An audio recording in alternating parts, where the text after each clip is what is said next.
to one. Wow. What up, folks? Once again, it is indeed your boy, Tim, the handsome liberal. Still, a lot of unanswered questions remain in regards to what happened to former President Trump, other than the fact that we know he is alive and apparently well. There's still a hell of a lot of questions to be asked. Why would a 20-year-old, um, according to the media, a 20-year-old registered Republican get involved in something as awful as this, costing that 20-year-old his own damn life? So that we know that the shooter lost his life in the process, and for all intents and purposes, thank God he did not succeed at what he was trying to do. However, one thing has to be asked. We're talking about comparisons.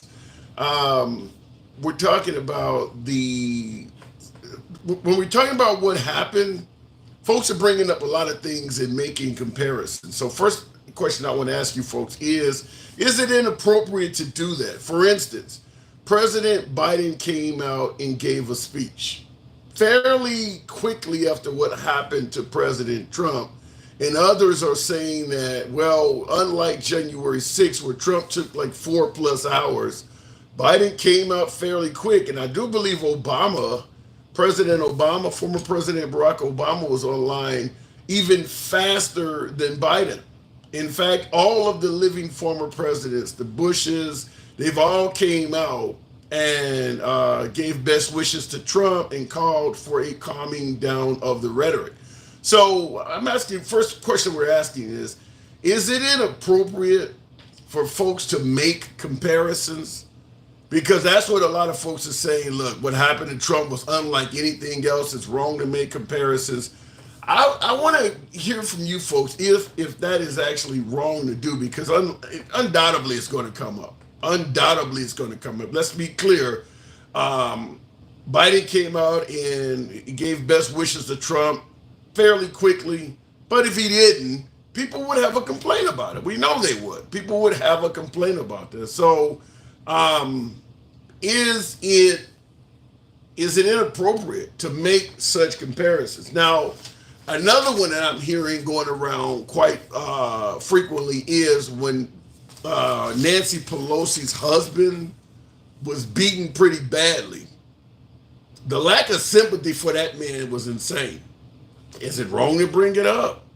Is it wrong to bring it up? So, and I see in the comments, Billy Buck, and I can't say, we can all see that this was what it was leading up to. I don't quite get what you're saying there, but we're asking that question. Is it wrong to make comparisons? Now, in addition to that, apparently the shooter used his dad's AR style weapon to commit this atrocity. He had a live stream a couple weeks ago, I think on July 4th. It was actually on July 4th, that day, that very day on July 4th, Independence Day, in Louisiana, it became legal for 18-year-olds to basically carry, conceal, open carry, you name it, no permit, no training, anything. As long as on your 18th birthday, that's all you need is to turn 18. You don't need any training. You don't need any permit. As long as you don't have a criminal record, you can own a firearm. Now, we know this guy that tried to take out Trump was 20 years old. So we're going to talk about, is it a good idea to just hand weapons to very young Americans? Now, I don't know what the law is in Pennsylvania. They state that this was his dad's firearm, so it's not that he likely went out and I don't know about him owning any firearms personally, but we know what happened in Ubalde. That shooter was also 20, and those were weapons that he bought himself. So we do have to ask that question also. Is that are we on the right path when we hand firearms to very, very young Americans, high-powered weapons that a very young American can get without any demonstration that they're mature enough or even proficient enough to use the firearm? The only thing that likely saved President Trump's life is this particular murderer didn't have the best of aims. I mean, he doesn't sound like he went center mass. decided to go for the head, whatever the case may be. But the only thing that saved President Trump's life is his poor aim. And we are, by our laws, we're handing firearms to younger and younger Americans, and we don't require that they know how to aim or use the weapon proficiently. So it is what it is. Now, in the comments, everybody's still saying they think it's a setup, they think it's staged, and things like that. I don't know where to go with that. And real quick in the comments also, Platinum said it was stolen. Yeah, he took it from his dad. I mean, he took it from his dad, but that's what we're bringing up. The laws are now allowing folks that are, because he was 20. You don't have to steal it. By the laws in a lot of these states, particularly in the right-wing areas, you can get a firearm legally. You no longer have to take it from your parents. You can get it legally. So I'm asking that question. Do you think it's a good idea that we continue handing young Americans firearms like this and, for lack of a better phrase, hope for the best? That's kind of what we're doing. I mean, we know a lot of folks that are under the age of 25 are not the most mature. If you go out and purchase a car and you need auto insurance, they don't just hand auto insurance to drivers under 25 without charging an excessively high premium. It's a lot more expensive to get auto insurance if you're under 25. So clearly the insurance companies know you may be irresponsible with a vehicle. But when it comes to guns, we treat a 25-year-old the same way we do a 50-year-old. So do want to ask that question. And in regards to Big Rex in your comment says, yes, you can serve in the military at 18. So yeah, but even in the military, they don't hand you weaponry without first making sure you know how to use it. They don't just let you go roaming around with a firearm you have shown no demonstration, no training on. In the military, training on the weapons you possess is mandatory. If you don't know how to use the weapon that is assigned to you, they will take that away from you. But in society, you don't have to demonstrate you know how to use the weapon. So I don't know if the military comment it fits the merit, because they don't, by the way, even in the military, once you are trained on a weapon, you just can't go roaming around anywhere you want with it. There are strict limitations on what you can do with that weapon and your level of responsibility. In society, there's not. There's no training required. Nobody's going to follow you or anything. So we do want to talk about that. And in addition, Biden stated, here's a quote, "There is no place in America for this kind of violence. Let's address the nation." He's going to address the nation at 8 p.m. But there is no place in the nation for this kind of violence. How do you think Biden has done in terms of trying to calm down the rhetoric, calm down the nation in this chaotic event? Do you think Biden is acting presidential? Maybe he's acting too slow. Maybe he's saying the wrong thing. I want to get your opinion on some of this stuff. By the way, tap the screen, get the likes up to about 5,000. Very, very small audience in here. No problem on that at all. We can focus more on the participants, but I do appreciate if you tap the screen. So looking in the comment section, what has he done? Says that, well, first of all, he came on television very soon after President Trump was injured and spoke on Trump's behalf, stated he wanted to get in contact with Trump. I mean, this is what we're talking about. Does it make sense, or is it inappropriate to make comparisons? When Nancy Pelosi's husband was beaten with a hammer, did Trump reach out to her?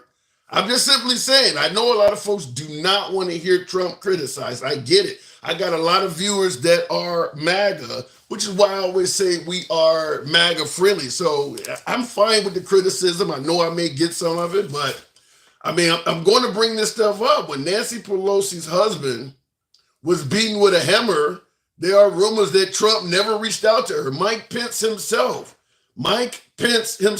President Pence himself stated that after January 6th, he didn't hear from Trump for like 3 or 4 days. And we know Mike Pence was ushered out of there for his safety under the cover of the Secret Service. He stated Trump never called to check on him at all. Chris Christie, another individual who got very sick at the gathering that Trump had in regards to Remember the gathering where they didn't social distance, and the former presidential contender Herman Cain lost his life. Well, Chris Christie caught COVID at that event as well and stated that he was in ICU for over a week. He too said Trump did not really check on him at all. So is it wrong to bring these comparisons up? Because Biden, despite how you feel about him, he did indeed reach out and speak on behalf of President Trump. And we'd have to ask the obvious question: if it was reversed and somebody failed to take the life of Biden, is it likely Trump would have done the same thing, got on television, spoke on behalf of Biden, and reached out to him? Or, as I stated, is it inappropriate to even compare any of this stuff? So looking in the comments, before we go to the box, by the way, tap the screen, get the likes up to about 10,000.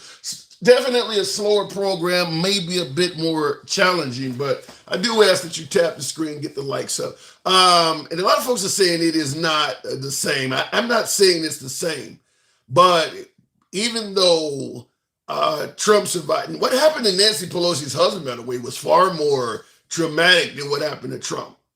I mean, they put him in the hospital for quite a while. Nancy Pelosi's husband was beaten up pretty damn bad. And I can tell you for a fact, we all were still doing what we do here. The right had zero sympathy. The right had zero sympathy for Nancy Pelosi's husband.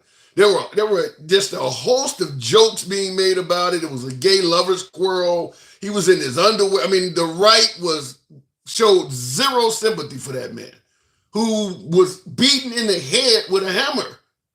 So I do want to point that out. Is it inappropriate to bring that up? Going back to, well, straight to the box, rather, we'll go to Big Rex. Good afternoon, Big Rex. So is it really inappropriate to make these comparisons? That's what I'm curious to know, because this is based on what really took place.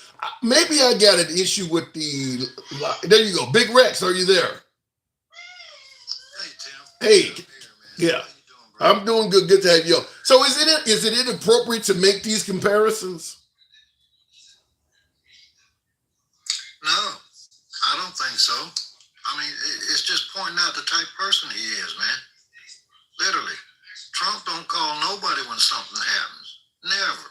Well, eventually. But I mean, look what Biden did. Biden called him the same day, or tried to. Yeah. I got hammered Trump by got somebody. in touch with his son.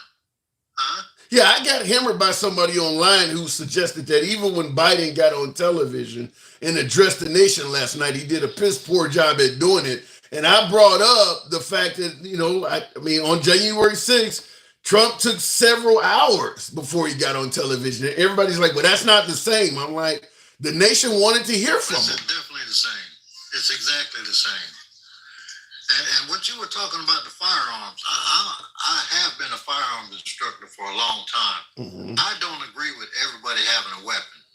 And now when they passed that law here in South Carolina where anybody could carry a weapon, I was waiting on the crime rate to go up because these people need training with a weapon. I don't care who they are. Now, a lot of people don't even want weapons, which is great.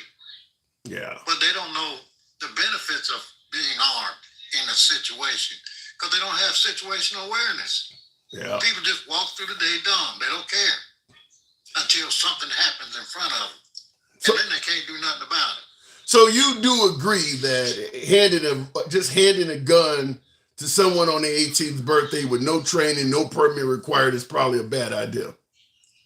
It's a real bad idea, man, because they're not even mature enough to take in what's involved with owning a weapon.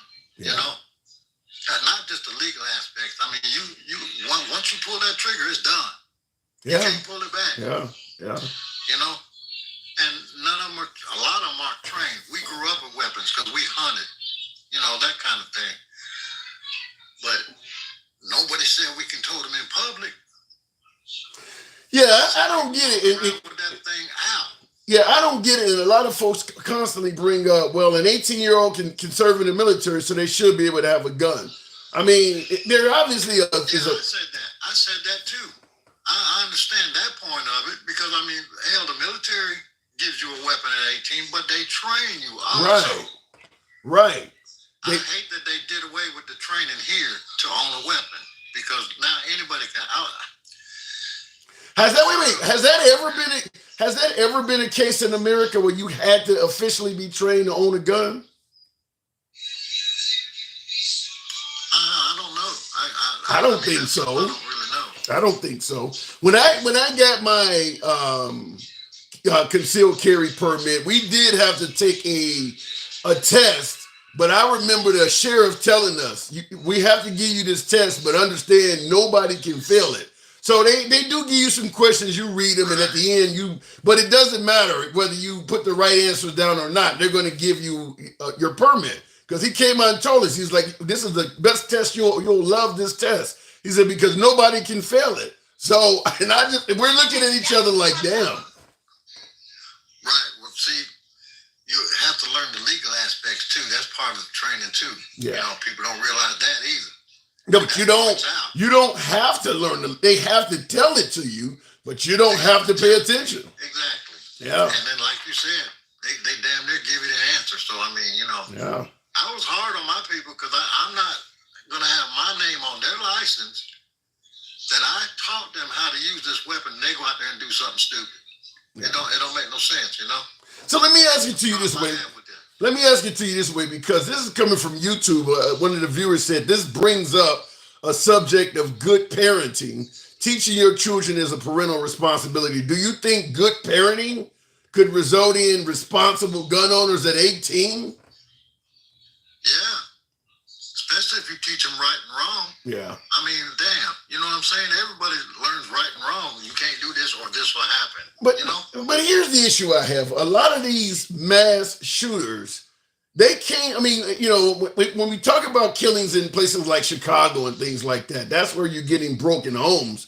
But the killings in urban areas, they usually know who they're shooting at. They actually have some connection to the gang member or a rival drug dealer they're shooting at. When it comes to mass killings where you're just taking out innocent people, those folks do tend to come from good homes.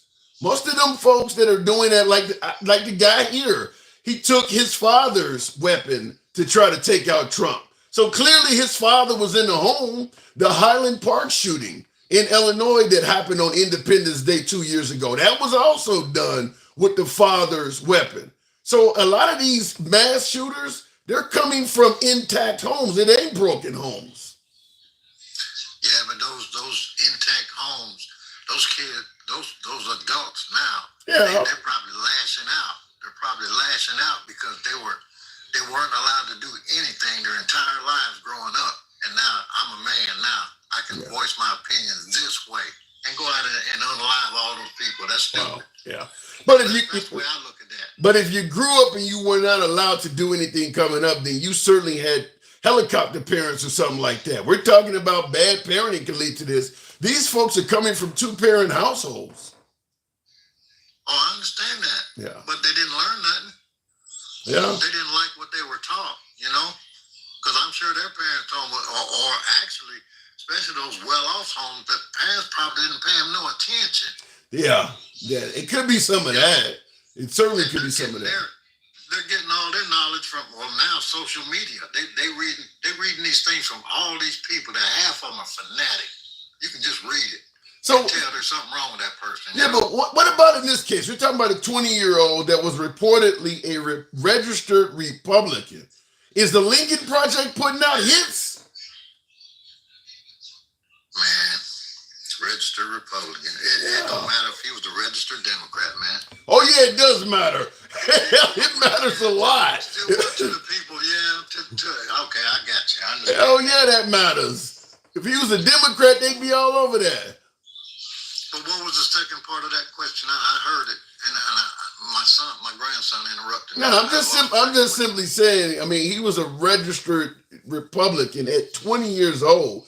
I mean, do most 20-year-olds really get deeply involved in politics so early? Man, I didn't register till I was 28 years old. Yeah. And I only did that because everybody else was doing it, you know? And I wanted to try to get who I wanted in office. office, because I served under Reagan, and from then on, I didn't like him. So that put me in a place where I need to vote for who I want in office. It don't make no difference though, but you know what I'm saying. Yeah, that's what we need to do. We need to get back to voting and not trying to get rid of people by any other means. Folks believe that they were trying to get rid of Trump by using the court system. So at the end of the day, I want to ask you this last question before I move on. Do you think this event will galvanize support for Trump and make it grow, make his poll numbers and everything go up? Man, first I hate that those people died, and were injured. Same. Okay, something happened on TikTok. Hang on to my viewers on YouTube. I don't know if it says TikTok is being updated. My phone or something just decided to update. I'll reset it. I'm thinking it might have been some kind of censorship, even though I don't know if we said anything that was worthy of censoring. I see on YouTube there's a hell of a lot of Trump 2024. So obviously there's a lot of support for President Trump on the YouTube side. I don't have any problem with that. Hey, look, if he is a candidate of choice, it is what it is. There's a lot of reasons to dislike Biden. However, there are legitimate reasons to dislike Trump as well. That's why we have an open forum where I do believe in letting everybody speak. Looking in the comments, Biden literally said the day before it's time to put Trump in the bullseye, says Cassie. I did see a clip of that.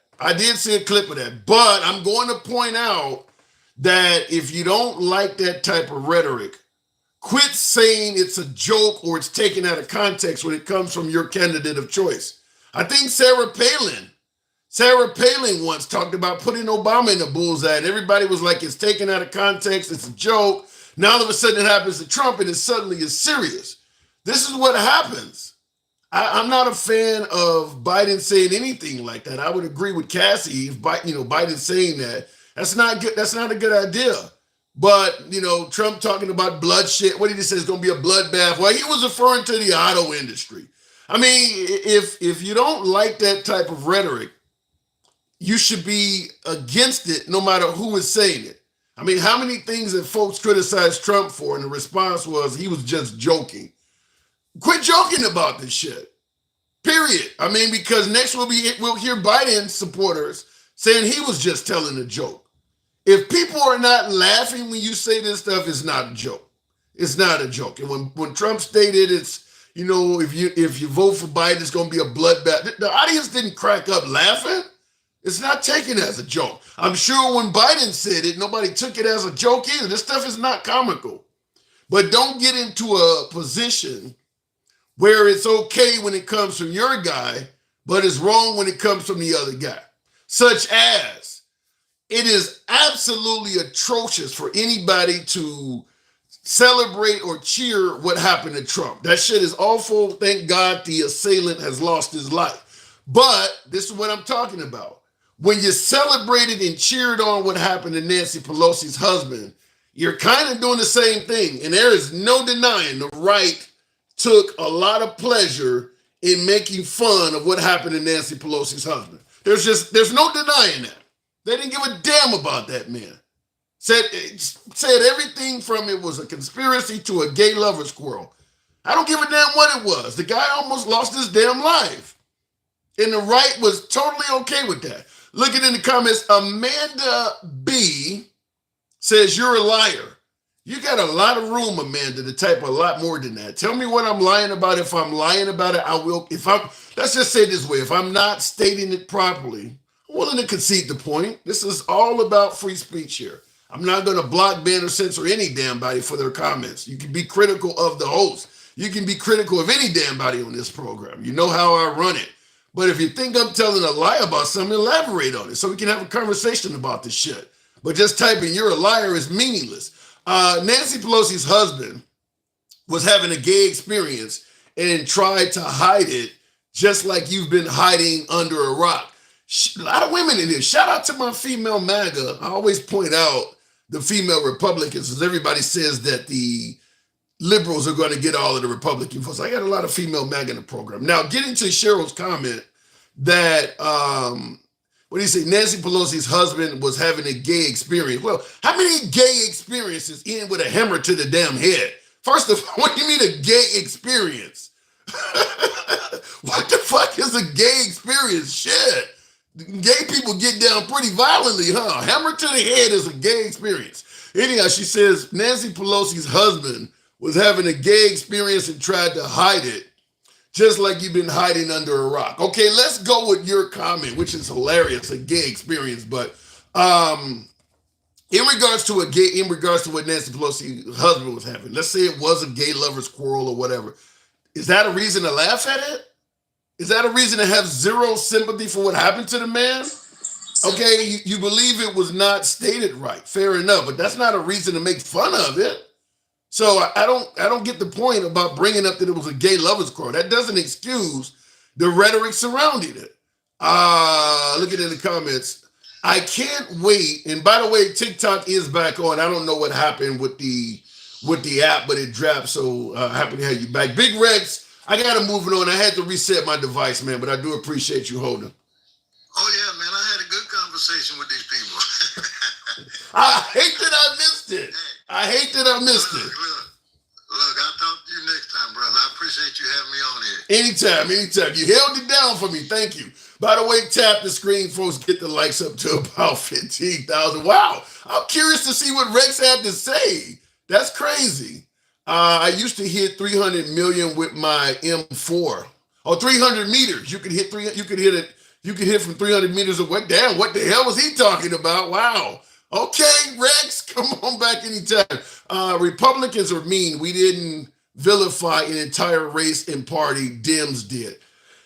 Like I said, none of that makes an excuse for taking fun of what happened, making fun of what happened to Trump. However, like I just pointed out, the right doesn't have any excuse for making fun of what happened to Nancy Pelosi's husband.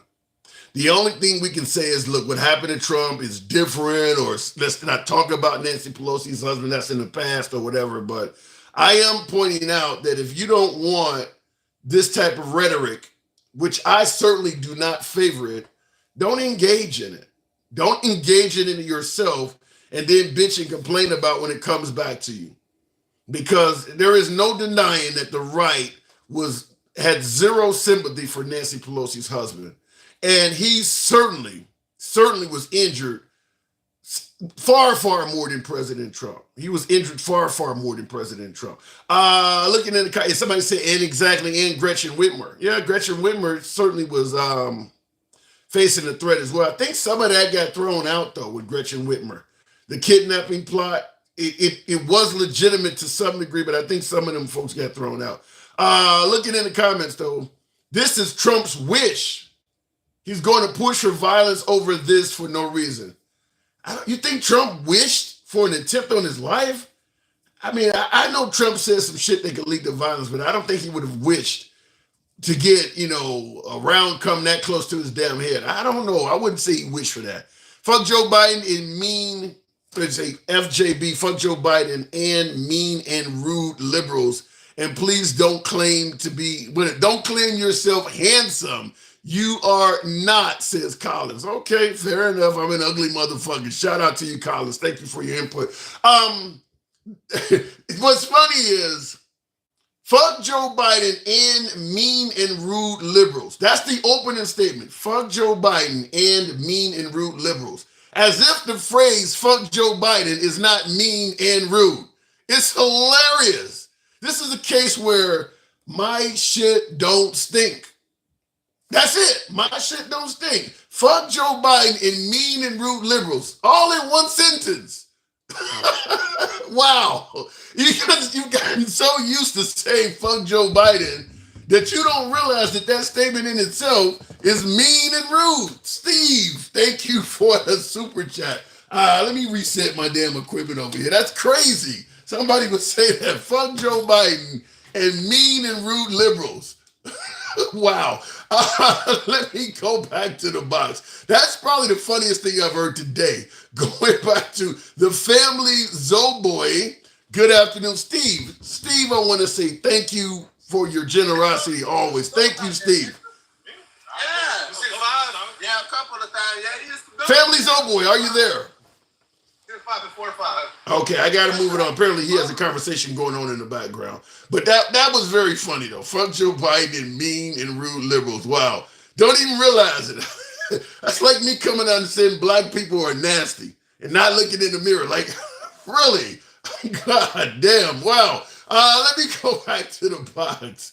Uncle Lucas, one of my subscribers, and I appreciate all you folks that do support the program and subscribe. Let me know if we having any issues on TikTok. If I have to reset the live, let me know. But Uncle Lucas, good afternoon.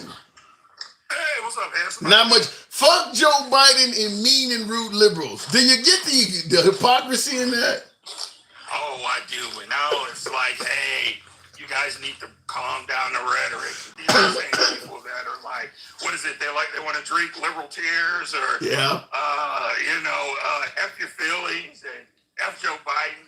It's crazy. And then every time there's a school shooting, it's now is not the time to talk about gun control. We need to calm down and reset. So it's a crazy crowd to now want sympathy and want But I do sympathize with what happened to Trump. That shit was wrong as hell. I don't favor it.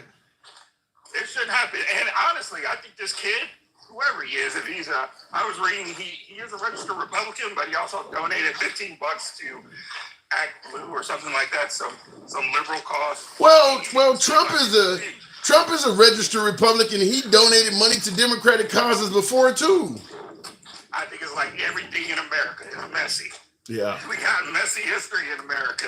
So I think this kid, whatever he is, he probably has elected Donald Trump. I really do. I think he's garnered Trump some sympathy that he didn't have before. And we'll see how Trump comes out after this. I've heard a lot of people say exactly what you're saying, that this right here has essentially won the election for Trump. However, they said the same thing when his house got raided. They said the same thing when he had a mugshot. The same thing was said when he was found guilty of those 34 felonies that many believe were trumped up, politically based charges. But every time something bad happens to Trump, folks say that has essentially won him the election. But if you look at his poll numbers, it shows that he is leading Biden, but it doesn't reflect that all of these bad things is making his lead grow. And he should be, 20 points ahead of Biden if all of this stuff is helping him win. He'll never be there. Right. He'll never be 20 points ahead of Biden. But for him, he's not going to win the popular vote. He'll never win the popular vote. For him, it's 150,000 votes that he needs. Remember, he lost Georgia by what, 12,000 votes? Find me 11,000. Yeah, find me 11,000 something. 780. Yeah. So for him, it's the margins, and that's all he needs. It's 150,000 votes nationally. It's places like Pennsylvania where he needs to just take that state. He needs to take Georgia, Arizona, Minnesota, Wisconsin. So he's never going to win the popular vote. But if he went to the Electoral College, he's got it. Yeah. So and you do believe Trump will win, correct? I think he's got a good chance. I know liberals don't want to hear that, but I think he has a real good chance as well. Let me ask you this. Facts Only in the comments said, why do they keep saying that it was a liberal shooter if the shooter was actually a registered Republican? How would you tackle that? Well, this is that whole crazy thing. I don't believe it was a false flag. I don't believe that. But I know there's on the QAnon side, you have a lot of QAnons up who believe every conspiracy theory that comes across their plate. So it's easy to believe, oh yeah, the Republicans set up a false flag operation to get Trump across the finish line. I don't think so. No, but we're not talking about conspiracy. We're talking about what the feds have released. He was a registered Republican. The guy who took the shots was a registered Republican. So why are the folks on the right rather insisting that it was a liberal hit job when the actual shooter was Republican? See, I think he might have had. I think in his younger years, he probably was he 20. Yeah, his younger years. You said in his younger years, he's only 20. I know, but it's crazy. Hey, look, you know how it is when you're 20, 21. 3-4 years, it seems like a lifetime. Honestly. Yeah. So when he was younger, maybe he leaned Republican. As he got older, he started leaning. He started hanging around more left-leaning people, and he was irritating. And, it can happen for either side. Yeah. I think as you get older, we change. I mean, when I got older, when I was younger, I was liberal as hell. Now, as I got older and I got a little bit more money, I'm not right. But I do believe in a lot more conservative policies than I do for just straight liberal policies. Why aren't you right? I mean, you're right. The older folks get, the more conservative they become. I think we talked about this before, but yeah, it really has me doing being black. And unfortunately, the way the right is, they'll be the first to put me on the news. Unfortunately, because so you would normally vote conservative, likely, but you do believe you being black, you don't believe the Republican Party is necessarily friendly to black people. Is that what I'm hearing? It's not for me. It's not for me. They cozy up too cozy to neo-Nazis, to white supremacists. Wow. And I understand. No matter that I'm a veteran, I've served this country, I'm still a black man in America. Wow. And I can still be shot down, being a legal gun owner, having my gun like Philando Castile or any number of black men. Because at the end of the day, I'm a 6'4" black man in America. So I understand that. And I feel like the Republicans knew how to speak to black people, they'd probably get more black folks on their side. But I don't disagree with that. Yeah, but at the end of the day, Trump states that it is police kill more whites than blacks, though. I mean, I hear your point, but Trump is saying it's actually more white people that get, murdered by cops. It's probably what it is it's disproportionately high. Yeah. When you talk about police encounters, when black people have police encounters with police officers, they're disproportionately more likely to support the end in violence versus white people. Because we're only 12% of the population at the end of the day. So when you're talking about, of course there'll be more white people that get killed by black folks. But disproportionately, it's a higher rate that we'd end up in a bad situation. Just like there's men that get raped, but disproportionately, it's women that get raped. So that's why that's a cause. And we don't really worry about men getting raped. Yeah.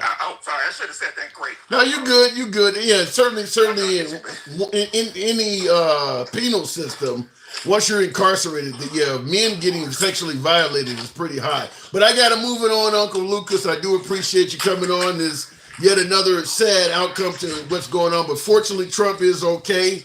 And hopefully the rhetoric dies down, man. Hey, and I'm glad that he's okay. And I hope the rhetoric dies down. Have you seen that that movie Civil War? I didn't like it. I went to the theater and saw it. I mean, first of all, Texas and California on the same side. I ain't gonna have it, right? Yeah. I ain't gonna have it. No. But I like the themes, and I think that kind of scared me as to this that we could go down in America, and it won't be a pretty thing if Civil War breaks out. I would rather see Civil War being created by somebody like Dinesh D'Souza of 2000 Mules. I think it would be more telling. But whoever wrote that movie was trying to be politically correct and kind of soft. So that's what hurt me. I got to move it on though, Lucas. All right, man. Take it easy. Appreciate it. Looking in the comments, I see I pooped into your mind. I like that. USA. I pooped into your mind. That's a hell of a name. January 6th, Trump offend the National Guard, Pelosi decline. Oh, you said on January 6th, Robert says on January 6th, Trump offered the National Guard and Pelosi decline. I'll go back to the box shortly. By the way, on TikTok, you guys are not tapping the screen. Get your boy likes up. Tap the screen. We should be around at least 20,000 by now. Thank you, Jay Bronx, for the rose. In regards to the whole Nancy Pelosi failed to provide security on January 6th, we've covered this a number of times on the program, and I say what I say all the time, is that now there's an argument that it was not Nancy Pelosi's job to provide security and all that shit. We're not even here to discuss that. Let's say it was Nancy Pelosi's job to provide security. We can discuss Nancy Pelosi, but at the end of the day, my issue is this. Trump spoke on January 6th after Flynn, Steve Bannon, his son Don Jr., Rudolph Giuliani, several keynote speakers got up there and addressed the crowd before Trump spoke. Trump, according to you and many others, had asked that Nancy Pelosi provide National Guard. So when all of these speakers are speaking, they know the National Guard they requested is not there. They know their security is not present. And I just gave you 4 or 5 folks that spoke. So we're talking easily 2-3 hours or more of speaking, knowing that the security you requested is not there. So the point I'm getting at is this. If you know the security you requested is not present, why would you send those folks to the Capitol building with all of those sensitive targets there? All of the Republican and Democratic Congress, Senate, you got the VP all in one bit. Why would you send them there knowing that the security you requested is not present? You can blame Nancy Pelosi, fine, but you can't absolve Trump from knowing the security is not present and still sending them to the building. That at some point he becomes accountable for that as well. Yeah, Nancy Pelosi didn't do her job. We need to deal with her. But you don't just say, okay, well, she didn't provide security. Let's go ahead and send this unsecured crowd that we originally thought was so dangerous. We wanted security. Let's just go ahead and send them to the Capitol building now. How does Trump not get held accountable for that? You knew they weren't there. You can't come back and say it's her job. Okay, she failed, but you knew she had failed when you sent them to the Capitol building. How does he get a pass on that? And a lot of folks on the right is giving him a pass on that. If you, in all of this, Trump said go peacefully, doesn't make a lot of sense to me. We're talking about Antifa was likely present in the crowd. I'm taking everything the right says as fact. I disagree with some of this stuff, but I'm going to take the things the right said as fact. He said go peacefully and patriotically. However, many on the right are saying that Antifa was in the crowd, Black Lives Matter was in the crowd, Ray Epps was in there instigating folks, the FBI had a part in it. So why the hell would you think that this crowd would just take your advice to go peacefully when you don't even know who the hell the crowd is? The security is not there. The people have not been checked for weapons or any type of device. You don't even know who they are. If Antifa's there, you certainly didn't know that. So you don't know who these people are, but you're going to just say, go peacefully. You think they're all going to do it, even though you're admitting that some of these people ain't even on my damn side. Why would you send them to the Capitol building? So now I'm pointing out, why would you send Antifa? If we're going to say Antifa was there, if we're going to say Black Lives Matter was there, if we're going to say Ray Epps was there, why would you send those people to the Capitol building? Knowing what Trump thinks of Antifa, why would you send Antifa with no security to the Capitol building? No accountability. We can't ask that question at all. We just blame it on Nancy Pelosi and wrap it up nice and neatly. All right, moving on with the program. Do you actually think he wanted any of January 6th to happen as hillbilly? You know, that's a great question. I don't want to say I think Trump wanted people on January 6th to be injured or even had a building overrun at all. But I'm going to say that what he did, the outcome was predictable. If you know you need security and you know security is not there, it's predictable that if you send an unsecured crowd to a location full of people that they are angry with, because obviously Trump's speech was that these people in this building are stealing the election from us. It's predictable that some people in that crowd may not go peacefully and patriotically. And you already know the security to keep things safe is not there. I'm not saying that he wanted it to happen, but it's predictable based on his actions that it could.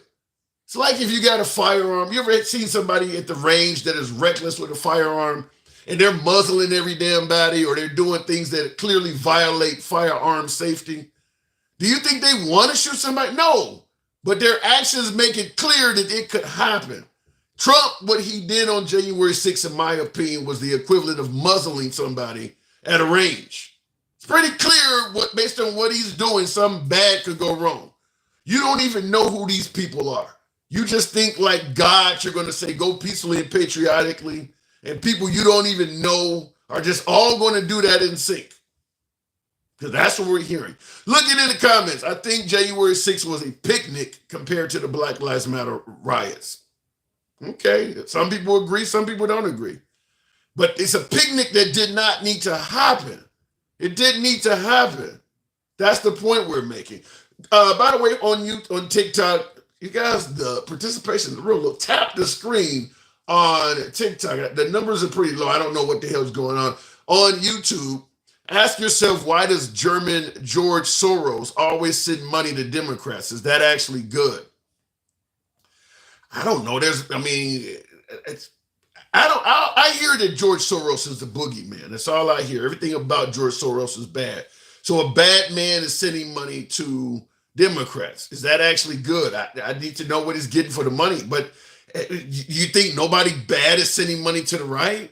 I mean, if we get rid of the Democratic Party, just destroy it because they're receiving money from bad people like George Soros, and we decide this country is just going to be 100% Republican based, you don't think that shit's happening in the Republican Party as well?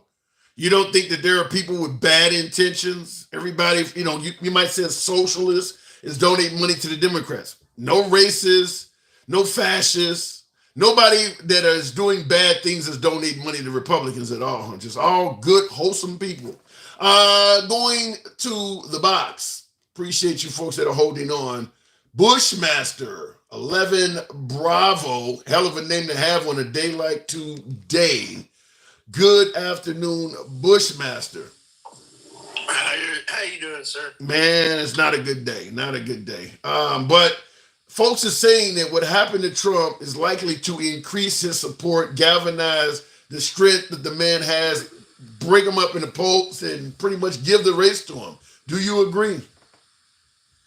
Absolutely, it definitely will. Because if you look at history, history's repeating itself. How so? Well, Abraham Lincoln was unalived by a Democrat. You had JFK unalived by a Democrat. Democrats are just known for being destructive when they don't get their way. We see this all throughout history. Are we going to exclude the Iraq War? That wasn't by Democrats. So I didn't say that. So Susan Rosenberg, 1983, when she bombed the U.S. Capitol, do you know about that? Yeah. And she was affiliated with BLM recently after she was released by Bill Clinton in 2000. When it was his last day in office, I think it was 2001. Okay. Don't quote me on the year.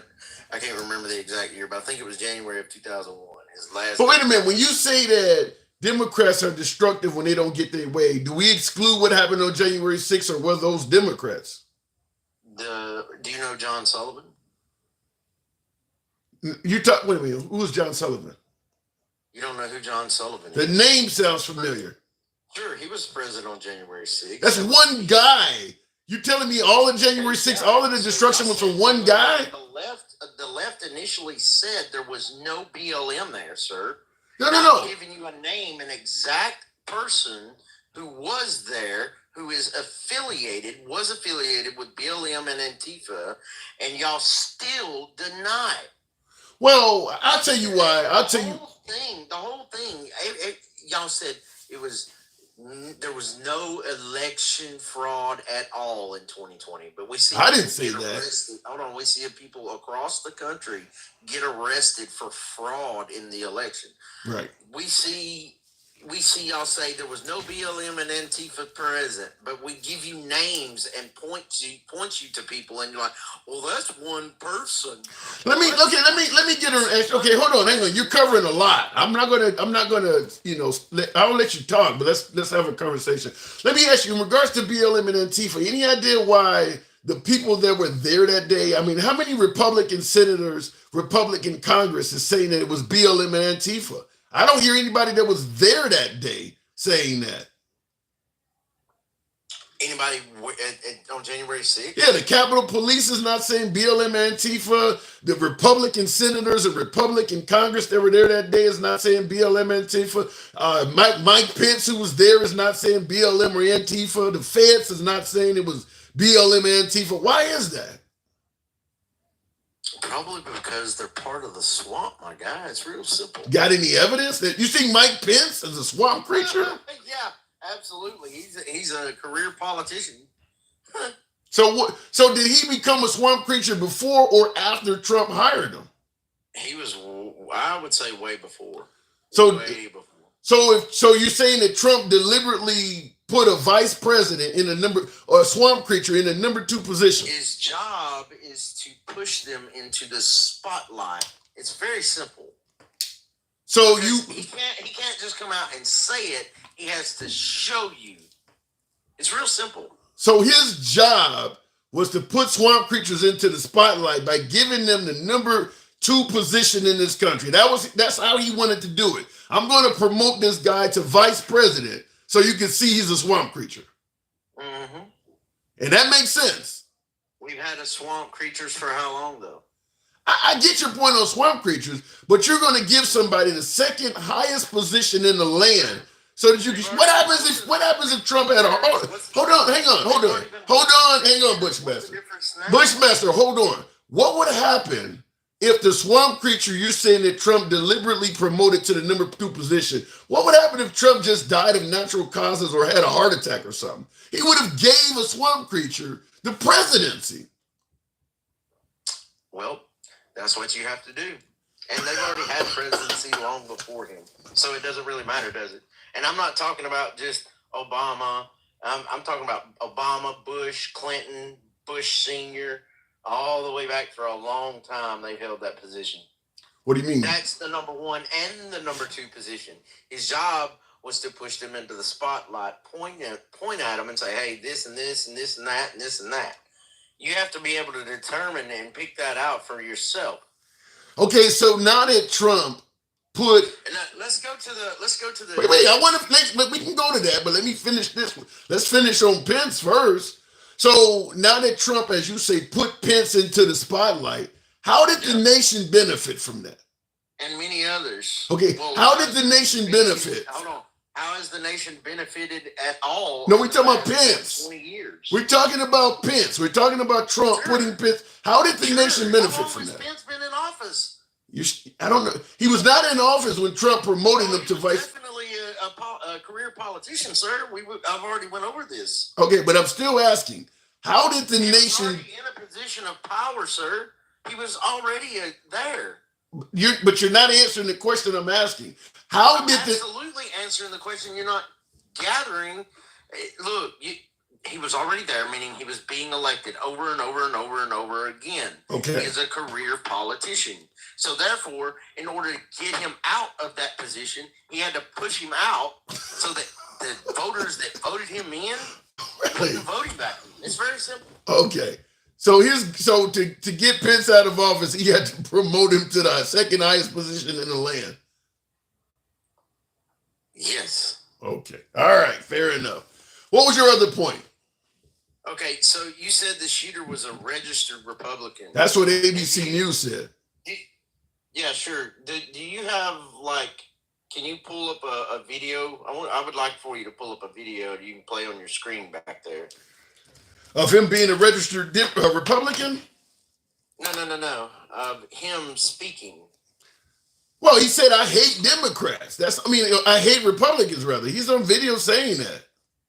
Oh, why would a registered Republican say he hates Republicans? That's a great question. And you know my answer to that would be, why would Trump, a registered Republican, be on video saying that the country's economy does better when Democrats are in office? People change their mind. Trump is on video saying awful things about Republicans. Does that mean anything?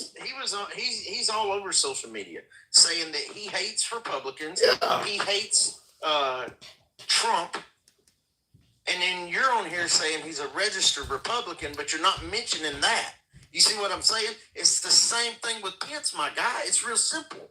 But it's not difficult. I don't think you heard what I said. You're pointing out that this guy being a registered Republican is all over social media saying bad things about Trump and Republicans. I'm telling you, Trump is a registered Republican, and he's also all over social media saying bad things about Republicans back in the day. What's the difference? Sure. What's the difference? Yeah. He's not out here trying to assassinate Oh, ex-presidents. okay. All right. I don't. That's the difference. Okay. It's real simple. So if he had not tried to take Trump's life, then it would have been okay. Say what? So if he had not tried to take Trump's life, it would have been okay to be a registered Republican while being on video saying you hate Trump and hate Republicans.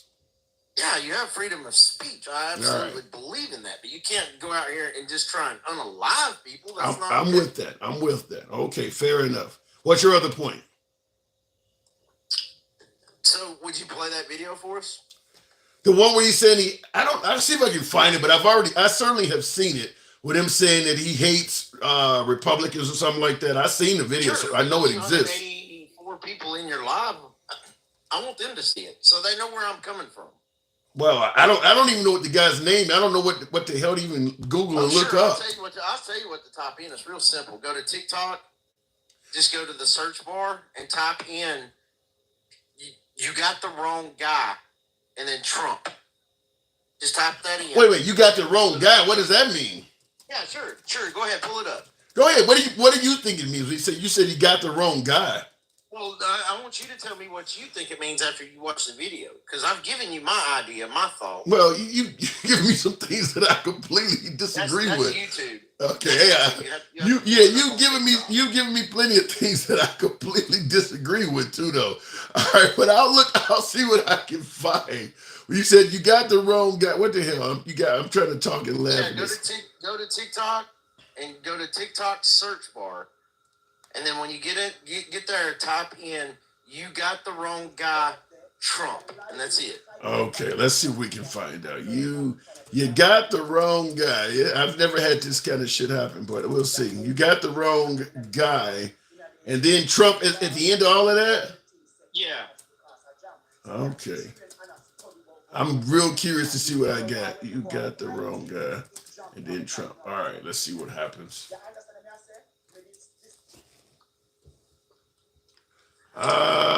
He's giving me a whole bunch of. I mean, there's people. Should get some videos. There's people's names that are coming up. I'm not getting videos. I'm getting under. Yeah, I'm not finding it, man. Using the wrong search bar. Yeah, you got to go to like the screen where you're looking at videos or whatever. Yeah, I don't use TikTok on a computer. That's why I only use it on my damn phone. So I'm not seeing what you're talking about. Yeah, I mean, I have to look it up later, man. I have to look it up later. So listen, hold up. There's a spot where you can go. Are you logged into TikTok? No, I don't use it on the computer.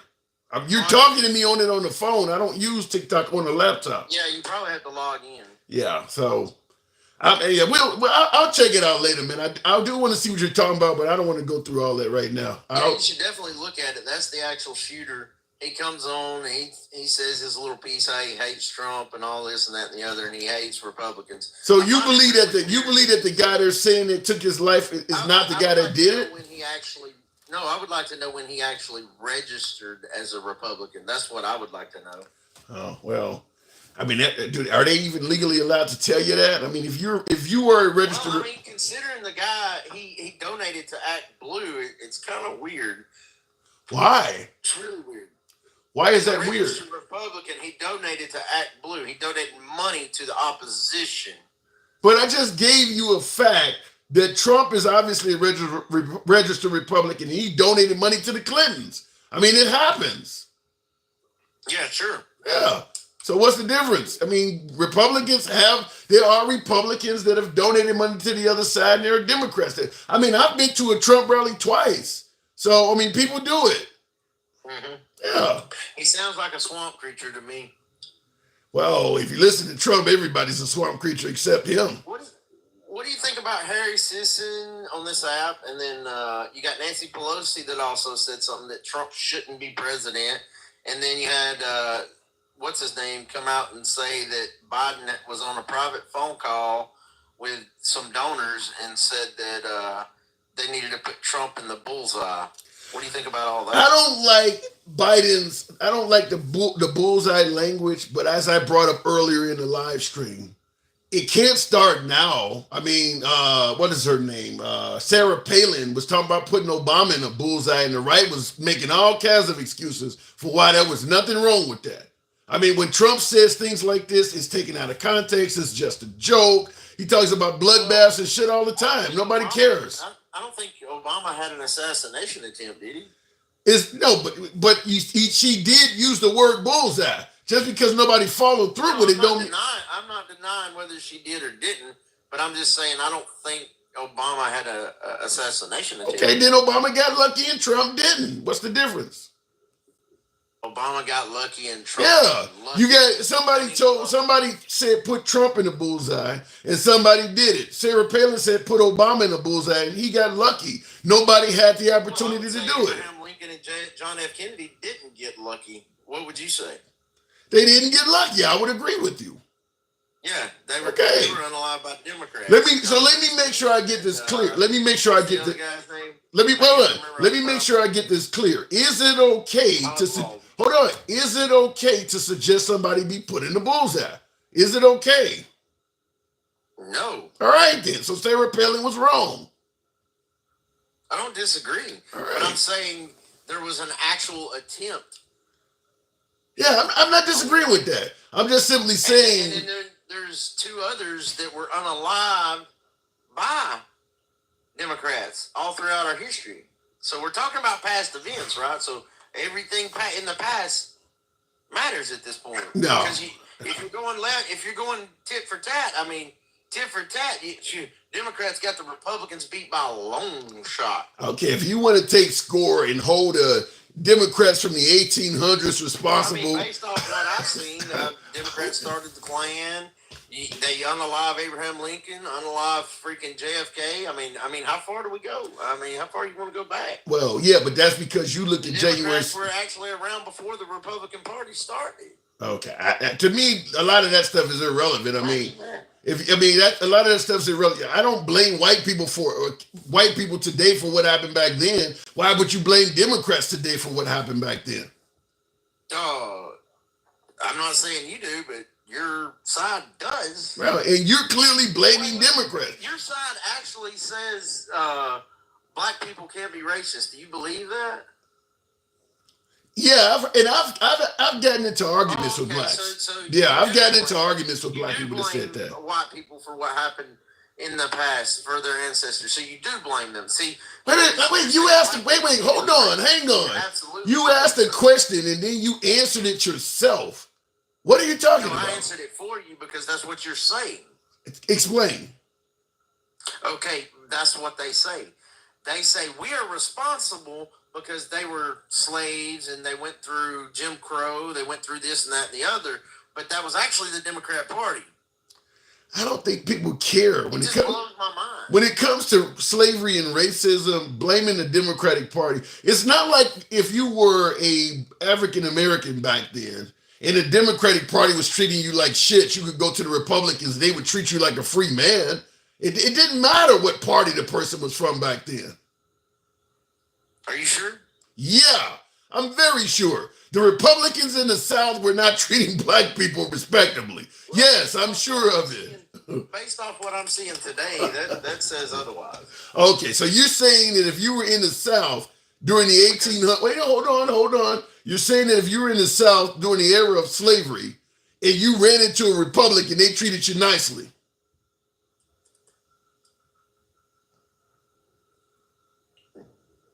Well, you had 75% of the South that didn't own slaves. So that didn't answer the question. That did not answer what I just asked you. Elaborate on your question a little bit. If you were in the South, let's say even during the Jim Crow era, where blacks couldn't ride buses and eat in certain restaurants, you're saying if the restaurant was owned by a Republican, they would let you sit down and eat? If you went into a business and the black and white water fountains were there? More than likely, yeah. And what are you basing that on? What are you basing that on? Because, I mean, look at who, when the Civil Rights Act was passed, the Democrats, what do they call that? When they fucking stall a bill from being passed? Filibuster. Yeah, they filibustered that. That's the longest filibuster in the history of this country. Right. And the Democrats filibustered it. Okay, so I got to move it on, Bushmaster. Always good to talk to you again. But just to clear it up, you're saying during the era of Jim Crow, Republican business owners did not discriminate against black people. They treated them fairly. Am I getting you correct? Yeah, I would say so. All right. Come on back anytime. We don't have to agree, man. I appreciate you coming through. Have a good one. You too. All right, moving the program on. I've never heard that before, by the way. I have never heard that before. Looking in the comments, so disingenuous to not mention that Trump was a Democrat his whole life. You are pretending that he was a Republican donating to Dems. No, he woke up and changed parties. I'm pretending like he was a Republican donating to Dems. No, he was a Dem, period. I didn't say he was a Republican. No, he was a Democrat, and he was favorable to Democrats. And then as he got older, or whatever, as you say, he woke up, he changed parties. I'm not disagreeing with anything you're saying. It's not disingenuous to mention that Trump was a Democrat his whole life. It's true. It's true. He was a Democrat most of his life. That ain't disingenuous. That's a fact. Looking in the comments, are you actually liberal? Says Tribal Chief. You know what's crazy? Because when you get close to the middle, you can tell. And by the way, on TikTok, tap the screen, get the likes up to about 50,000. Here's a perfect shining example. At RGB, appreciate the support there, RGB, becoming friend of the program. Thank you, RGB. I'm thinking about Ruth Bader Ginsburg. I'm almost about to call you RBG. But here's when you know you are pretty damn close to the middle. And I consider myself moderate, but I have some left leanings. You are very close to the middle when no damn body wants anything to do with your ass. When everybody on both sides of the aisle are calling you a piece of shit. The Republicans view me as a straight up libtard. I don't know what the fuck I'm talking about. The liberals view me as a sellout, and Uncle Tom and Uncle Ruckus. That's when you know you're in the middle. When neither side wants to hear a damn thing you got to say. It's like that. But well, folks, listen, I'm all about free speech. I believe in letting everybody speak. I'm not about the censorship. When I say I am MAGA friendly, damn it, I mean it. Being MAGA friendly don't mean that you just let people say any damn thing they want. You can I question liberals. I question folks on the right. But unfortunately, we've become such a tribalistic environment that both sides believe the only way you can be down with the cause is if you favor every damn thing coming from that side and hate the other side completely. We don't do that here. We don't do that here. Jim Crow Tim. I love it. Says T Advice. Jim Crow Tim. That's like, you guys remember Clayton Bixby from Dave Chappelle, the guy who was a black man, was blind, didn't know he was black. So the whole time he was a Klan member.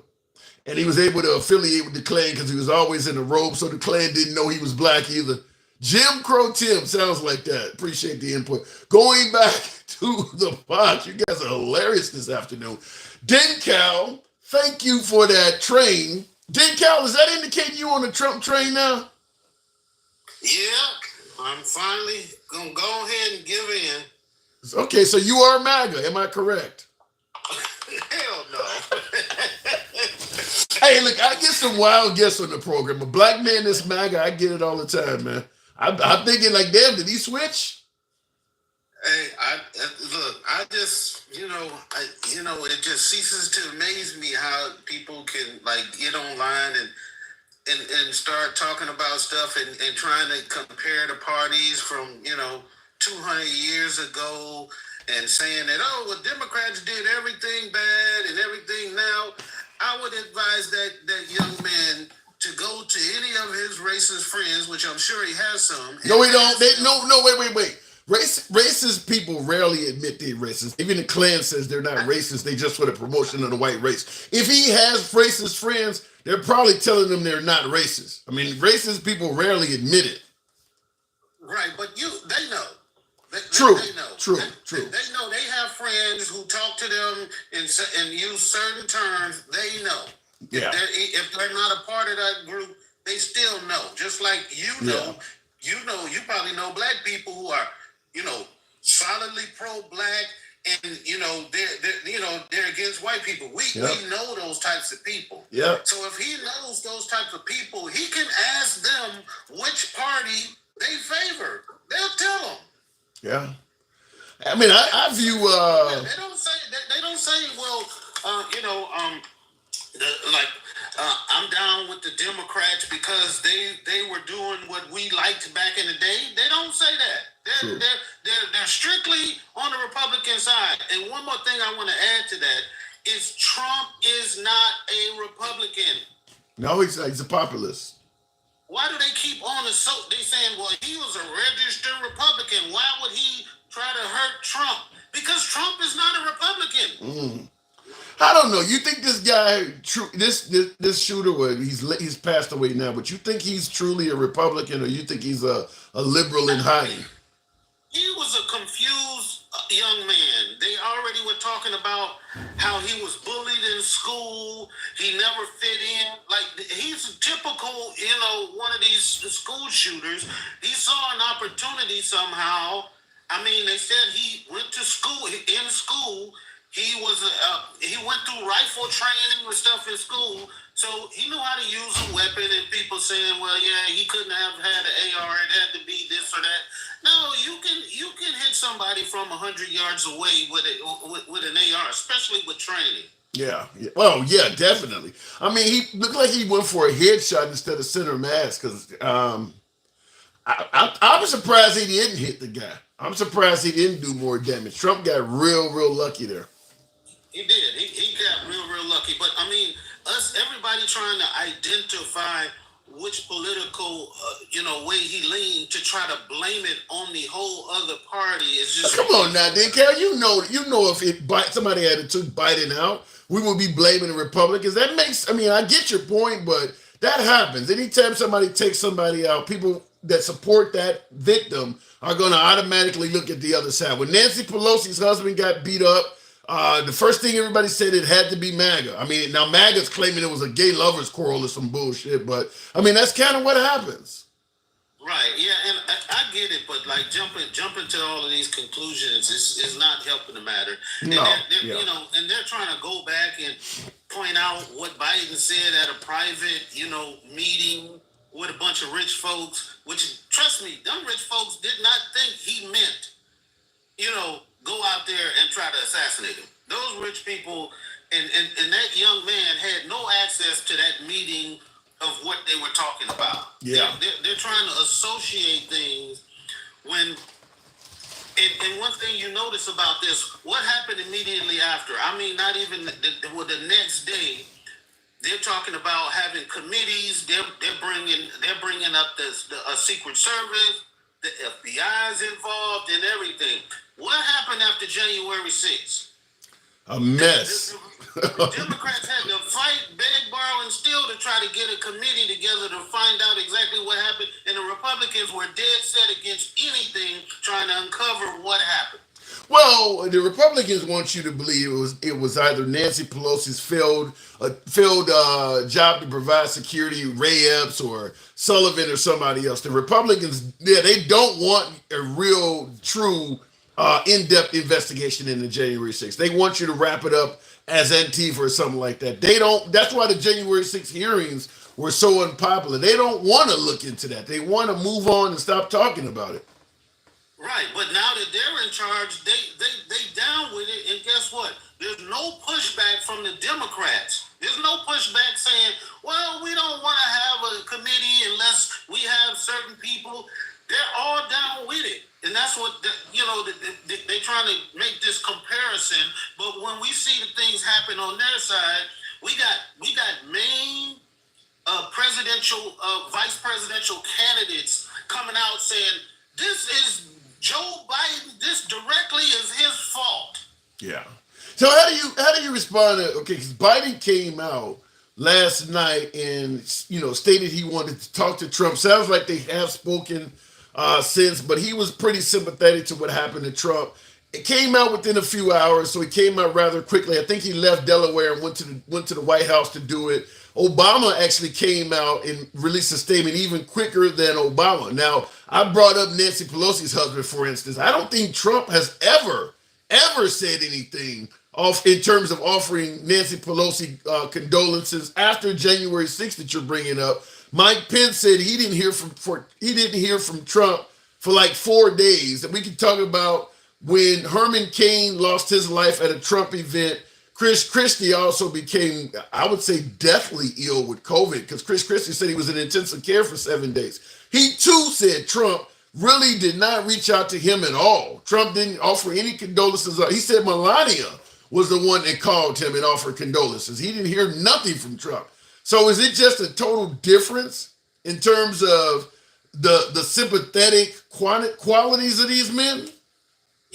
Yeah, well, it's not just the quality of the men. It's filtering out to the party because you got one side of the party that's saying, look, they're not ramping down the rhetoric. They're boosting it up. They're directly blaming the president of the United States for what a 20-year-old out in Pennsylvania did who's confused. They're saying that his rhetoric directly caused that young boy to do what he did, but they will tell you that none of Trump's rhetoric made anybody do anything on January 6th or the guy who went down there and tried to take out the FBI at their field office. None of his rhetoric had anything to do with those people, but Joe Biden in a private meeting with a bunch of billionaires and millionaires said something combative, and now they're saying that directly, we should directly punish Joe Biden.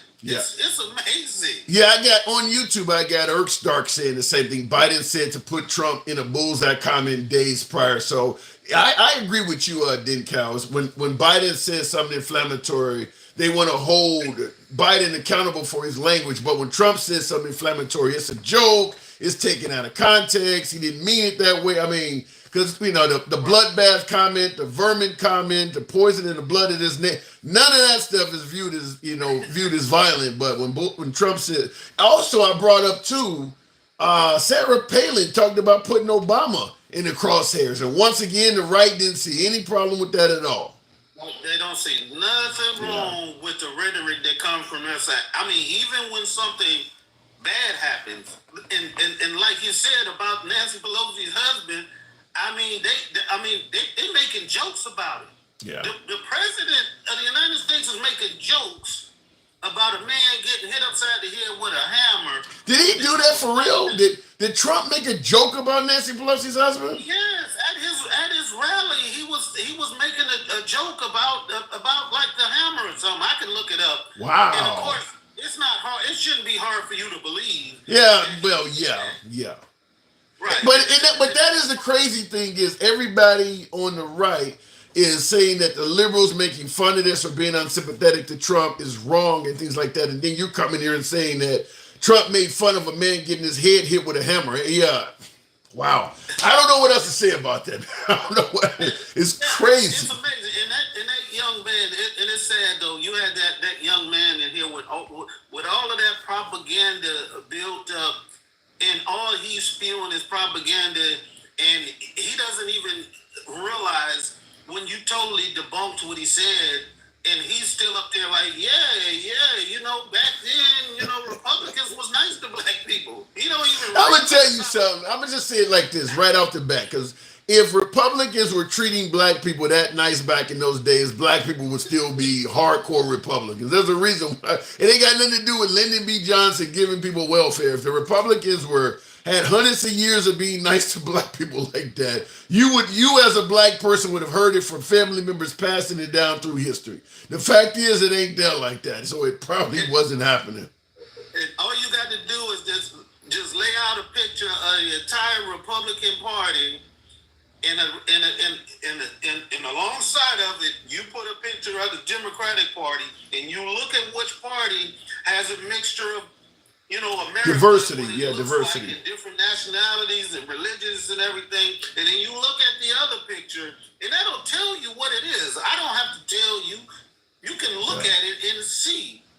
all of this talk about Trump and he's considering maybe Tim Scott or Ramaswamy, when it all boils down to it at the end, is three white dudes up there that are going to become, one of them is going to become the nominee. They can talk all they want to about, yeah, Trump let a black lady live in his apartment back in the day, and he had a black girlfriend that he used to, have sex with.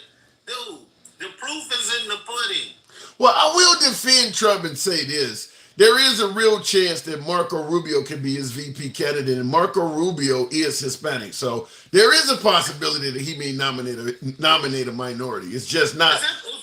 Go ahead. Is that his real name? Marco Rubio? Yeah. I haven't heard otherwise. I think it is his real name. Okay. What's the other one? The other one down there in Texas. Ted Cruz. That's probably not his real name. I gotta move it on, man. Those guys are not technically like really Hispanic leaning people. They're what do they call it? They're white leaning. What do they call it when you identifying? Like identifying. What are you calling them? Hinos, Hispanic in name only? Yeah, exactly. I'm not gonna say that. I mean, there are Hispanic. There are reasons for some Hispanics to vote for Trump. I mean, certainly. No, I'm not saying that there are none. I'm just saying when it comes down to saying that those guys are on the list, man. It's not really.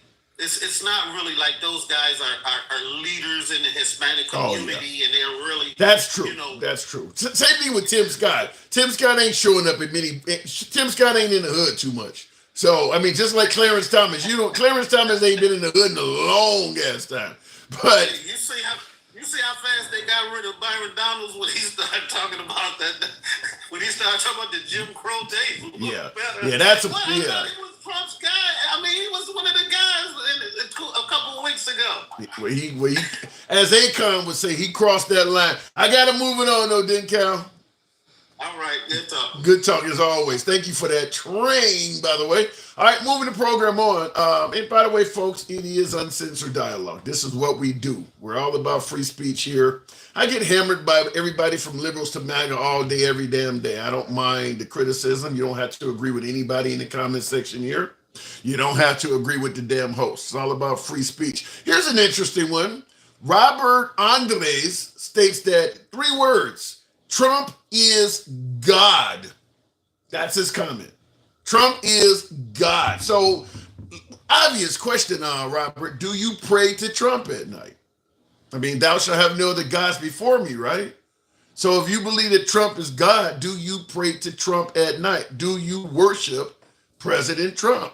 Because you stated that Trump is God. By the way, when I went to one of the Trump rallies that I went to, I was in line for about 4 or 5 hours waiting to get. I mean, Trump gets up there and he really energizes the crowd. Which, by the way, thank you, King Finn. Yeah, thank you for that. Hat mustache. Not a lot of support coming in today. Small program, and you guys are not tapping the screen on TikTok. YouTube, get the likes up to about 150. You can make that happen. Not a lot of support on the program today. So be it. It's a bad day. But forget what I was about to say. Trump, when I went to the Trump rally, I was in line about 5 hours or so, and I do sympathize with those folks in Pennsylvania because they were in line like that as well, and they only got to see Trump speak for like 10 minutes. I mean, he got up there within 10 minutes, somebody taking a shot at his ass. So they stood in line all that time. It was like, I think an hour or so outside of Pittsburgh, so you got to assume people drove. People come from all around to go to Trump gatherings. I met some folks in line that had drove for 3-4 hours. Some people follow Trump rallies around like Grateful Dead concerts. They actually go from city to city. Anyway, they treated me very nice. I didn't have any issue with MAGA, but the reason I'm bringing it up, I was in line for like 5 hours to hear Trump speak, and somebody in the line I was talking to told me exactly what my viewer here said, that Trump was appointed by God. So there are a lot of folks among the MAGA crowd that believes Trump has a direct connection with the deity. I mean, I had somebody tell me to my face that Trump was appointed by God. Looking in the comments, isn't it funny how no one ducked or ran when shots were fired, says Mama Chang. Did you not see the people were ducking every damn where? What do you mean? People were ducking everywhere when Trump was shot at. Now, if you look at the video of when it happened, people sitting behind the rafters and things like that, they were so packed in. You can't just run without stepping over people. And to some degree, you don't want to take off running because you are now in the open. You don't know where the shots are coming from. The best thing to do is hit the deck. You don't know where the shots are coming from. Here is the video behind me. I'm not going to play the audio of it, but the video behind me is the actual event for Mama Chain that says nobody was ducking. Now Trump grabs his ear. Everybody in the crowd goes down. What do you mean nobody was ducking? Look at it one more time. He grabs his ear. The whole fucking crowd drops. And look at that. Look at all the people ducking. You didn't see that, obviously, right? Nobody ducking, huh? No one ducked. The whole fucking crowd goes down at the same time. No one ducked. All right, going back to the box. Wow. We'll keep it moving with nobody ducked. I don't even know where to go with that. Brienne, good afternoon. Welcome to the program. The guy in the black hat didn't flinch. Well, you don't know if people had things in the ear. You don't know if everybody was paying attention. I mean, when I went to the Trump rally, I got on my phone, taking pictures of Trump and things like that. I didn't hear every word. I mean, there's people talking on it. Maybe he didn't hear the shots and didn't know what was going on. I mean, maybe, you watch plenty of ball games on TV. People get hit in the face with a ball because they're not paying attention. So the fact that some people didn't duck, maybe he wasn't paying attention to what was going on. It does happen, It's not like everybody that go to a Trump rally is 100% focused.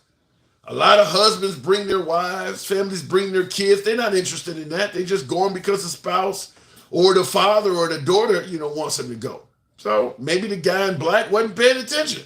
Looking in the comments, I'd be open to this fake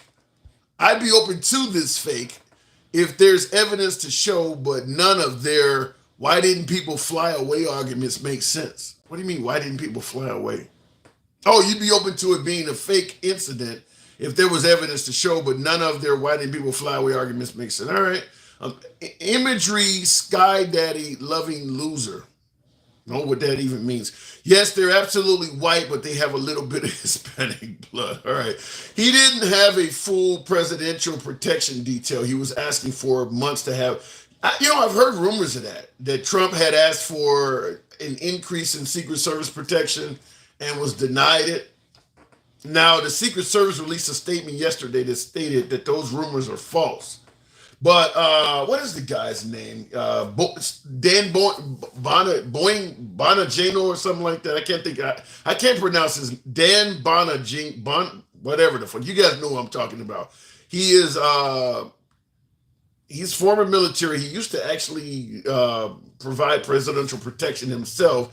He's been everywhere on Fox News. He's been all over right-wing circles. He stated that he has also heard that. And he stated today on Fox News that he has connections still to that line of work. And he confirmed that Trump did indeed ask for an increase in protection and it was denied. I think he used the term like when he asked for extra protection at Mar-a-Lago, somebody said, we don't guard nightclubs or something. I mean, it's possible. We know RFK, the Kennedy guy, asked for protection, and I think they denied him outright. So it is possible. Like I said, what happened yesterday was terrible. I'm not going to defend, anybody that wanted Trump taken out or pretend like, at the end of the day, though, Trump says a lot of things. I mean, we know everybody wanted to believe it was a liberal. Trump makes a lot of enemies. He's one of those kind of people. When something happens to him, you respond by saying, damn, we don't know who did that. There's a lot of people this man has made enemies with. We want to believe it's a liberal if you're MAGA, I get it. But Trump has said a lot of bad things about a lot of folks. You think about the people who could do something like this. High-level people like members of the FBI, members of the military, maybe somebody in the Secret Service or the CIA. He's criticized all of them people, all of them. It don't just have to be liberal. I mean, he's obviously stated he's going to take and dismantle the entire FBI once he gets elected. He spoke negatively of Comey. Jim Comey, he's not a Democrat. He's a Republican. Mueller is a Republican. I mean, he's went after a lot of people. So when something happens to him, you can't just automatically assume it's a liberal. I'm on the side of thinking, yes, probably somebody on the left that don't like him, but man, it could be anybody. I mean, the guy's criticized generals and senators from both sides of the aisle. I mean, we got folks on here right now that saying Mike Pence is a swamp creature. He's talked about a lot of people that ain't just liberals. A lot of people. It could be anybody that's trying to go after this guy. A lot of very, very high-level people. Because folks always say, well, Hillary Clinton got some kind of death list. No. If Hillary Clinton was as dangerous as people portray, she would have had a reason to take him out a long time ago because he really went after her. I mean, could be literally anybody. I mean, the man makes enemies for breakfast.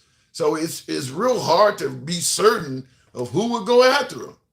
When you make that, I mean, even globally, he makes a lot of enemies. I mean, what countries do America border? Mexico and Canada. He's been unfriendly to both of them countries. Could be anybody. Literally anybody. Not to mention, with Trump stating he's going to get out of the Ukrainian conflict, he's going to get out of the Israeli Hamas conflict. Could be people who don't like that. I mean, fact is, if Trump gets elected, people believe that Zelensky is probably going to die. It could be anybody. I mean, I just want to point out it could literally be anybody. Let me go back to the box. And someone says, good luck with this election. It's going to be bad no matter who wins. I believe that, Gen X. I do believe that. King Finn, good afternoon. Welcome to the program, King. What about the blood splatter or lack thereof? Well, you got hit in the ear. There's blood splatter there. Jake, do you think it's a setup, King Finn? I don't, you know what, this is what I'm going to say. I know I get on here time and time again, and prior to the contrary, I definitely have my more provocative things to say about Trump, but I don't wish him dead. Right, same. I don't wish nobody same. dead. Okay? Same. Now, even though I don't like him, I think he's a gaseous, racist, bigoted windbag. I still don't think he deserves to die. Right. I believe he deserves a hefty-ass jail sentence for all the fucked up shit he done did. But I don't think he deserves to die because death is way too easy. Wow. Secondly, for all of these people that are saying that it was a Democrat, get the fuck out of here, bro. Stop playing with your mind. Think of something else. Come back to reality. The Trump-Landian train is pulling to a fucking stop.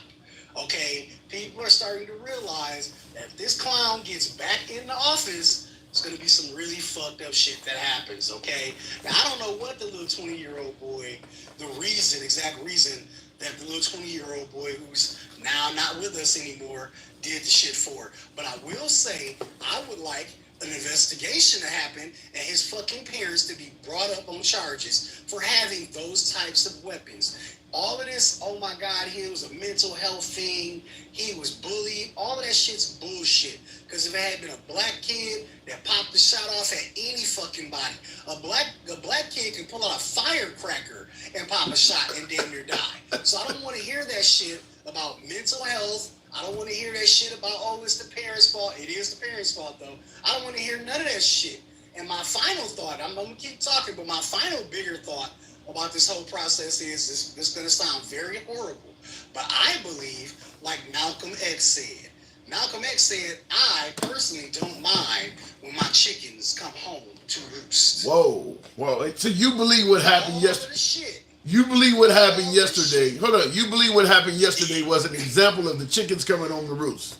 Of the chickens coming home to roost. All that fucked up shit that he done said about all them countries. All that fucked up shit he said about shithole countries. The blood of America has been tainted. All of that shit's coming home to roost. You can't continue to do godless things and think that God ain't gonna have nothing to say about it. Now, do I think God had anything to do with popping the shot off at him? No, I don't. But somebody in there somewhere, there's some doing where chickens is coming home to roost. Wow. Well, shit, you talking about All God? that shit he been saying. Yeah, but hold on, you talking about God? A lot of folks believe that it was God that saved them. Yeah, it probably was. Yeah. It probably was God that saved him, an angel that saved him.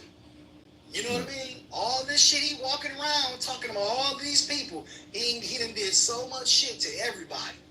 All of this demonic bullshit he done said. The blood of Americans is tainted. Shithole countries. I'm a lock them up. I'm a mass deportation. All of that shit he done said is coming back home, man. Yeah. He shouldn't have said all of that shit. If anything, it should be a fucking wake up call to him to wake the fuck up. You are not God, bro. You are not you are not the savior. You are not that man. Do you think It's time for these people to wake up. Do you think there's a chance that Trump, now that this has happened, that he will tone down the rhetoric at all? Man, you know what? I really wish I could say yes, but I don't. I don't think now that this has happened. If anything, I believe, like an earlier guest said, all they did is cauterize the fact he's a damn martyr. Because MAGA's not going to see it like that. Yeah. MAGA's going to see it, Trump survived. He's a god. And all of the false idol worshiping and all the shit that they doing. It's not going to help, man. He has he's a huge inflated fucking ego. And this is just going to play more into the fact. I'm really upset at the fact that everybody's talking shit about Democrats and Obama and fucking Biden coming out and saying something, because I feel like they both came out and said something exactly like I've said to you before. This is the problem. This is that area of problem where we have come to, where it is okay for everybody to criticize everybody else. Stop doing that. Yeah. America. I gotta agree with you. I got into an article. I think the guy's name is Lumberjack. On here, I got on his page first, and he was criticizing. Now he's an African American that supports MAGA, and I regularly spar back and forth with him. But he was criticizing how Biden came out and offered condolences to Trump. And I came back to him, and I'm like, damn, I mean, the man can't even offer his sympathy properly. I said, now, when January 6th happened, Trump didn't say a damn thing for several hours.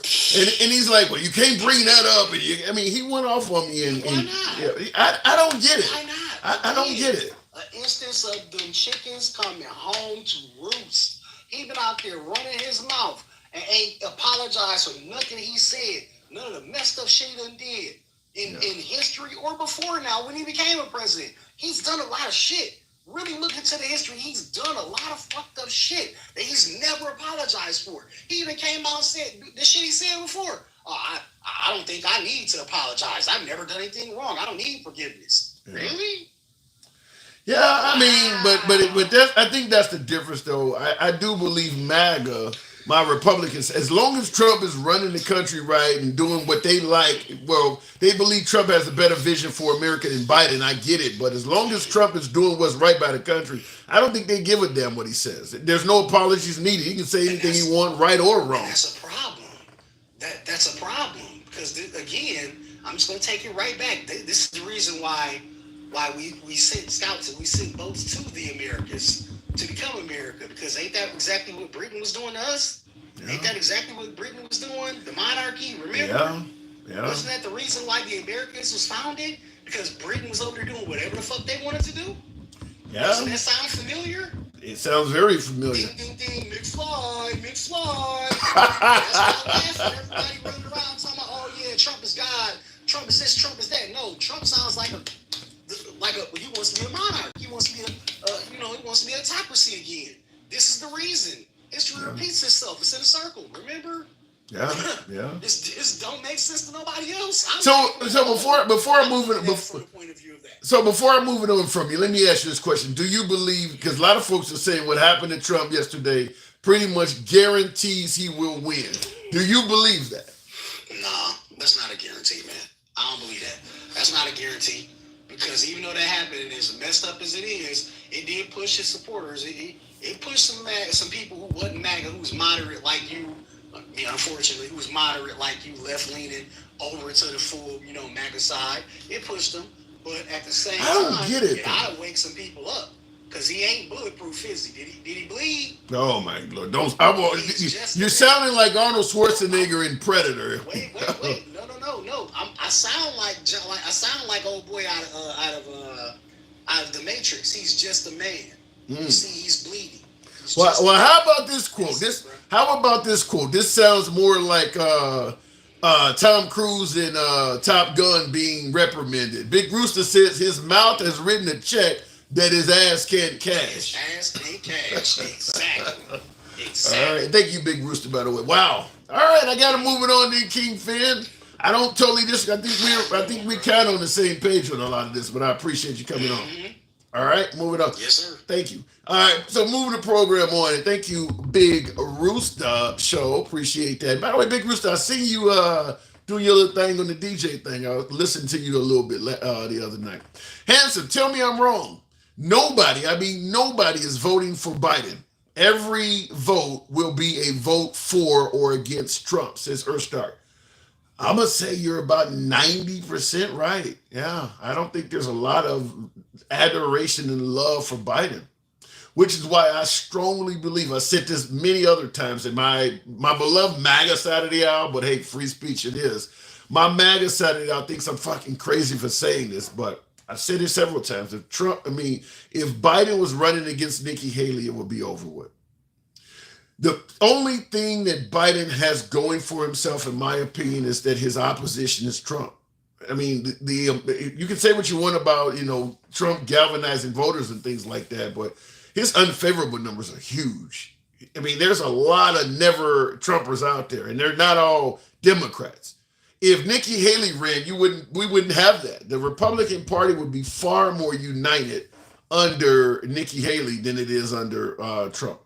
I mean, there's a lot of folks in Washington that don't want Trump back in office. I mean, keep in mind, Trump is promising to go after people, whether you believe it or not. I mean, there are people that know if Trump is elected, they could be in some deep shit. General Milley is probably number one on the list.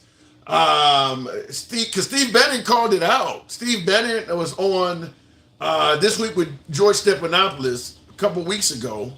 And he got interviewed, and he admitted before, Steve Bannon's in jail now, but he admitted, he said that Attorney General Barr I'm looking at my book back there, but Attorney General Barr will be investigated. Fauci, who did he name off? Mueller. He named off a bunch of people. And a lot of these folks have a history of being Republican.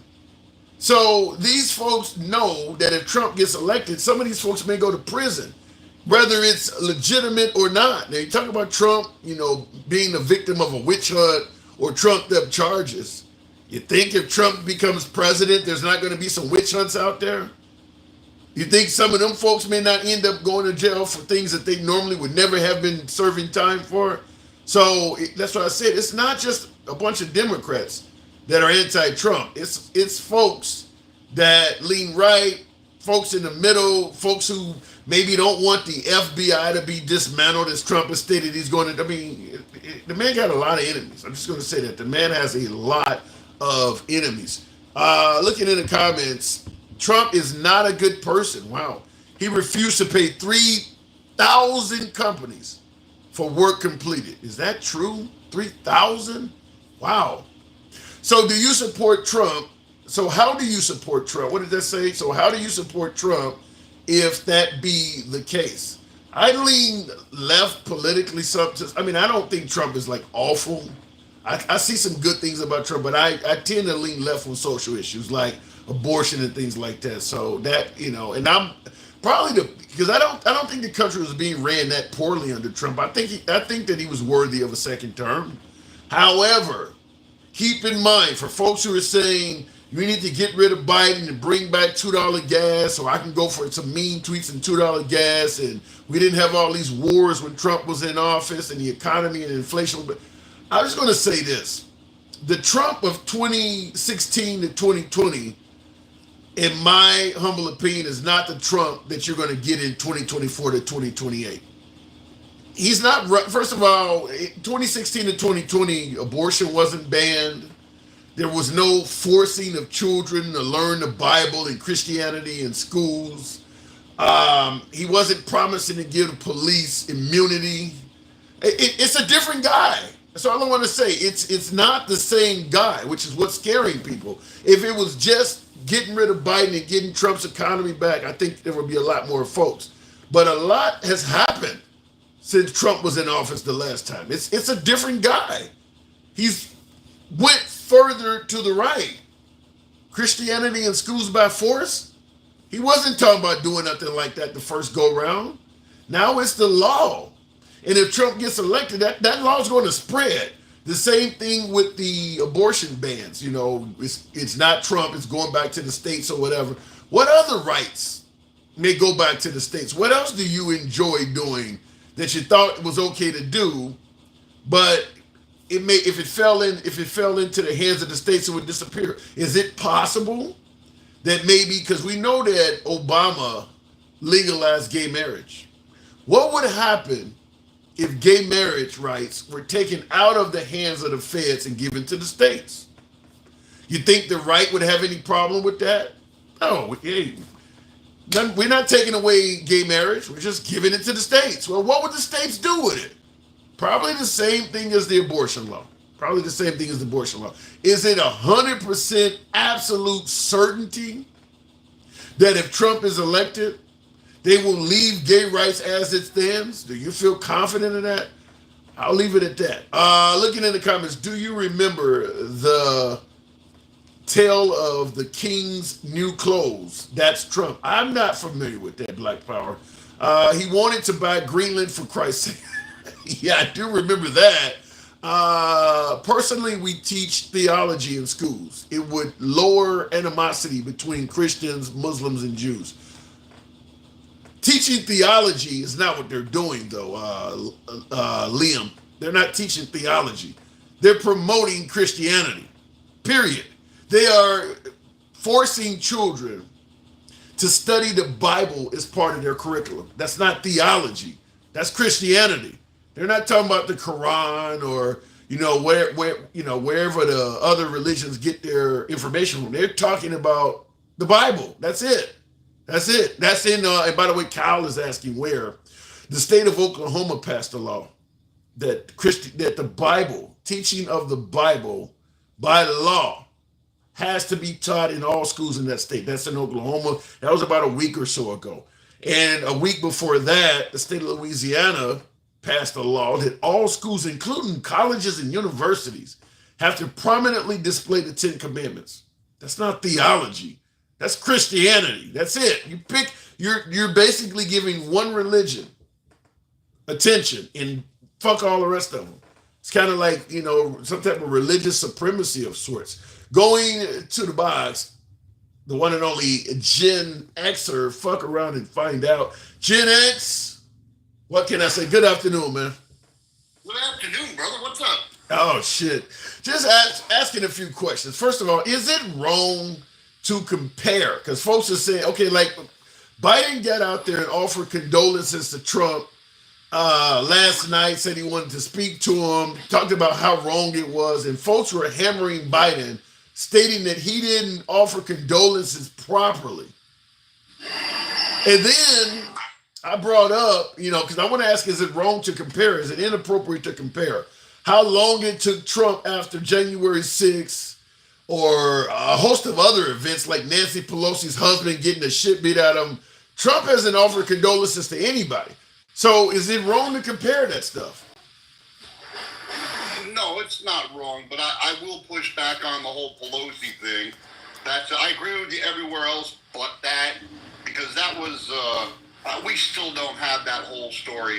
I mean, when the cops got there, both men were in their underwear. The hammer was on the table. They obviously knew each other. Whoa. Let me interrupt you. The guy hit Nancy Pelosi's husband on the head with a hammer in front of the police. It wasn't on the table. He did it in front of the cops.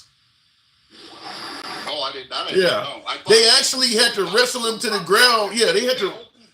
Yeah, they had to open the door for the cops. No, when the cops got there, that Nancy Pelosi's husband had been trying to grab the hammer and defend himself, and the guy lunged and started hitting him in the head in front of the police. The police had to wrestle the hammer from the guy's hand. That's right. That's right. My bad, brother. Yeah. My bad. That's been a while. That's 3 years ago. But I didn't hear this, so I can't confirm it. But I do want to ask you if it is true. I don't know, but if it's true, folks are suggesting in the comments that President Trump, during one of his rallies, actually made jokes about Nancy Pelosi's husband getting hit in the head like that. What's your take? I'm not a big fan of fucking. I can't sit here and lie, man. I made fun of it too. I believe your ass. So how would you feel? I gotta ask then. Honest question. How do you feel when you hear you? You won't hear it from me because I think it was an awful event. But how do you feel, or how would you feel if you seen liberals making fun of what happened to Trump yesterday? Well, they're already doing it. And how do you take it? They're right, man. That's the difference between the left and the right.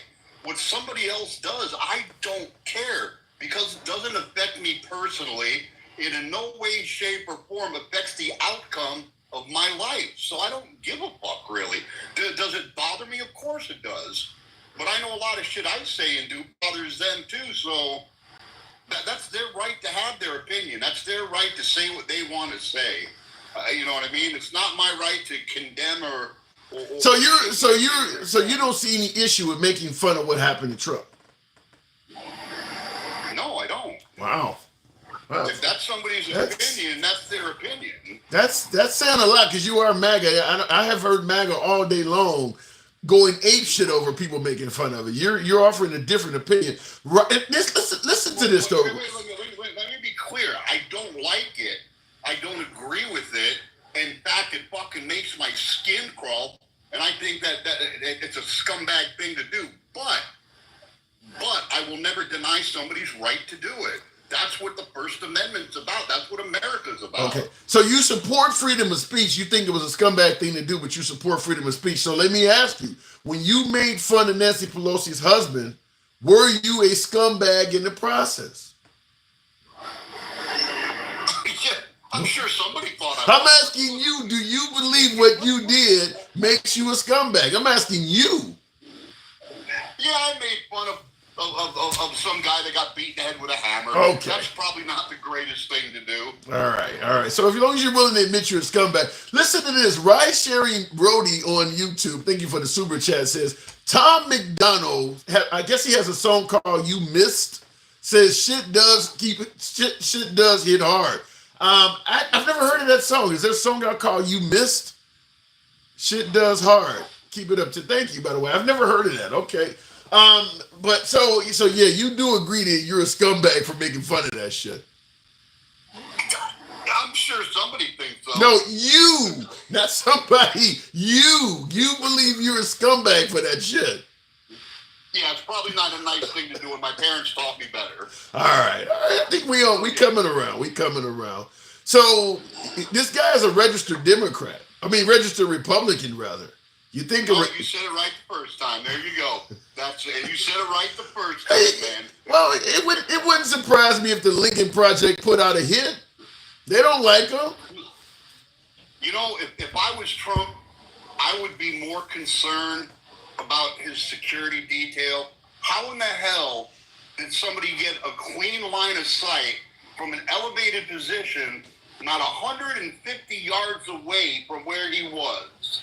Yeah. That's now I get a breakdown of security, a procedure, a protocol.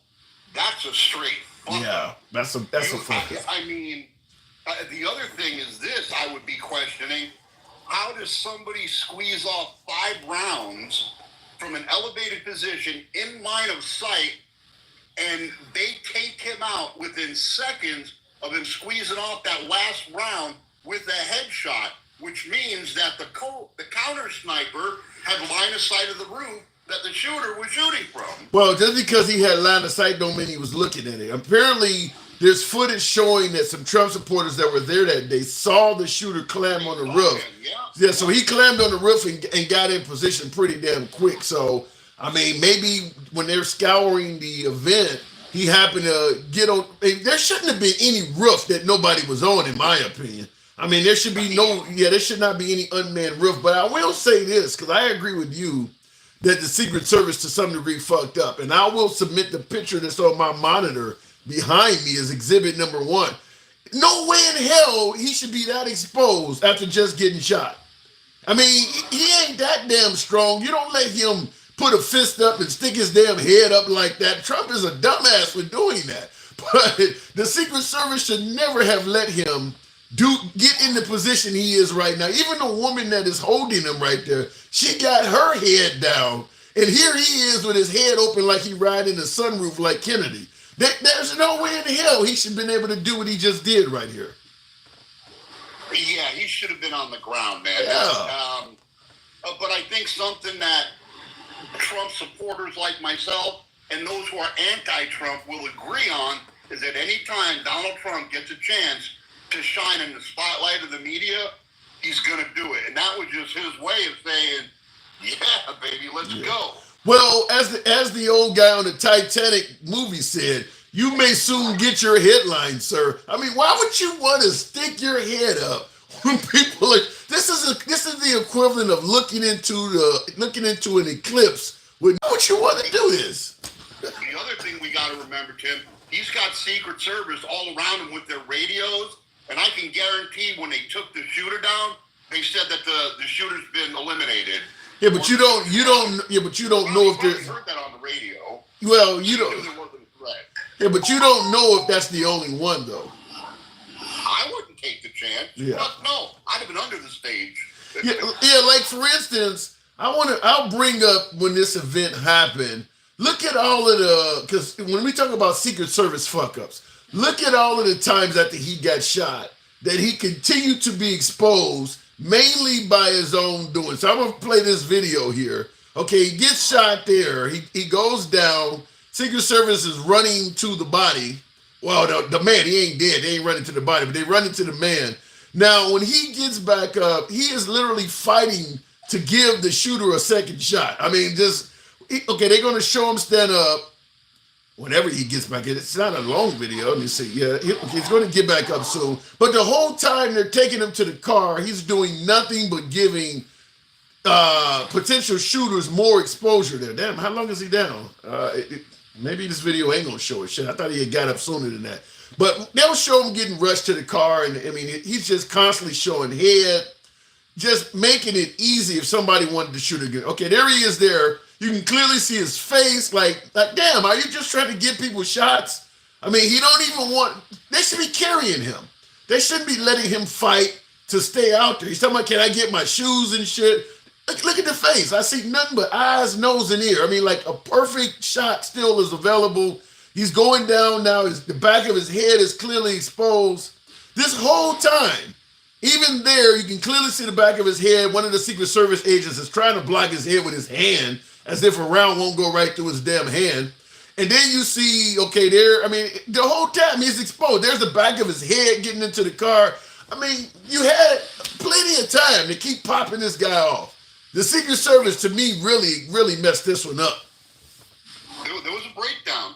There was definitely a breakdown. I'm pretty sure there's going to be a big investigation into that. Like I said, the fact that the guy got an elevated shot not 150 yards away, he should thank God that the kid had horrible aim. Yeah. And then, I mean, the kid obviously had no training, because if he had any kind of training, he'd have went center mass. Yeah. You don't take a headshot from 150 yards out. I will say this, though. If you're part of the new detail, because a lot of times when the president is taken out, they replace the detail because obviously it's a failure in security that day. So if I was in charge of the next detail, my first response would be, either you take our instructions or I don't want the job. I mean, I don't want to be held accountable for a failed security lapse when I got a client that is doing every damn thing wrong. There used to be a movie years ago, I don't know if anybody's seen it, with Nicolas Cage, and it called Guarding Tess. And Nicolas Cage played the role of a Secret Service agent providing security to a widow that she was the first lady that was a widow to a president that had passed away, and she wouldn't do any damn thing Secret Service wanted to do.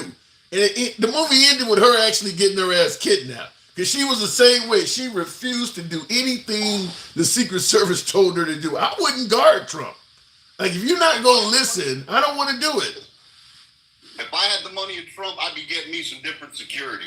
Yeah. Well, but I mean, even if it doesn't matter how great the security you get, if the client won't take advice, I mean, hell, even the movie The Bodyguard with Whitney Houston was a good example of a client that doesn't listen. If the client doesn't follow your instructions, it doesn't matter how good security you provide. Your client is deliberately doing risky shit. Yeah, a lot of people are already saying, I'm not one of them, that this was planned. I haven't seen enough evidence yet. Now, do I suspect? Absolutely. I think there's a lot more to this than what we've been told or what we know. But I gotta tell you, Tim, this ain't looking good. Just all the little details. How do you keep a roof not 150 yards unsecured? How does that slip through the cracks? Let me just say this. If you're going to look at what happened yesterday and say it looks like it's planned because you never think a former president would be this exposed, then you should probably think January 6th is that. I mean, who would have thought what happened on January 6th would have been that easy to do? I mean, you would have thought with all of them folks in that building like that, the security would have been impenetrable. I think, once again, we saw that if somebody is determined enough, shit can still happen. But he did die in the process, too, so it wasn't like it was a success. Right. Yeah, they should have. Yeah, that guy had it was terrible aim, man. Thank God for Trump. The kid had terrible aim. So are you one of those folks who buy into the notion that somehow God and angels protected Trump? Something protected him. I think the man just got lucky because, I mean, obviously, if God is there to protect people, he didn't do shit to help out the innocent Trump supporter that got murdered there. So, I mean, you gonna pick Trump to help out and just leave the supporter to die, huh? Look, the man just got lucky, in my opinion. Yeah, I would say that luck was on his side. Yeah. I would say luck was definitely on his side. I'm going to be interested to see how Trump treats his supporters that were shot, because there's two that were critically injured, one killed. My opinion is that he's going to reach out to them. Oh yeah, but we'll see. 100%. My guess is the individuals that were injured, the ones that are alive, they'll receive a visit or a call from Trump in the hospital. The family of the deceased will probably be on stage at a Trump. Yeah, I mean, you got to cash on that. Trump is very intelligent in terms of how to use media capital. Yeah, you're going to certainly hear about all of that. I'm sure he'll. I mean, maybe even financially help out the victims. I'm sure he'll do that. It's a shame, man, because like I said yesterday, you think our country was torn before? That was a horrible thing, man. That was a horrible thing to happen to us. Yeah. But I hate to see shit like that on either side. It doesn't do us any good. It doesn't do us any good as a society. No. Nothing good will come out of that. But I will tell you, if Trump gets reelected and any of that Project 2025 type shit happen or women continue losing rights, this could happen again with success. I mean, if he gets in there and he starts doing all this radical stuff that he's promising, my guess is somebody's going to try it again. We'll see. Yeah. We'll see. I haven't finished reading that. In fact, I've read very little of the Project 2025. A lot of it is fuck, man. I agree with some of it. Whoa! What in Project? Wait a minute. What in Project 2025 do you fucking agree with? Let me get my notepad out. It'd be easier to tell you what I don't agree with. Oh my God! Oh Lord! All right, give me what you don't agree with. I guess I shouldn't be fucking surprised, but what don't you agree with? Banning contraception, that's dumb. Higher tax on the working class, that's dumb. Raising the retirement age, cutting Social Security. What else was there? Cutting Medicare, raising prescription drug prices, ending marriage equality. I don't agree with that either. But shit like getting rid of the Department of Education, I think that's a good thing. And replace it with what? That should be a local issue. That should be sent back to the states. It shouldn't be a federal issue. So now we're gonna have children learning different shit depending on what state they grew up in. Depending on what, yeah, absolutely. What? So Back to the states. and you don't see. I mean, I'm just telling you, when people out here telling you that the Civil War was not about slavery and the Confederates are about love and heritage. I mean, everywhere you're gonna have people. The history in this country will be fucked. Everybody's teaching history differently. I mean, I guess in the South you'll learn about all these blacks that owned slaves. It'll be crazy. The Irish slaves will get a new holiday. I don't know, man. I think that's just my opinion. All right. Ending climate protection, teaching Christian beliefs in schools. I believe in that. Banning gender studies in all level of education. Increasing Arctic drilling. Defund the FBI and Homeland Security. Mass deportation. Wait. You're okay with you believe in defunding the FBI? Yeah. Wow. Yep. So And Homeland Security. Because they're a waste of resources. really, They're a waste of resources. How wow. many cops do we need in this country? How much law enforcement do we need on a federal level? You've got the ATF, you've got the FBI, you got the DHS, you've got all these other little fucking, the CIA, the NSA, which I know they don't operate on U.S. soil, but it's massive waste. It's waste. Then you got your local sheriff's department, your police department. You've got and for somebody who doesn't like cops, Tim, I can't believe you don't agree with me. What the hell makes you say I don't like cops? Maybe that you don't not like cops. You don't like a big police presence. I don't know. No, I believe in a civilized society. Cops are absolutely necessary. I was the one who was really, really against defunding the police, and I'm really, really against defunding the FBI too. I believe cops should be held accountable, which is why I'm totally against Trump promising to give police immunity. I think that's fucked up. But yeah, I don't believe in defund. I think that's crazy. And by the way, I know on your side of the aisle, you guys are for states' rights and smaller government. You got to understand, Gen X, small government's been horrible historically to minorities. So I'm not going to look at American history and say none of that shit matters. It'll never happen again. Let's go back to small government. When the only examples of small government for minorities is pretty damn oppressive. I don't want to let the states decide individually how they can treat me, because I know a lot of states wouldn't like me.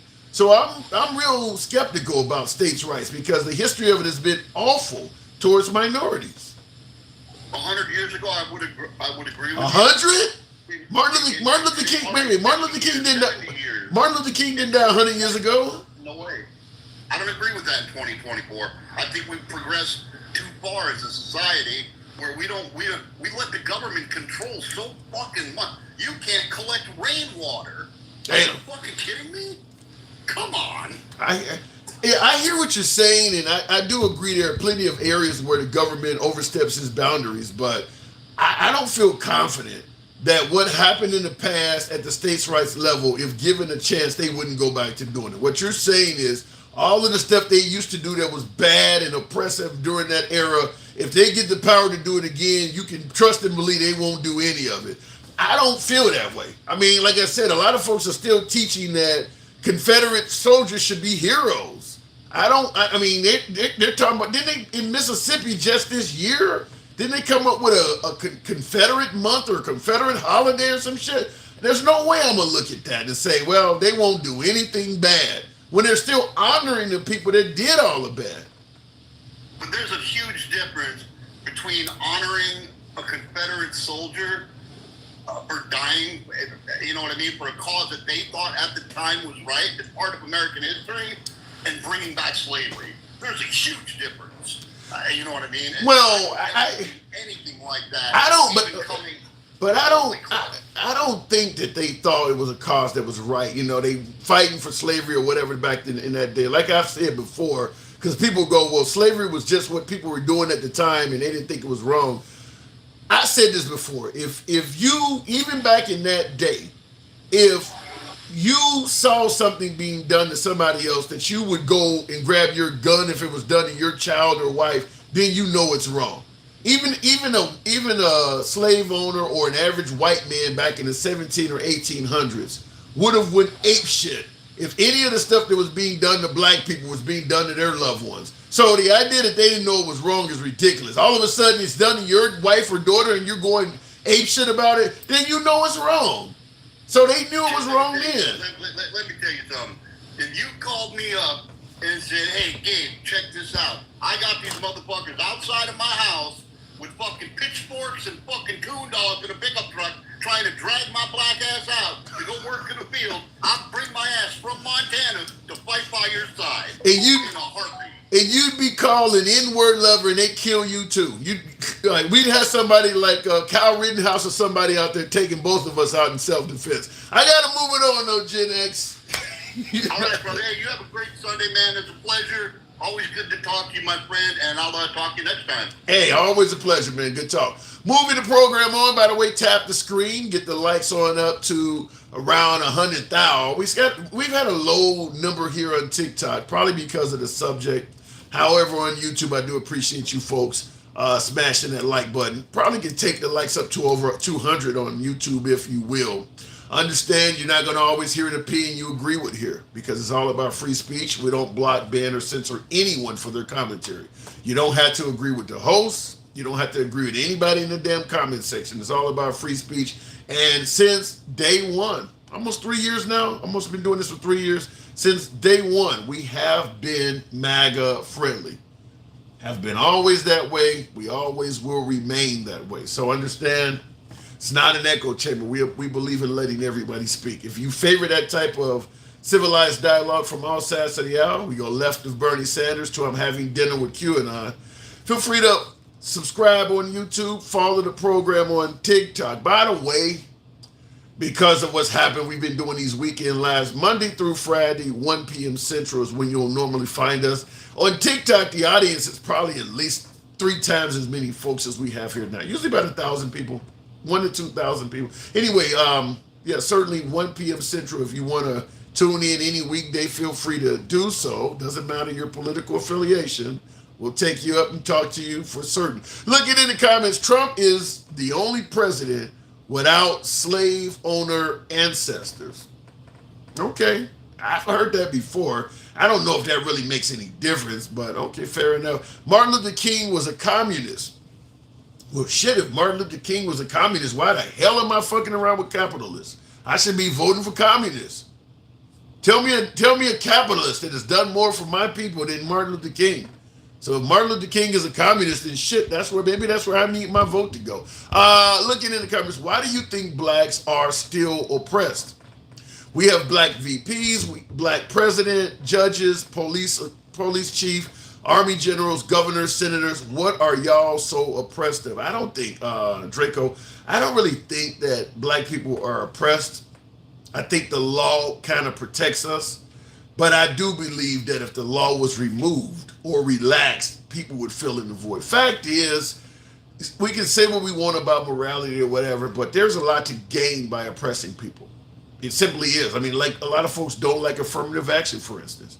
If you were to get rid of some freedoms for black people, it would benefit a lot of whites. I mean, simply put, let's say, because you pointed out all these professions that blacks are in. If you could oppress black people, then people in those professions would have less competition. There are a lot of people who would like that. So I'm just simply saying I don't feel confident or comfortable getting rid of protections given to me by the federal government and hoping that if it's left up to the states, they will leave all those protections in place. I don't feel confident in that. For the simple fact, we're talking right now about Bibles and Christianity in schools. All of the protections that other religions received Now that it's in the hands of the states, they're taking them away. Now all of a sudden, my kid got to learn. If you're in Oklahoma, your kids got to learn about Christianity, whether they like it or not. It's actually part of the curriculum. That's not religious freedom. To have a Muslim child going to school in Oklahoma and now you're forcing them to learn the Bible. States got their rights in Oklahoma, and now they have started forcing people to learn Christianity. That's the point I'm saying.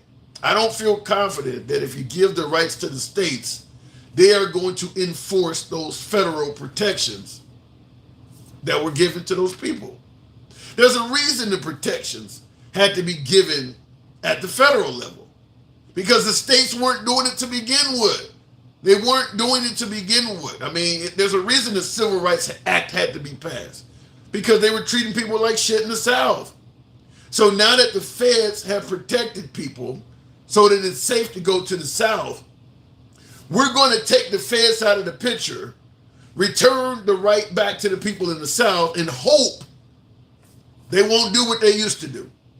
Now, maybe they won't. Maybe they won't. But I don't want to. Why would I take a risk? You have zero to gain, a hell of a lot to lose. Why would you take the risk? There's no way in hell. I mean, there's a lot of people that are pissed off with the actions of African Americans that they see in cities like Chicago and shit like that. If they could limit asset, hell, there's no way in hell I don't believe in some of those states.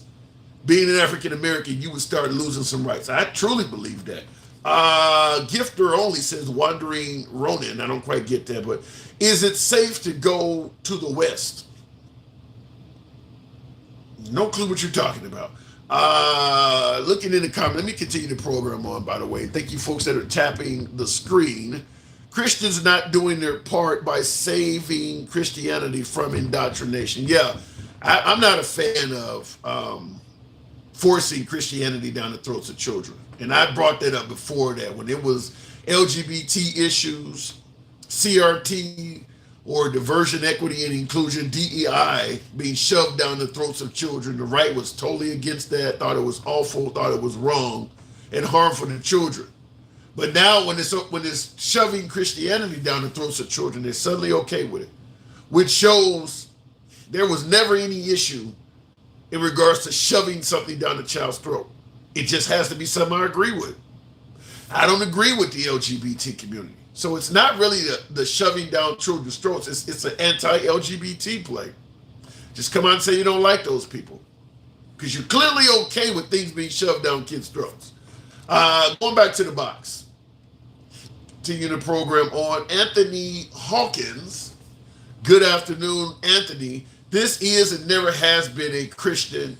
This is and never has been a Christian nation. I don't know. It's not supposed to be Christian government-wise. Anthony Hawkins, good afternoon. Anthony, are you there? Can you hear me? Oh, yeah. Okay. All right. So what do you? Yeah, I can hear you. Can you hear me now? Yes, sir. Okay, you're going in and out, or there's some kind of delay. We may have to drop you and bring you back on, but it's probably. I got a Spectrum Wi-Fi. It's ass. Give me 1 second. So Can you hear me now? yeah. So do you think the guy that tried to take Trump out was a Democrat? You know, I don't know. Yeah, of course, you know, the media saying he was a registered Republican, but he donated to Democrats. I don't care. What I care about are the innocent victims that were killed and are in critical possible. We hope they're in stable condition. These people were innocent bystanders. Right. For having an opinion, for caring, whether it be right or left, they cared about their opinions. They wanted to go to a Trump rally and they got murdered and Wow. were critically injured. None of that other shit matters. Like it's fucked up. Do you blame? Do you now? President Biden apparently made a comment about President Trump that used the word bullseye just a few days ago. Do you blame or believe that Biden is responsible at all for what happened under the guise that his rhetoric or something had something to do with it? So yes and no. I'm in the situation that all politics are criminal and all politicians are criminals. It's all a show. It's all a scam. It's all a ruse. It's all bullshit. The whole government needs to be shut down and restarted. We need to knock this shit out, abolish it all. We need to start new because these Wait, people, Anthony, you know that's not gonna Anthony, but Anthony, you know that's a pipe dream. That's not gonna happen though. But it's not. But it's not. When you see both sides, left and right, it's two wings of the same bird. These people are in it for the money. They're being paid. And please do not ban me. Please, I'm sorry. This is my opinion. Please do not. You know I talk to you all the time, and I'm shitted on. I'm canceled.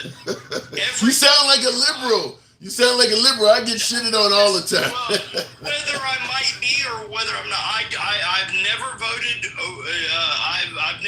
I'm a felon. I've never been able to vote. I got my rights restored last year, and I had to pay the government to restore my rights.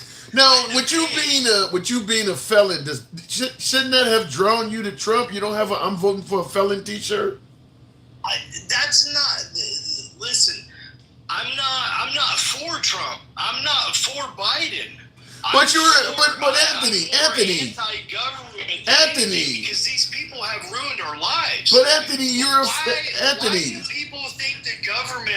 Why do people think the government can run our lives? We're supposed to be sovereign people.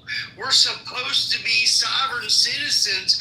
We are supposed to live our lives. The government was put here to protect the country, not the people. They're not supposed to police us. Anthony, you are a felon. Why isn't Trump drawing you to him? They say that him being a felon should attract you.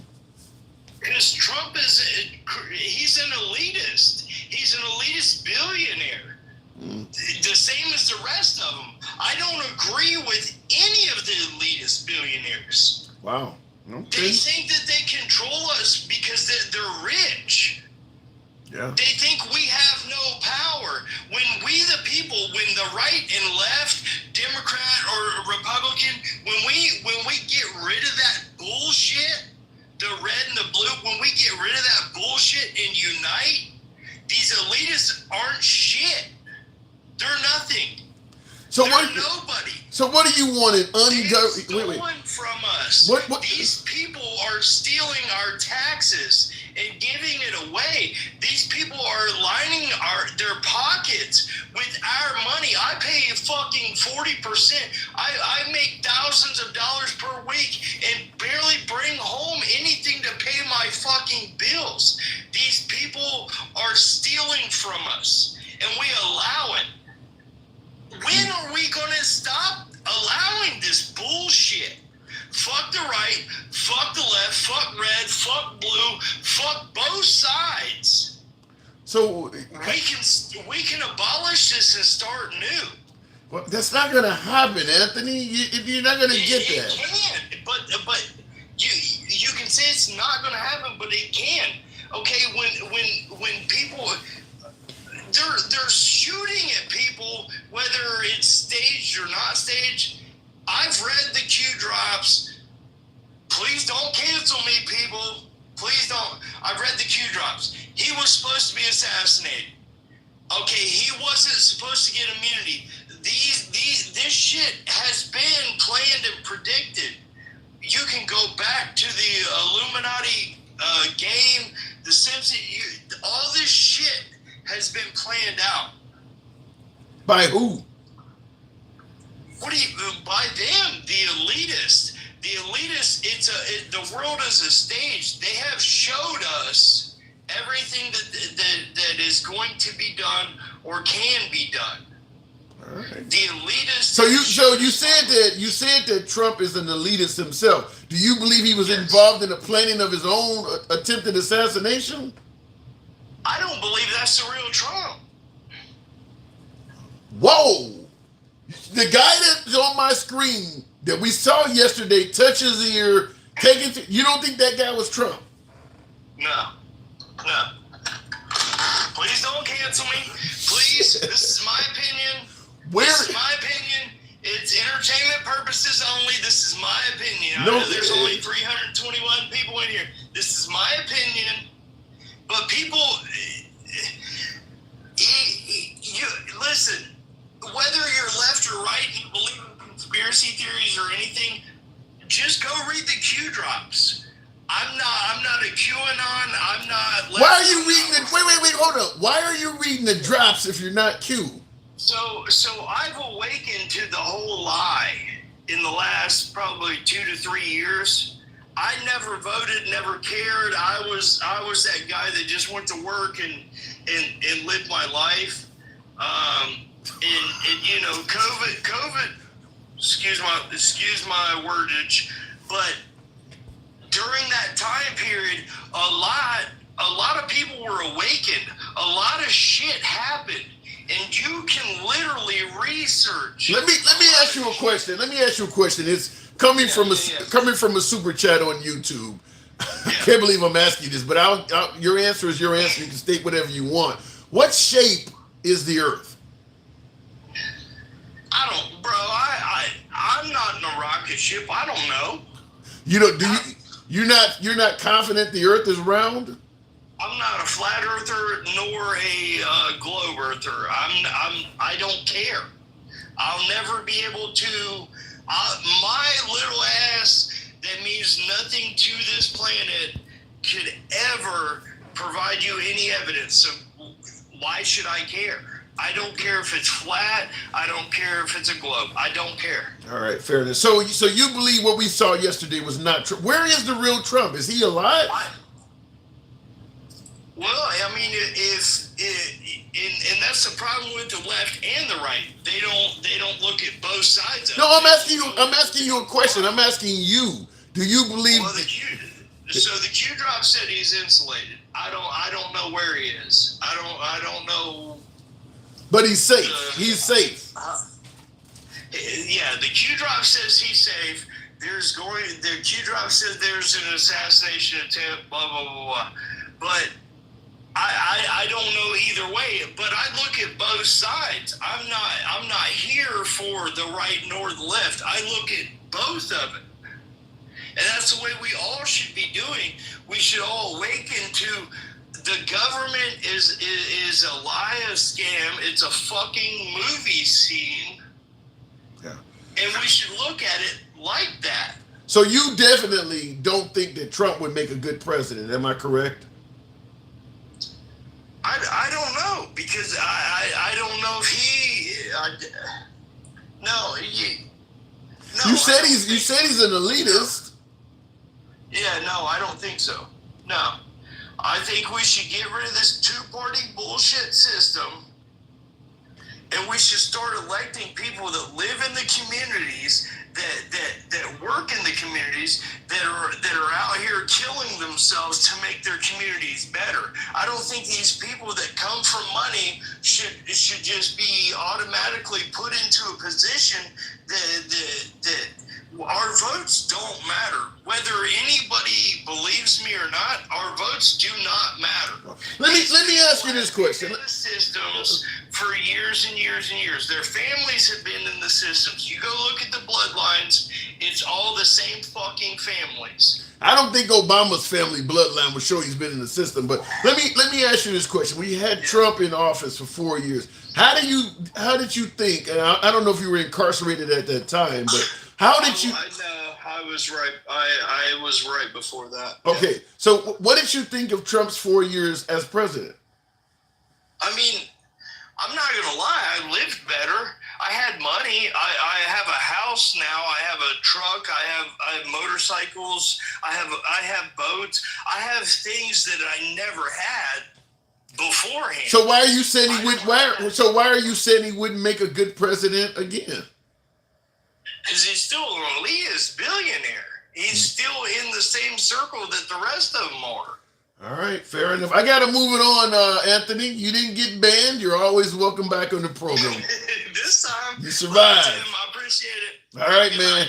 All right, appreciate you coming through. Wow, and Anthony never disappoints. And by the way, he's not the first caller I've had to suggest some well-known world leaders are no longer with us that we're seeing. I mean, because I don't believe he believes that Clinton or Pelosi are around anymore either.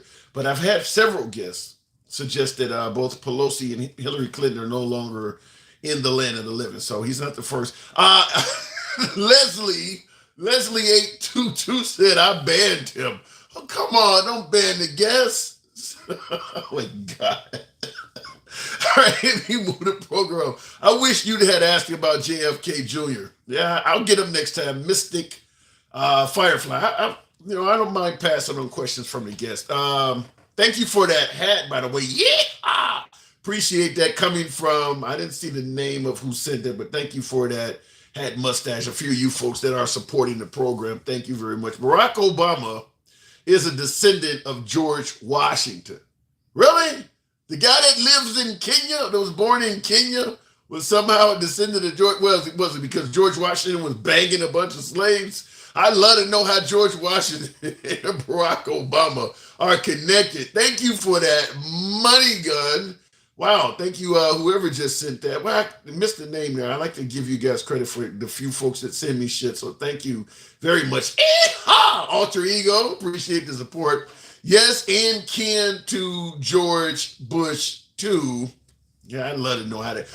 Yeah, you're right. The mom, I guess Barack Obama's mom was white, so it could be. 6 degrees, 7 degrees of separation. I guess it could be. Why did he pay for the right to vote? I think it's kind of funny. My last guest stated he's a felon and had to pay for his right to vote. And Tony Carl on YouTube has said, why the hell would he pay for his right to vote back? Good point, considering he's saying he doesn't like anybody. Pat Carlson, appreciate that graphic, appreciate that bear. Indeed, it is Pat Carlson. Good evening, Pat. Good evening. Hey. First of all, I was the one that sent the Money Gun and the bear just now. Oh, shit. Appreciate it. I didn't see the name. Thank you. No problem. But you see, here's my deal, is that I have a live TikTok myself, and I've watched you. Live TikTok. I've watched you. Everybody that people know that I go and tell people that Trump nor Biden are going to win the election, that everybody's going to write my name in on the ballot, and I'm going to be the next president of the United States. That's what I tell people on TikTok. So, I'm not for Biden or Trump.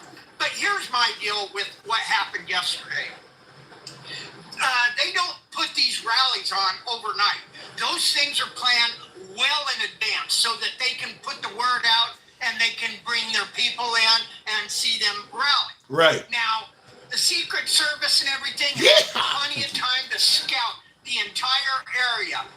There was nobody up on that roof but the shooter, So, and you've got to ask this question. All right, first of all, Trump grabbed his ear, he goes down to the ground and everything, and right. You don't actually know, and we will probably never know whether Trump actually got hit in the ear by a bullet or if it happened on the ground or if he did. No, wait, hold on. Hang on. There's video footage where you can actually see the supersonic trail of the bullet. I mean, somebody took a picture, I guess at the right time, and you can literally see the disturbance in the air of the bullet whizzing past him. He got hit with a bullet. Well, all right, let's even go off that. All right, so he goes down to the ground. The Secret Service takes and gets him up, and let's look at this. When he had his rally on January 6th, he wanted to go and travel with his followers to the Capitol, right? Right. They wouldn't let him, but yet he's up doing fist bumps, telling the American people, fight, fight, fight, and putting himself in harm's way, quote unquote, putting himself in harm's way. Yet the Secret Service let him do that and allowed him to do that. They didn't force him down or anything else. Something just is not ringing true with me. Here's why I would push back. This Secret Service detail, many of them probably have been around Trump since he left office, so we're talking almost 4 years. They know who Trump is. They know that if they push back on Trump, they're going to get fired. If he gets reelected, something worse may happen to them. My guess is they probably have been used to letting him have his way. So when you say, well, why did they let him do this? Or why? Because they probably normally do it. Trump doesn't like to be told what to do. And it wouldn't surprise me if the Secret Service is just like, all right, yeah, it's not the safest thing, but go ahead and let him do that or let him go over here. He don't listen. So this was just normal. Well, you see, the problem is, though, history shows that Secret Service, will be relieved because they didn't protect him good enough. So his entire step, so that doesn't wash with me. They would have said, all right, we're going to do everything I can, even if we have to force him or anything else to do it to try to save our job. I don't know. I mean, you see, let's look at it possible this way. I mean, if you look at the mass shootings in America, the people who do the shootings, they're just pop, pop, pop, pop, pop, pop, pop, pop. I mean, just shot after shot after shot. This guy only got 5 shots off. Come on. Wait, hold on. I'm not saying they shot him. I'm not saying that Trump arranged this whole thing, but is the possibility there? Oh, yes. There is that possibility. I mean, they're saying, oh, Biden had something to do with this guy shooting at Trump.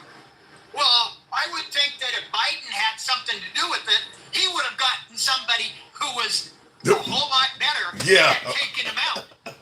Let me ask it to you this way: is it possible that this 20-year-old was just a lone wolf operator that didn't like Trump?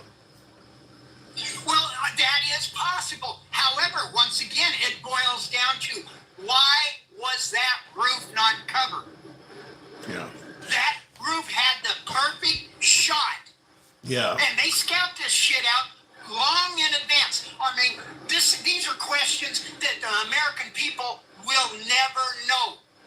Prime example, JFK's assassination. There's stuff we still won't ever know about that. This one shot, one bullet theory that they've put out on JFK all these years, everybody knows that's a crock of crap. But yet they're still pushing that narrative. Yeah. We're never going to know the truth behind this. Did Trump actually have something to do with this? Is it possible that Trump, or somebody in Trump's orbit paid this guy, and said, hey, we're not going to hurt you or anything. Just take a few shots. Oh, hell no. Don't get me wrong. No. Don't get me wrong. I'm not saying that's insane. I'm just saying. What's that? That's insane. You think a 77-year-old man, 78-year-old man wants to be president so bad he would let somebody wound him for the job? He's 78. Are you saying that that's not possible? That he couldn't say, hey, no, don't actually hit me with a bullet, but fire down there to give me the support. Let's go. Wait, hold on. Let's go with what you're saying. If Trump planned something like this on the grounds that, well, don't hit me, but let it whiz past, then that means he's responsible for murder because somebody got hit with those damn bullets. You're basically saying Trump is a murderer. But now look at this. Trump has outright said that he could go down into Times Square, shoot somebody, and get away with it. So you're telling me that Trump couldn't say, hey, I don't care if you hit somebody else. Right. That is entirely possible. Well, you win that argument. He did say that shit. You definitely win that part. Exactly. And look at everything he's done. Look at January 6th, sending people to the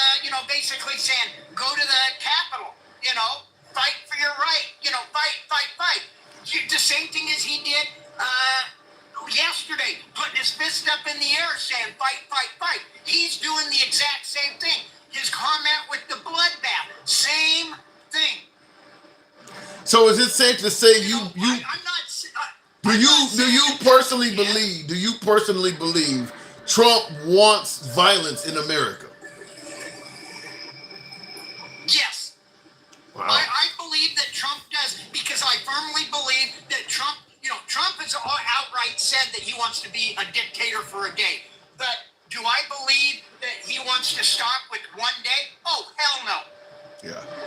Yeah, I think he said that in the narrative. He said that in the narrative to see what his followers would say, and his followers, as everybody or a lot of people already know, a lot of his followers look at him as God. There have been people baptized and shit in Trump's name. Let me say something. Hold on.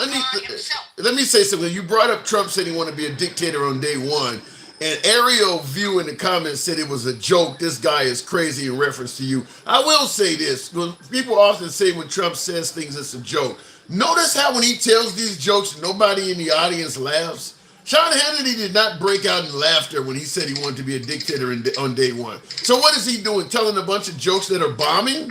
No one in that audience. That was a almost like a town hall event. Sean Hannity was interviewing Trump, and when Trump said that, nobody in the audience broke out laughing. So what is he just a really bad comedian? Go ahead. Well, here's this. All right, Trump said, and his supporters are saying, "Oh, he was only joking," but yet he went into a room with Putin, had a conversation that none of us will ever know exactly what was said in that conversation, because not only did he take what notes his note taker did take, but he banned his note taker from continuing to be in the room to hear what he was saying. Yeah, that did happen. That actually did happen. Well, so do you fear personally, though, that Trump will be try to be a dictator? Yes, I do. Wow. Because let's look at facts. Let's look at the facts. He's in bed with Putin. He's in bed with Kim Jong-un. He's in bed with about every dictator there has been, and they're all good people, according to Trump. They are all good people. Yeah, So he sat there and told Putin, "Help me out with Hillary Clinton." Yeah. Did he not? Yeah, with the emails, yeah, he did say that. Yeah, because let's look at the facts. Putin wasn't, what he is until he got in office and everything, and then he made himself what he is. So who else would be better to communicate with and to become a dictator than the people who are dictators? Wow. They can tell him what it's going to take to beat the dictator. Yeah. Trump has also said that he would go and stay in office longer than the 8 years. He's made that comment.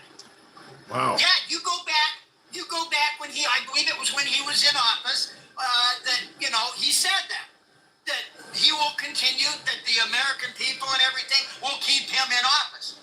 He was setting up for the dictatorship long before. Well, I gotta move it on, Pat, but understand that might be your next president. I do have one more question for you. Sure. And that is, all right, so a while back, I subscribed to you. Now, my question is, does my subscription continue to go on, or does it shut off each month, or how does that work? I believe, I watch you on almost a daily basis. Wow, I appreciate that. The subscriptions help the program out. I believe you're on a monthly, so I don't think you're currently a subscriber at all right now.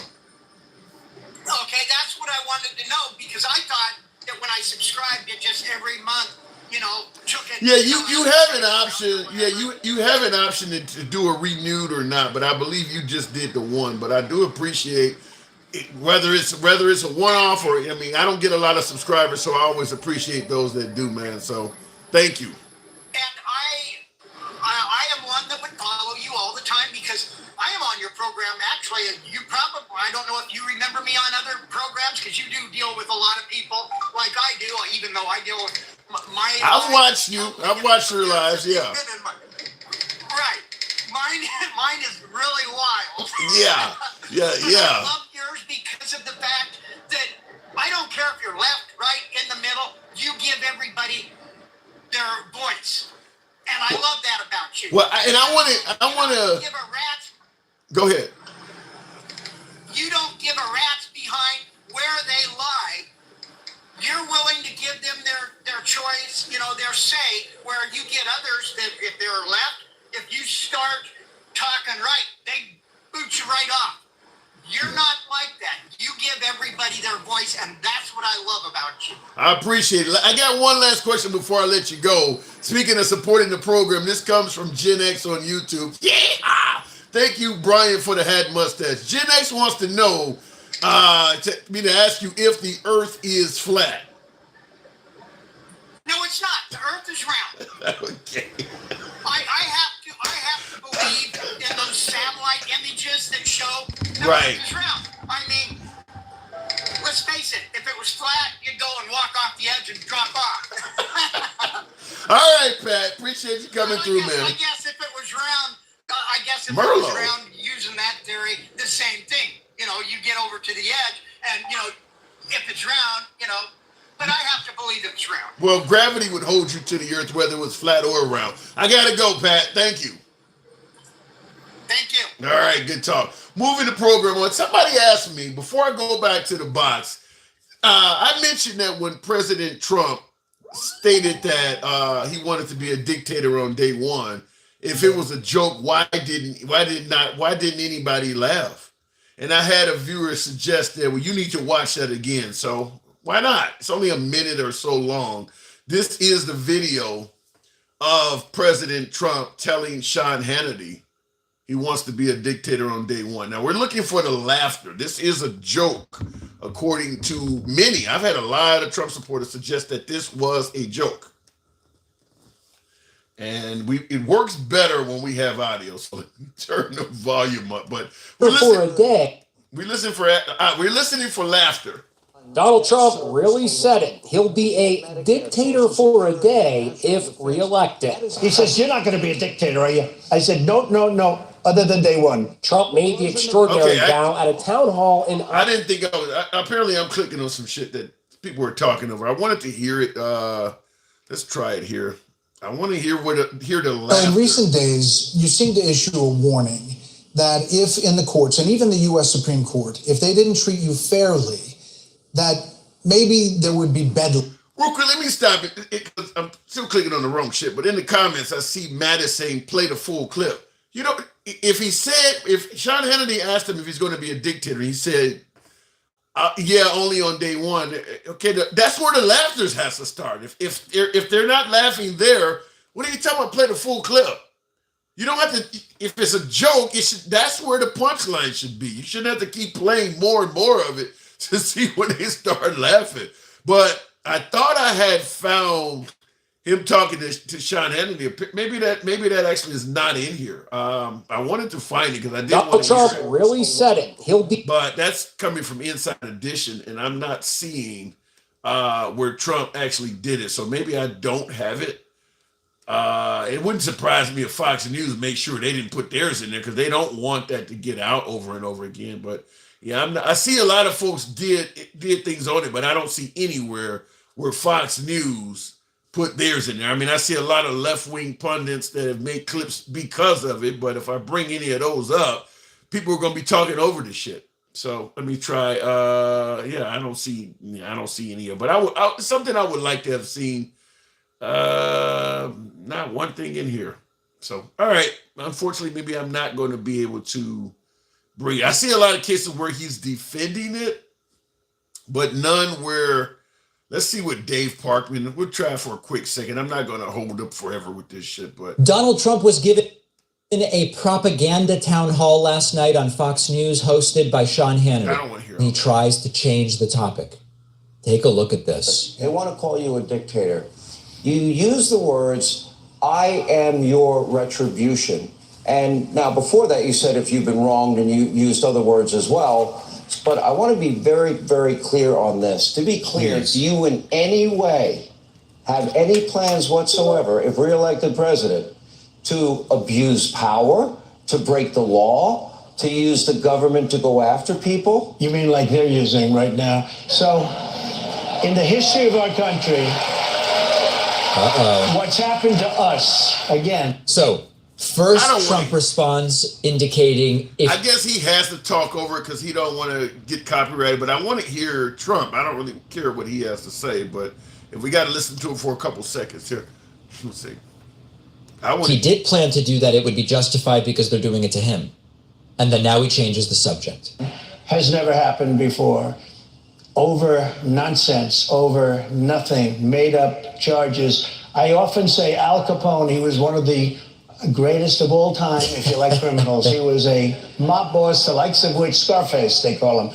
And he got indicted once. I got indicted 4 times. I wonder what my father and mother would say. I'm still not hearing it. Yeah. Okay. I did everything right. And all right, I mean, it's edited and clipped to the point where I can't even hear the shit. And I see folks are not a big fan of David Pakman or whoever the hell. Look, I know the guy leans left, but I would have taken the clip from anywhere I could find it. It doesn't appear as if there's a solid clip of him saying it without all of these left-wing pundits talking over it. So I just wanted to hear the comedy. That's all I wanted to hear. If what Trump said about he wanted to be a dictator on day one was comic, was meant to be a joke, I just simply was listening to hear if the audience started laughing. That's all I wanted to hear, but there are so many left-wing pundits talking over it, you can't really hear it. Looking in the comments, though, please give your opinion of Project 2025 and Jeffrey Epstein files, all surrounding Trump.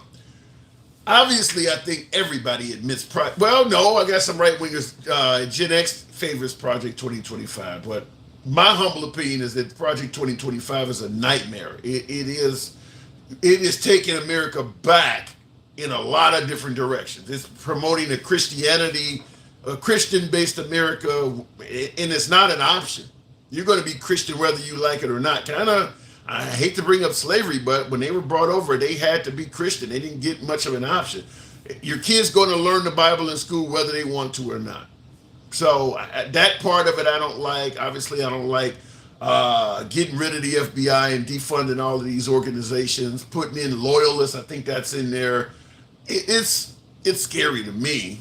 I don't like what's in Project 2025. But keep in mind, Trump also said it's ridiculous and tried to distance himself from it. Most people don't believe what he said. And Agenda 47 is simply it's Project 2025 light. A lot of similarities. Agenda 47 and Project 2025, a lot of similarities.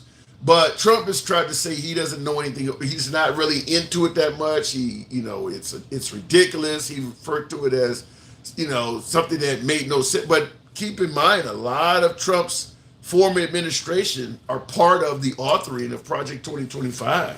A lot of folks that he gave jobs to and that worked for him. So the idea that he doesn't know anything about it is it's difficult to believe, and not to mention there are a ton of video online of Trump at the Heritage Foundation speaking positively of the Heritage Foundation and stating they had the proper vision for America. And he also solicited folks donating money to the Heritage Foundation. So go figure. Looking in the comments, kids are being forced to learn LGBT in schools. Now, at least with religion, it's a good basis and not bullshit. Well, first of all, kids are not being forced to learn LGBT in every school. I think that's happening in some left-wing areas, and then in right-wing areas, they're going to be forcing them to learn Christianity. For instance, in Oklahoma, where they're forcing children to learn the Bible as part of their curriculum, they're not teaching LGBT issues in Oklahoma. It's not there. In fact, I think Florida and a few other right-wing states have passed laws against it. So it's not a balance. Most of the right-wing states are not going to entertain LGBT issues at all, but they're willing to teach essentially Christian supremacy, because if you're only teaching the Christian religion, which tells you things like thou shalt have no other God before me, then you're teaching that Christianity is the supreme religion. I found a clip from Lester Holt. I'd be curious to see that. It's crazy how few or how hard it is to find that statement, which is so popular. I want to hear it. Tonight, 4 Republican presidential candidates are taking part in a debate, but it's the frontrunner who won't be on stage who's back in the spotlight. Garrett Hake is in Tuscaloosa, It's 2 Alabama. minutes. Tonight, just hours from another Republican debate that he is skipping, frontrunner Donald Trump dominated headlines with this answer about abuse of power. Do you in any way have any plans whatsoever, if reelected president, to abuse power, to break the law, to use the government to go after people? You mean like they're using right now? Pressed later, You would never abuse power as retribution against anybody. Except for day one. Except Look, what? he's going crazy. Except for day one. Meaning? I want to close the border and I want to drill. That's not retribution. I'm gonna be, you know, he keeps, I love this guy. He says, you're not gonna be a dictator, are you? I said, no, other than day one. We're closing the border and we're drilling. After that, I'm not a dictator. But now, look at being candid. I did see a few. They're blurry, but I did see a few people chuckle when he said it. But the overwhelming response was applause. There was not a lot of folks that found what he said to be funny. When you look at it, and that's the audience. I see one lady where you can see her teeth. Nobody's laughing. They're applauding. They're not laughing at it. So the idea that he said it and it's a joke, this audience sure did not find it funny. They found it admirable. They want him to be a dictator. They don't find it funny. They find it serious. They're applauding it. So the idea that it was a joke is actually not true.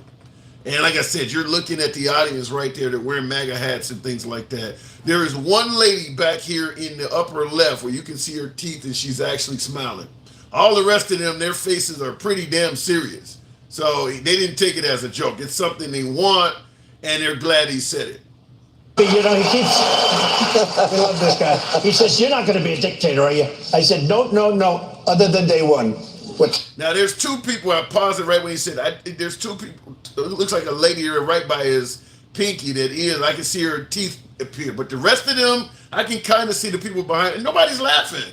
So it wasn't taken as a joke. And that's what I wanted to clear up. He didn't mean it as a joke, and clearly the audience, which totally supports him, they weren't laughing at it. It's something they actually want to happen. So if you listen to it, you can obviously hear applause. You can listen to comedy shows online. When people say things that are funny, you hear laughter. You'll hear some applause occasionally, but most comedy shows, the response is outright laughter. You don't hear that. You hear applause. They want it. So, yeah, the idea that it was a joke, in my opinion, is simply not true. The fact is, Trump checked off the entire list of the 14 characteristics of fascism. Damn. I've heard somebody else say that before. Trump is an embarrassment to America. The whole world laughing at us for giving him power. I don't believe the whole world is laughing. I don't think Putin or some of those folks that have met with him, I think they want him reelected. He's beneficial to some people. There are people who don't like him, and there's people who do. I think Netanyahu would probably favor Trump over Biden. So I don't think the whole world is laughing. There are going to be people who favor folks on the left, people who favor folks on the right. Going to Moo, the tuxedo cat. Good afternoon, Moo. Hey, you think it was a joke? No, man. They're already laying out plans for him to become a dictator, man, and that's part of what the whole immunity ruling is about, right? They're setting up various parts of government already to receive him as a dictator, so he has the ability to do so. But again, man, in the end, what I'm going to tell you is the same thing I always tell you. If he doesn't have military support, if he doesn't get support of the military, he's not going to be able to become a dictator. So really, everything hinges on whether the military would follow him into dictatorship or not. Well, we know. And I'll tell you, man. Well, one thing real quick, Anthony, you need to join the progressive movement, my dude. For real, put down the QAnon drops and pick up the teachings of Marcus Aurelius. Learn some stoicism and come join the progressive movement, dude. You've already broken free of the two-party system. Your principles are a little jacked up right now. The teachings of Marcus Aurelius will help you with that, and the progressives have a home for you here, my dude. All right? Yeah, he's serious about those Q drops, though. Love you back, Anthony. Yeah. I know he is. I think he's on his way. I think he's on his way to an epiphany. But I think the materials that he's looking at right now are dangerous to his progress politically. I think you need to get some better material, but I invite you to the progressive movement, my dear.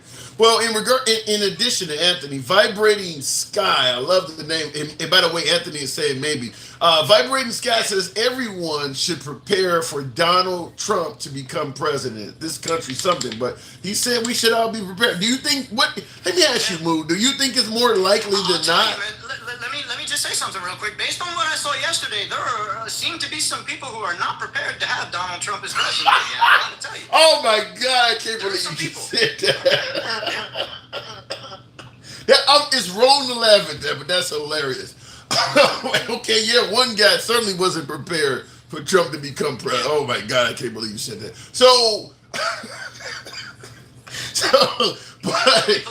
People are not prepared, man.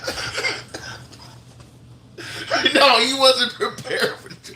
He was not going. He wasn't trying to have it out. He wasn't having it. But he's gone now. Prepared in multiple ways, it seems. Okay, now Moo, killing it today. Gen X is saying, "Oh, that's adorable." Moo is recruiting for Antifa, so Gen X is saying your words is enlightening, but Antifa is the kind of group that would like that kind of stuff. Gen X is going to be a progressive one day, my dude. He's going to realize that he's part of a fascist movement, right?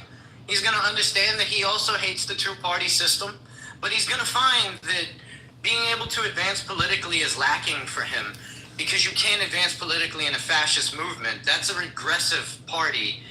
You're going to go backwards, and Gen X will get tired of going backwards eventually, and he'll become a progressive too one day. I don't know, Moo. Going backwards, I mean, I hate to bring racial issues into it, but going backwards is beneficial for white men. A lot of white men would do better if we go backwards. I mean, honestly, you have a lot more, and I say this to Republicans because a lot of you are having trouble finding women right now, especially the dude yesterday who got clapped. He's an incel. He's one of your Republican incels, right? He's a lonely white male who felt isolated and alone. I'm trying to think of who you were talking about. Right? And he was most likely looking to Donald Trump as a strong man to solve his masculine problems for him. And when he found he came up lacking in that respect too, it seems that he got angry. And this is what I believe exactly what happened. This young man was looking to this strong man to help him not feel like an incel anymore, to help him not feel depressed and isolated anymore.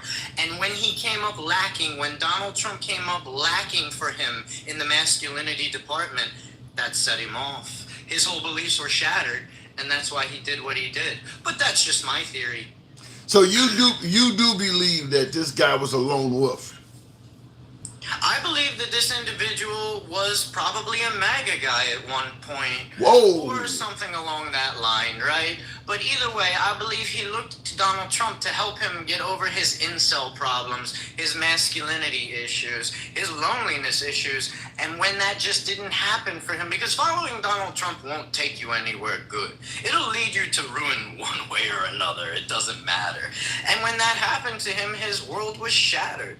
You think following Trump has a bad ending for anybody that follows? I don't know about that. Yeah, absolutely. It'll have a bad ending for everybody because there is no other outcome because Trump uses you, and when he's done with you, he discards you. That's how he works. Damn, so he's treating his supporters like a hell, sounds like what you're saying. Well, I mean, a lot of them are in jail right now for following him. Yeah. And don't think none of those people aren't angry at him as well. Those people are mad at him because he didn't pay their bills, their lawyer bills, and now they're in prison. I told you, Donald Trump has hurt so many people on the left, on the right. It doesn't even matter at this point because he's pissed off people on both sides.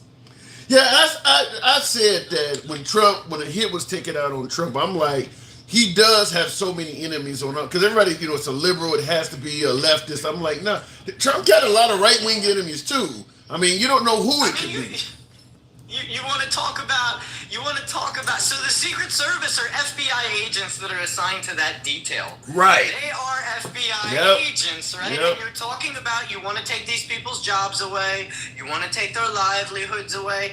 Cops don't normally want to protect you when you tell them those things. Yep. I'm not saying that they did anything on purpose. What I'm saying is these men are not bipartisan individuals. They have jobs. They have careers. They have families. And he is a threat to that. So if they don't protect him so good, don't be shocked about that. Yeah. Okay?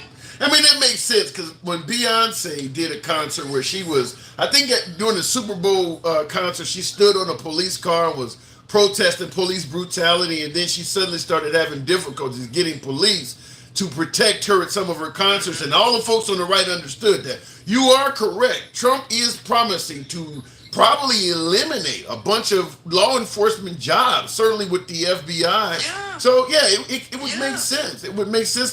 There's some right wingers on the fence that don't like it. I guess a lot of people, they see these guys in suits, and maybe you think that they're robots and that they don't have emotions and that these are not people that are going to react to things, right?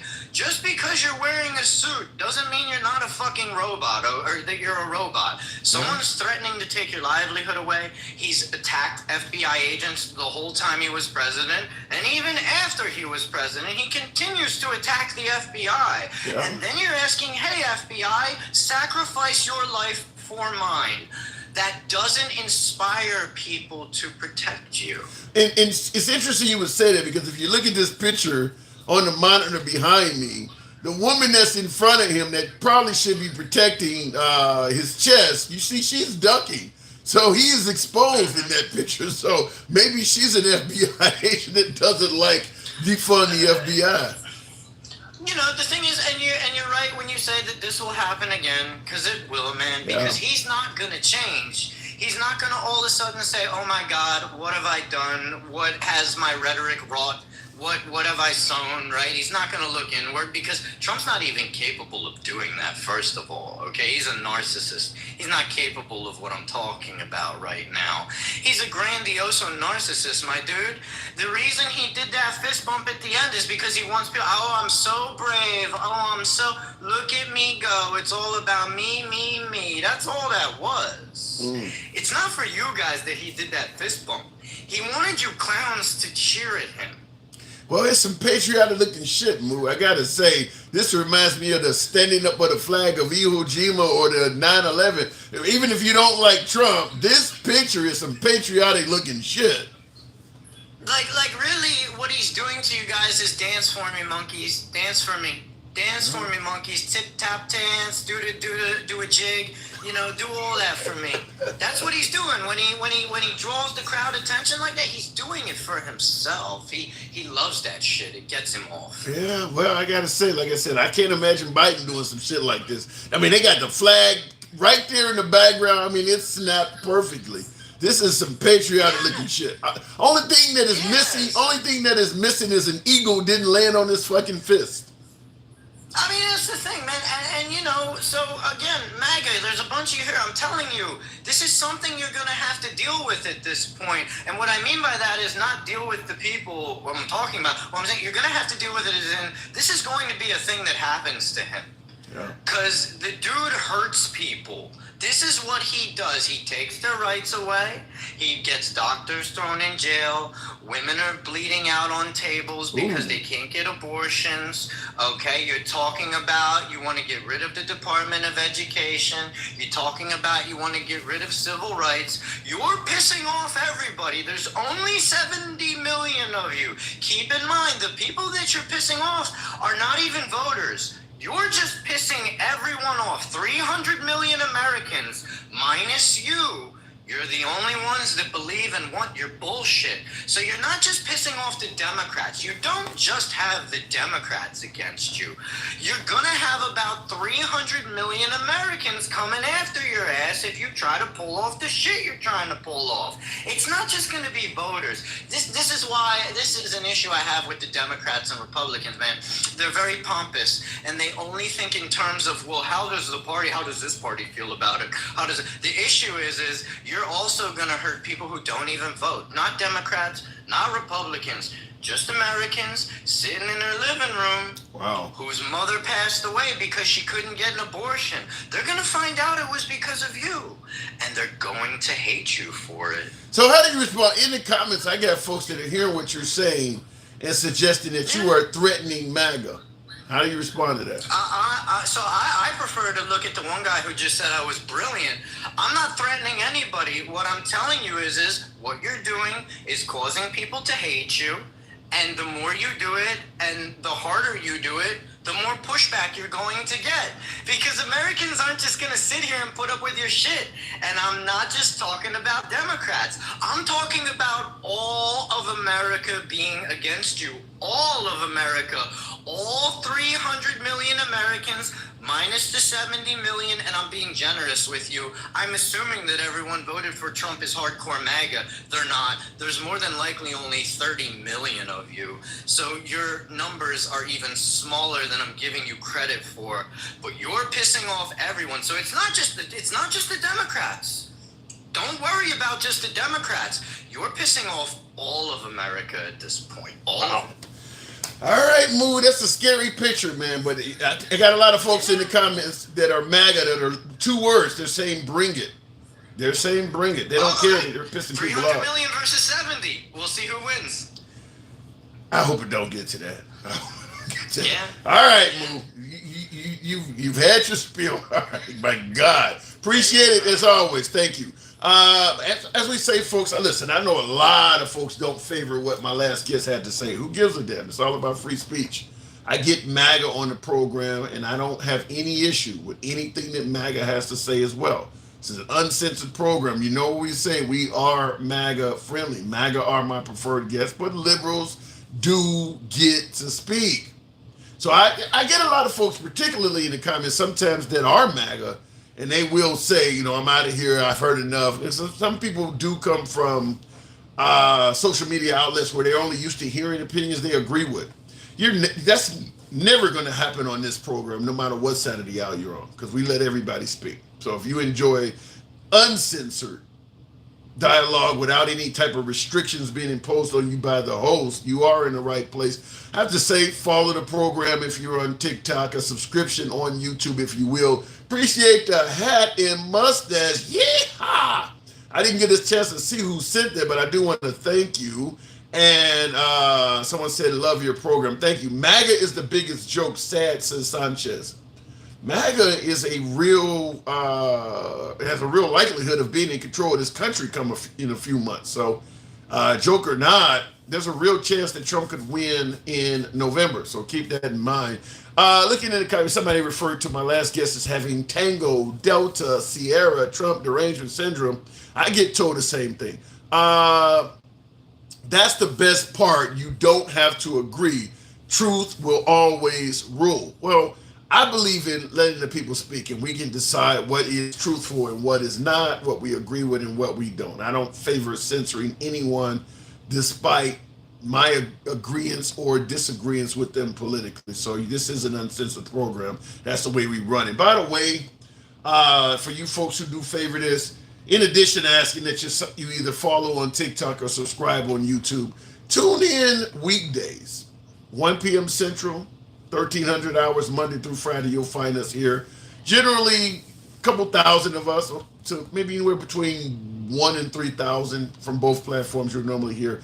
We let everybody up. We don't talk down to guests, despite their opinions. Looking in the comments, real winners don't need to win with fake electors, says Benjamin. I like that, but they're going to push back and say that the Democrats cheated also. But the fake electors, a lot of them pled guilty to that. So we know that the Republicans were cheating, at least in that angle. It was fake. Trump had people unalived on January 6th, says Tiger. Only one person lost their life on January 6th, which was Ashley Babbitt. You're telling me Trump is responsible for that? Going back to the box, appreciate you folks that have been holding on. We'll go to one of my subscribers, Bucking. I think that says Bucking. Good afternoon, or better yet, good evening now. Bucking. What does that say? Bucking what? Bucking the truth or something? Trucker. Yeah. Good afternoon. Good evening. Hey, man, how's it going today, Hansel? Man, still another concerning day after what happened yesterday. Do you think that what happened yesterday was some kind of liberal hit job, or they say the guy was a registered Republican? Well, it also said that he, if you watch the video, he absolutely turned his back on anything that was Republican. He hated Republicans. He hated Trump. Period. So take it for what it's worth. Yeah. I couldn't help myself with the last guy that was talking. I'm not going to call him names, but I would suggest maybe you seek some medical help for your syndrome that you got. Okay, Moo is a strong progressive. What did he say that would lead you to believe he's mentally off or has Trump derangement syndrome? Oh, I think he's greatly over exaggerating how many Democrats there are compared to how many Republicans and Trump people there really is in this country. Well, wait a minute. Let me see if I can explain a little bit of the way I interpreted it. He used numbers like 300 million to 70. He's not saying that 300 million are Democrats. He's saying there's 70 million MAGA, and the 300 number encompasses traditional Republicans like Mitt Romney all the way over to progressives like Bernie Sanders. He's saying that it's MAGA versus everybody else. A Republican. Let's be honest. I think he hasn't been a Republican for the last 12 years. Okay, you broke up. Repeat that. He's a rhino. He is a rhino. He is one of the reasons that we need to install term limits on. Who is a rhino? Mitt Romney. So you see Mitt Romney. Massive rhino. Okay, so you see Mitt Romney as a rhino, but you see Trump as a real Republican? No, I do not. I absolutely do not. That's one reason most people love Trump, because he's not a Republican. He's not a Democrat. I think Trump's kind of doing. You want to be honest with you? Okay, you're breaking up a lot. So if you're admitting that Trump is not a traditional, he's running on the Republican ticket because he couldn't get on the Democrat ticket. Okay, so you're basically saying that Trump is a rhino too. I hate to have to drop him, but his signal is really poor. All right, Bucking, come on back anytime. I'm seeing one bar, you're going in and out. I don't like to drop guests, but his signal was really poor. I'll say what I was trying to get at, because he was talking about Mitt Romney not being a Republican. I think that Mitt Romney, in my opinion, I know a hell of a lot of MAGA is going to absolutely disagree with what I'm saying, and feel free to do so. We can discuss it in the comment section or my next guest. I think that Trump is the rhino. I don't believe that Mitt Romney is a rhino. I don't think Mitt Romney is a rhino or anti-Republican. The party changed, and he didn't change with it. It's not that Mitt Romney's a rhino. It's that Trump came along and changed the traditional Republican Party that Mitt Romney is a part of to some type of MAGA fantasy, a MAGA party or something of that nature. And because Mitt Romney did not change with it, Mitt Romney is somehow a rhino or something. No, what should be stated is that the Republican Party under Trump doesn't exist anymore. It's the MAGA party. Simple as that. Mitt Romney should be referred to as anti-MAGA. He's not a rhino. He's a Republican. If you look at the legislation that Mitt Romney has favored over the years, with the exception, I think, of universal health care in Massachusetts when he was a governor, he's a Republican. I mean, but the MAGA Saturday Owl because they have a different agenda than traditional Republicans are suddenly calling every damn body rhinos. If you're not MAGA, you're a rhino. I mean, everybody from Mitt Romney on down to Mike Pence have been all called rhinos. Some people are actually devoted, passionate Republicans. They're not rhinos. Trump is the rhino. And because they won't get with Trump, then they are the ones that are viewed as outsiders. But in reality, Trump, which I often compare to Bernie Sanders, I think Trump and Bernie Sanders have a lot in common, being that they ran to be the head of a party that they really are not representative of. Bernie Sanders is not a Democrat either. And that's why the Democratic Party, with the help of Clinton and others, prevented Bernie Sanders from rising to the top of the ticket. Because the Democrats, the traditional Democrats, knew that if Bernie Sanders became the Democratic nominee, he would have done to the Democratic Party the same thing Trump has done to the Republican Party. It would have became the progressive party under Bernie Sanders, and it would have trashed all of the traditional Democrats. And they didn't want that to happen. Well, Bernie Sanders didn't rise and win. Trump did. And he did exactly that, which is why Bernie Sanders always has problems with traditional Democrats. Trump has a lot of problems with traditional Republicans because they are representing a party that they not really. Bernie Sanders should have ran as an independent socialist. Trump should have ran as an independent populist or whatever the hell you may suggest that he represents. He's not a Republican. Now, he's doing a lot of good shit for the Republican Party, rolling back Roe v. Wade, Christianity. And if you're a Republican, he's doing a lot of good shit that nobody else has done in recent memory. 6 judges are now in the Supreme Court with the help of Mitch McConnell. So he's doing a bunch of good shit for Republicans. I'm not going to deny that, but he is not a Republican. Multiple wives and infidelity cases and sexual exploits and shit. That ain't family values. He ain't a family values person like the Republican Party claims to be. Who gives a shit, though? He's doing what they think is best in the best interest of the country, so they'll give him a pass. But that's the way I look at it. Looking in the comments, if you are not a true American lover, then you are a rhino.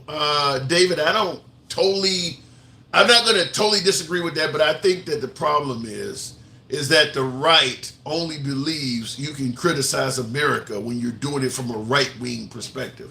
Liberals get up there and say America's racist or America doesn't treat women right or say anything wrong about America. The liberals don't like America. Trump gets up there and says all kinds of awful shit about the country, calls whole cities shitholes. He loves America. So I think that it's an issue of I'm fine with insulting America as long as you do it from a right-wing perspective. So when people say you love America or you hate America, at the end of the day, it's just all an opinion. Looking in the comments, going back, continue the program on. James, I can't think of the rest of that, but appreciate you guys holding. James, good evening. How's it going today? It's going around. Appreciate you coming on. So do you think yesterday was a setup, some type of planned hit? I hope not. I really, really hope not. I'm just saying. Indications it could be. Really? Indications how? Well, just the whole narrowing of the field. I don't understand why they would leave those other buildings unprotected, unsecured. Yeah. I mean, that kind of stuff don't add up. Now, I'm not a conspiracy theorist overall. You know, it just seems a little funny, you know? Yeah. But I hope that we wouldn't end up killing other folks trying to set up a stage like that. Yeah. But if you think back to Trump's stint in WWF, you know, that was kind of a WWF type move if it was, you know what I'm saying? So. What do you mean?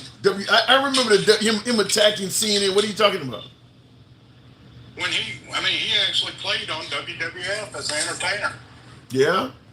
And went through a fight with whatchamacallit and stuff. I mean, Vince McMahon, yeah. So, tables and yeah. So you believe there is a slight possibility that Trump himself may have staged his own mock attempted execution. Exactly. Wow. And then his actions after that, his actions after that put himself and those Secret Service agents in danger. He didn't huddle down, you know. He took and, you know, was up proud. If they'd have been a second shooter, he kept people in danger. You know what I'm saying? So there's no denying that. He definitely, the photo we're looking at here shows he kept people in danger. I mean, they had to literally fight him to get him off stage. Yep. Yeah. Yep. And then that little short woman in front of him wasn't doing much, but she was in danger because he wouldn't just go ahead and get off the stage. Yeah. Yeah. Wow. Any other politician would have known this is not the time to grandstand. This is dangerous. He was grandstanding his ass off. But what about the notion that grandstanding, because this picture, there's no denying this picture looks patriotic as hell. What about the only thing that's missing, like I said, is an eagle landed on his fist. Well, let me ask you, what is the likelihood that what happened to him yesterday is going to make more people want to support him? I think that we're just stuck already. I mean, folks that like him, and folks that don't. I mean, when I first heard about that when I first heard the news, I heard that he got shot.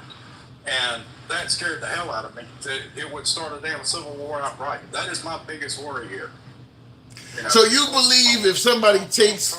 Wait, hold on. You said a civil war. Let's say, for instance, somebody had successfully taken Trump out. What would be the goal of the civil war? What is it? I mean, okay, it's only one guy that took him out. So what are the sides of a civil war? Who's on what side and what are they fighting for? It would really, at that point, matter how folks spun it. You know what I'm saying? If they spun it, that the Democrats had done it, that whatever, that it was a big conspiracy, you know. So all Democrats become the enemy. Going nuts. So then that means all Democrats become the enemy. Yep. Wow. And that's how that's how really Trump is staged is that we are the enemy. Now, if you go back, I really think that's what hurt Hillary with the Democratic vote, though, was when she had that whole statement of deplorables, basket of deplorables. Yeah. I think that killed her. A good Democrat, a good, a good America couldn't vote for her at that point. You know what I'm saying? Those are authoritarian type statements that you've got to be exactly like me to be accepted. You know what I'm saying? Yeah. Well, I think Obama said they cling to their Bibles and their guns, and he won 2 terms. Yeah. I mean, but he wasn't making them out to be less than. If you ask me, I'll tell you right now, I tend to be atheist. You know what I'm saying? But I understand folks believing in the Bible and their guns and all that other stuff. But they got away. I can't. You're fading away. Are you nowhere? I can't hear you. I'm sorry. Is this better? Yeah. I'm sorry. I was walking around. Anyway, and I'll try not to do that. I do that when I talk a lot. But yeah, they had the right to do that. He wasn't making it out like it was a despicable thing. You know what I'm saying? Yeah. But Hillary come out. Maybe some folks thought that, but he didn't come right out and say, "Hey, that's terrible that they do that." He just says that that's how they are. Right. And in America, we got a right to be whatever we want to be. You know what I'm saying? In the end, that's the whole dream. Give everybody a space. Yeah. You know? Fair enough. So you, at the end of the day, what are the chances we'll have President Trump back as our leader? I hope not, because I really do believe that we'll end up in an authoritarian type scenario. I mean, you're either going to be like what the leader's like, or you're going to be an outcast or an enemy. So you do buy into the notion that he is a threat to the republic or to the democracy? Yes. Wow. Yes. And not. I don't think he really realizes it. I don't think he's doing it deliberately, but his ego and stuff is definitely dangerous. And dangerous. I mean, even in this occasion here, it created more danger.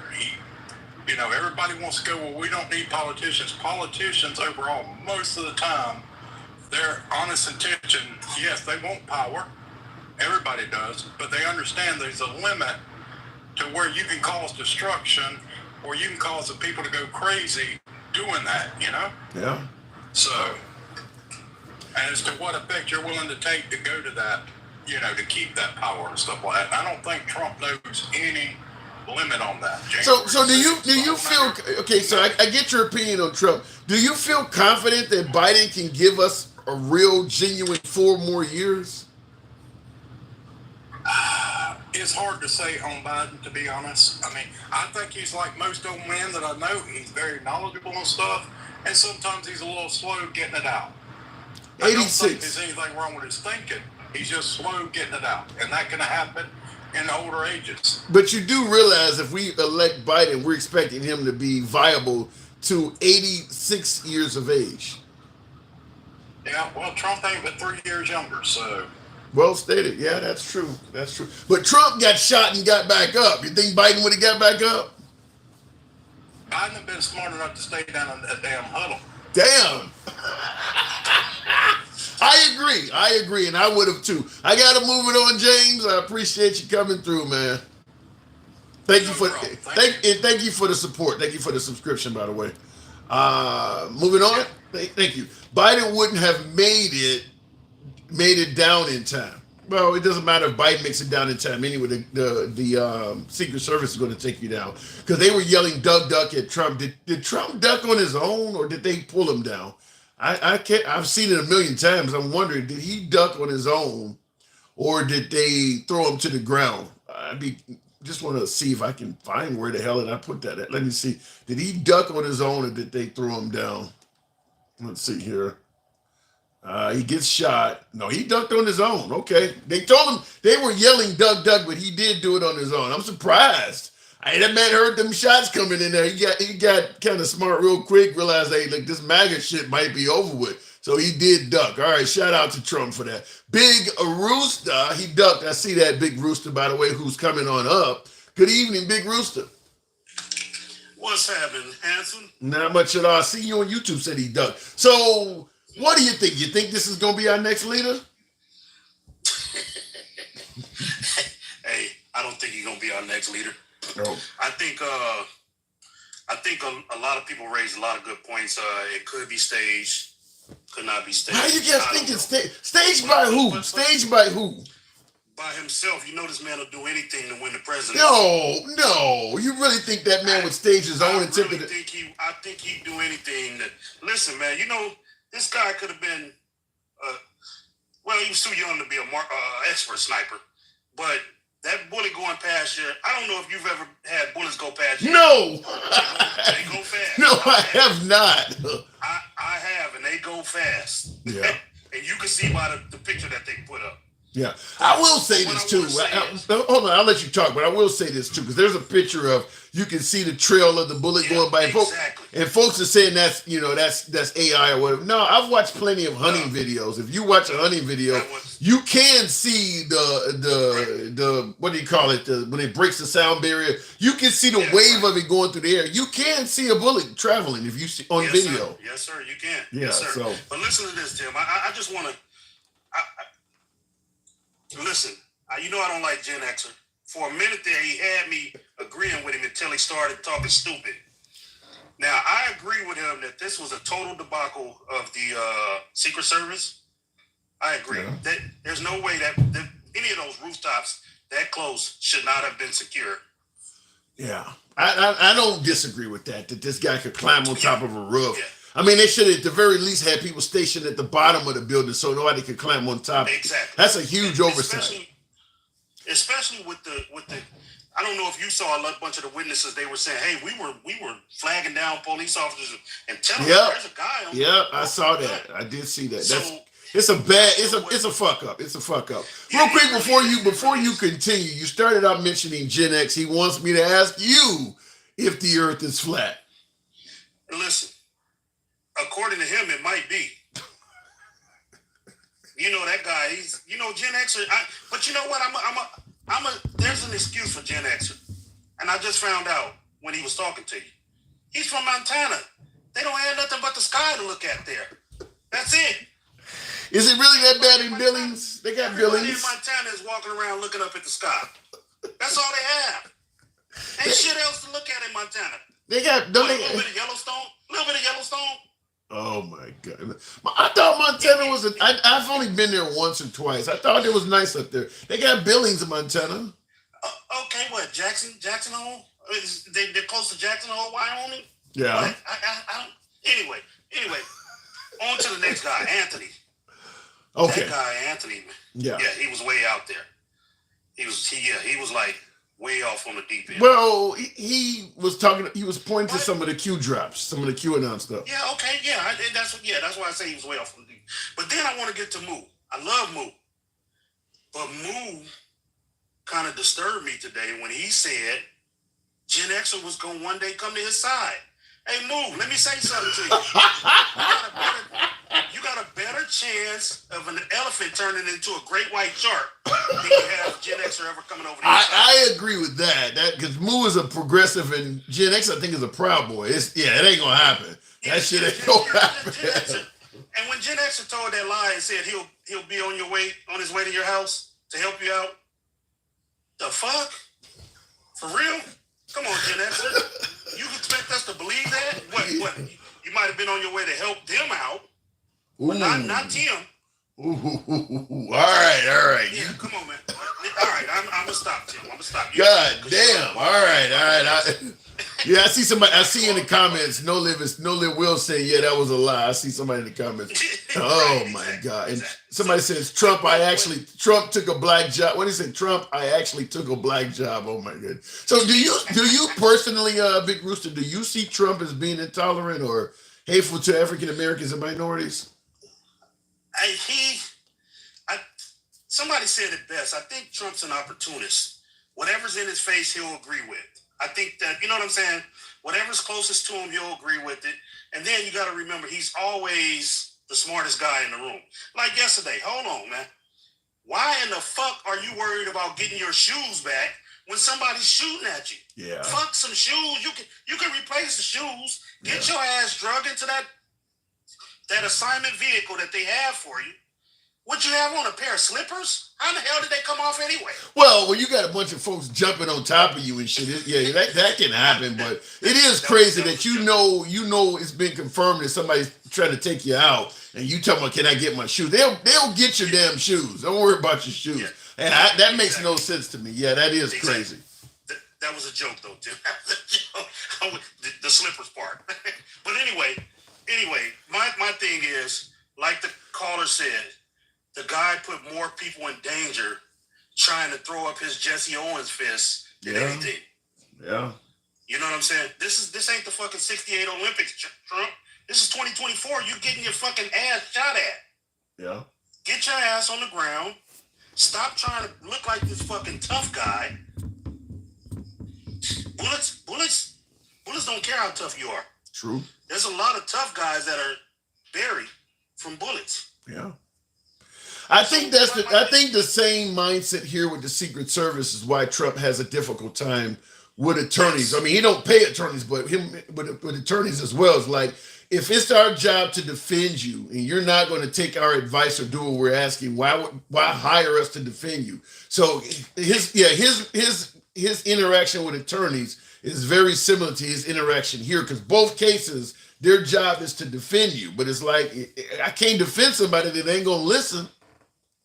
Well, you know they say that's what MAGA really stands for. Make attorneys get attorneys. I have heard that.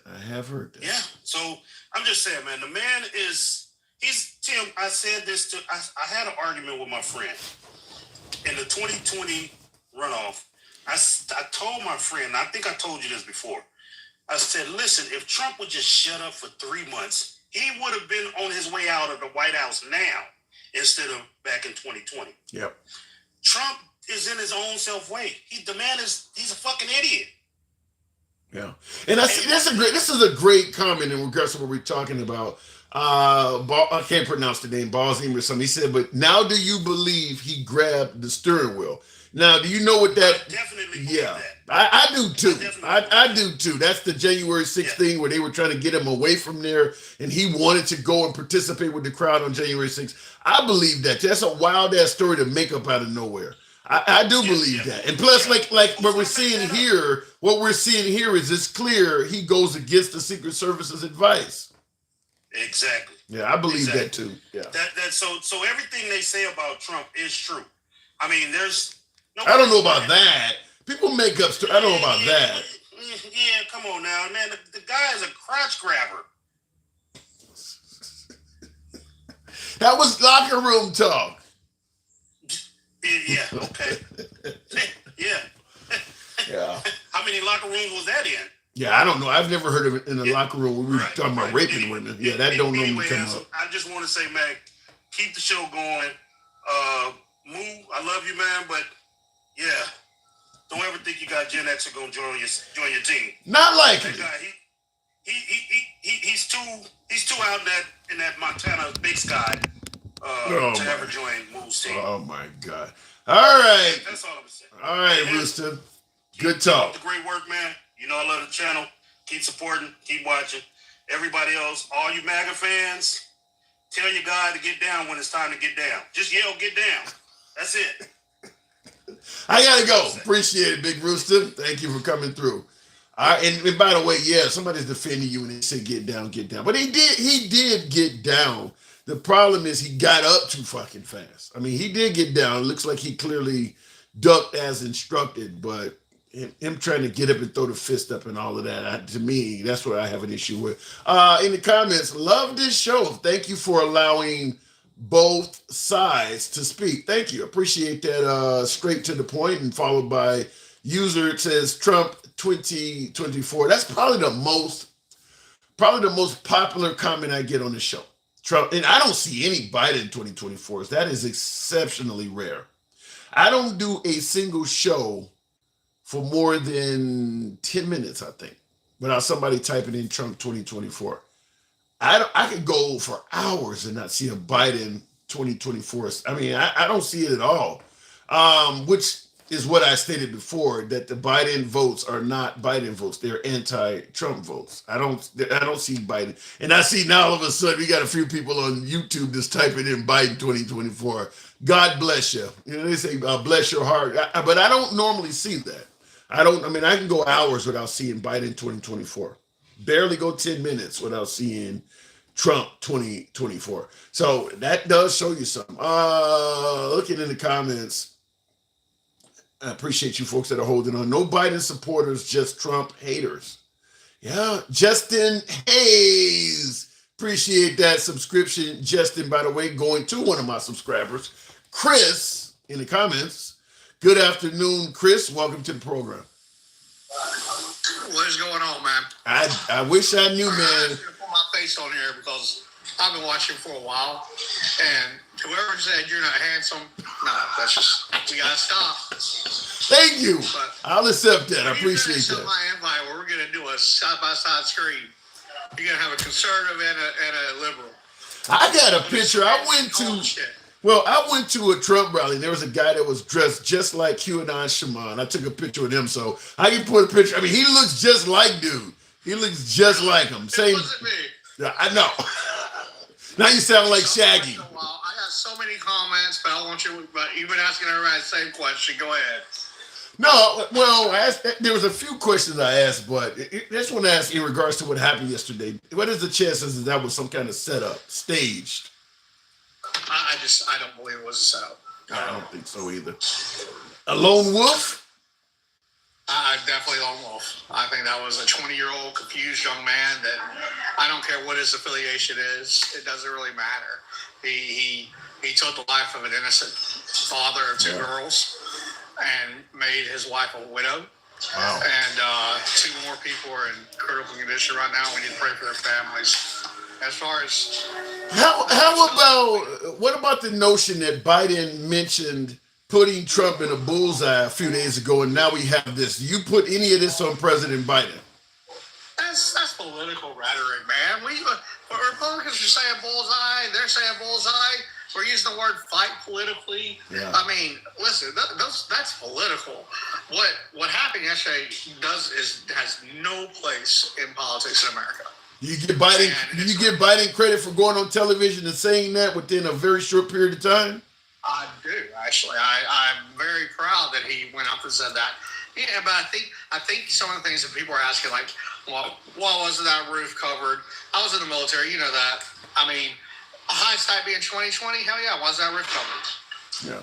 Well, I think one thing we got to look at, it's been 43 years since Reagan was Wow. was almost assassinated. Yep. I think we became a little complacent. That makes me feel, man, does that make me feel old? Because I was in 4th grade when that happened and they sent us home. Damn, it's crazy. You said it's 43 years ago. Wow. Don't worry about it. We had some. Yeah. That's how y'all do. Wow. Shit. I remember that. I do remember that. Yeah. Hanky jumped in front of him. I mean, there was a lot going on. Yeah. By the way, you were talking about Dan Mangino. He was on Fox. He was on Secret Service staff. In fact, he was on Obama's Secret Service detail when Obama was running for his first presidency. Yeah. Oh, really? I didn't know that. I didn't know that. Because he told a story about that when he called his, people were asking what's going on with this guy Obama. He goes, man, there's just something about it. There's electricity around there. Like he was calling it, before he beat Clinton in the primaries. Oh, because there's something about it. Well, So, do you think his wife Michelle Obama could beat Trump? oh God, yes. Yeah, I think so too. Wouldn't even be close. Yeah. It'll be a landslide. Yeah, but do you think Trump is going to beat Biden? Right now, after everything that's gone down, and you know what, you said it. Let's give some people enough time to put an eagle on his fist, and we'll have that picture for you too. But how do you beat Trump now? The thing is, I know a lot of folks believe that what Trump went through yesterday is going to bring all this support. But they said the same thing when he had a mugshot, when his house got raided, when he was convicted, and it hasn't been happening. His numbers and his poll numbers, the reflection of what he was going through versus his poll numbers. His poll numbers weren't skyrocketing after the arrest or after the mugshot or after his house was raided. But people think that every time something bad happens to him, it's bringing folks to him. His poll numbers don't reflect that. And I have an answer for you on that one, and this is a real thought on, I think. What we're dealing with right now you're dealing with the backlash of the debate. You're having a lot of Democrats coming out publicly wanting Biden to step down. You're having the media seem to kind of change a little bit. Not a lot, but they're changing a little bit towards like, hey, what's going on? What's going on with Biden? And then you have this picture behind you. You have this man that's just been raised in the air with an American flag, pumping his fist and showing vitality and showing strength.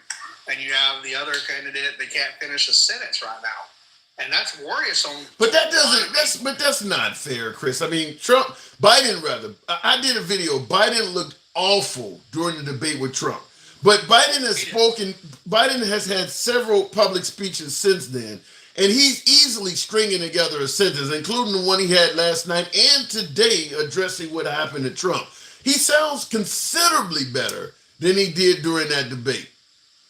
I think Biden sounds considerably better when there's a teleprompter in front of him. Okay. And that's part of the problem.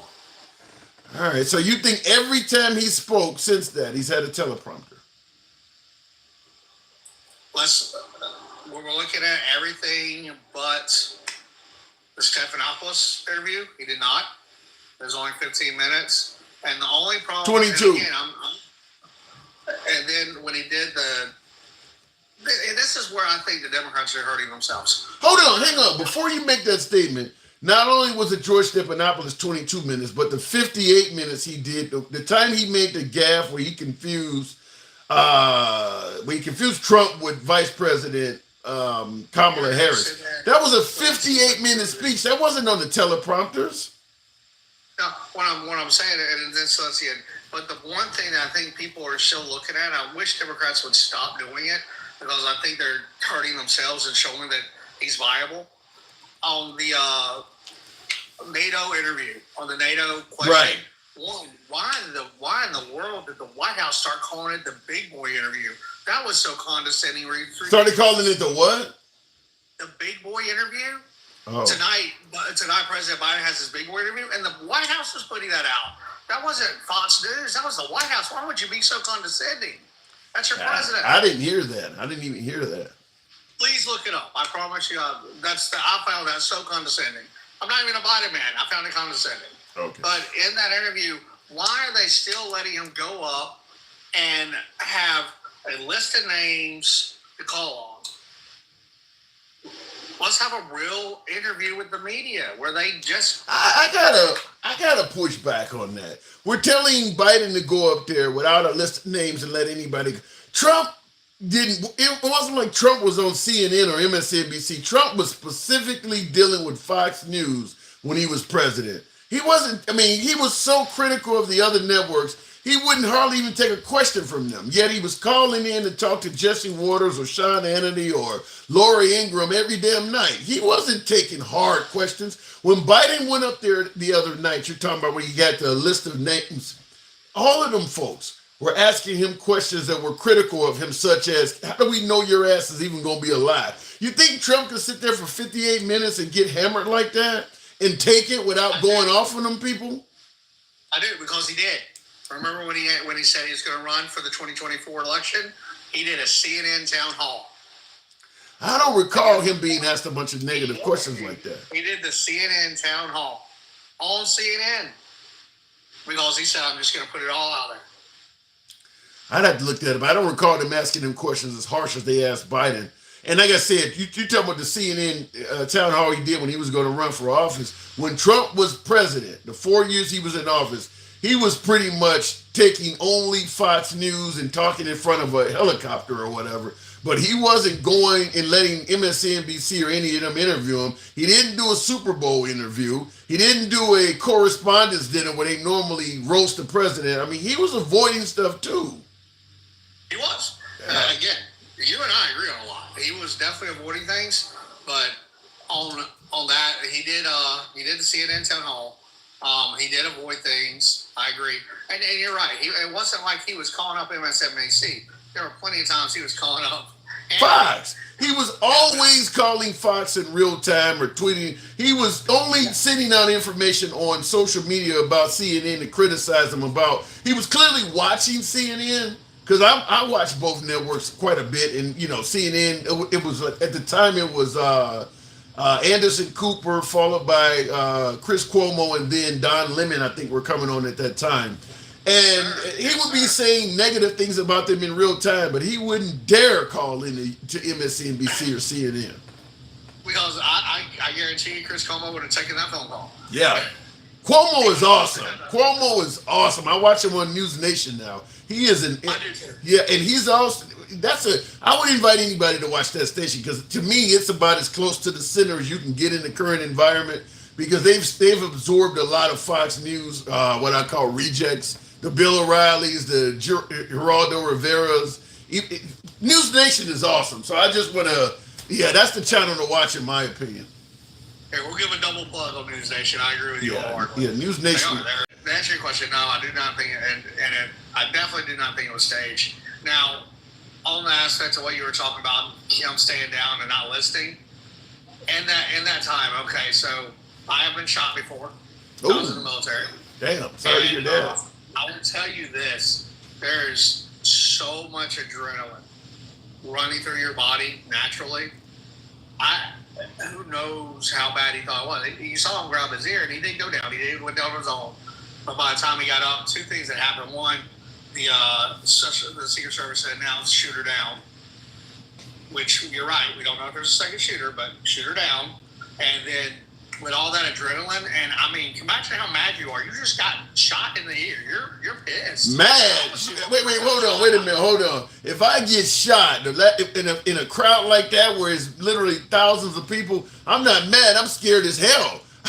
Time to be mad. Get me the fuck out of here. I'll be mad later. But right now, please get me home. So I don't know about the mad part at this point. I'll put it this way. Streets of Iraq, I got shot from a side street coming out. We didn't clear it. Our fault completely. And I'm going to tell you that, I was mad. Yeah. I was mad. Now, was this overseas?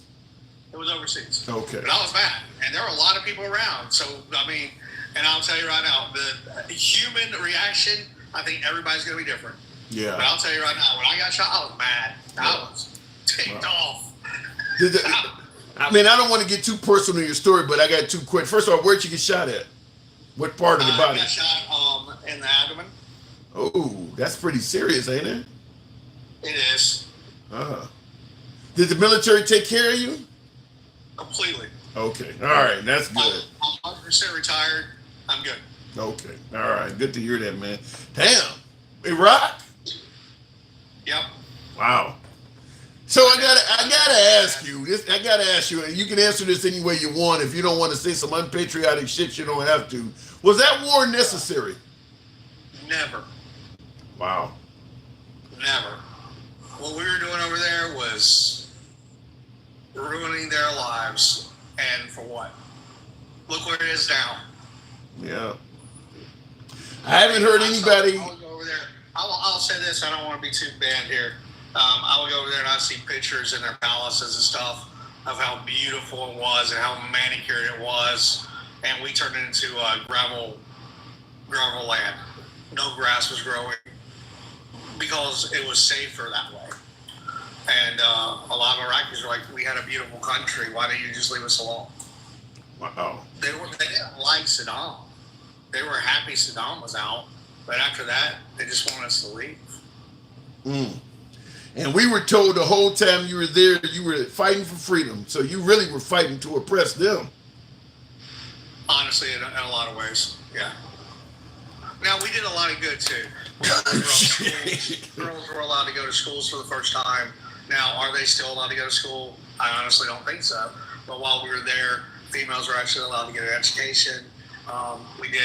We brought engineering technology to them, especially in the rural areas. And those parts were good, but they didn't want us there. We started doing what was called Hearts and Minds, but we honestly weren't getting hearts and minds. We were just giving them a lot of money to be nice to us. Wow. That's literally what it came down to. And you were there. Wow. Well, I appreciate your service, man. That's depressing, but I think what you're saying, a lot of Americans already know. Even Trump himself states that the Iraq War was the worst mistake in U.S. history. He was saying that in reference to Jeb Bush to attack his brother, but yeah, I think Trump was right on that one. I got to move it on, Chris. Man, come on back anytime, though. Listen, we're gonna do a duel one day.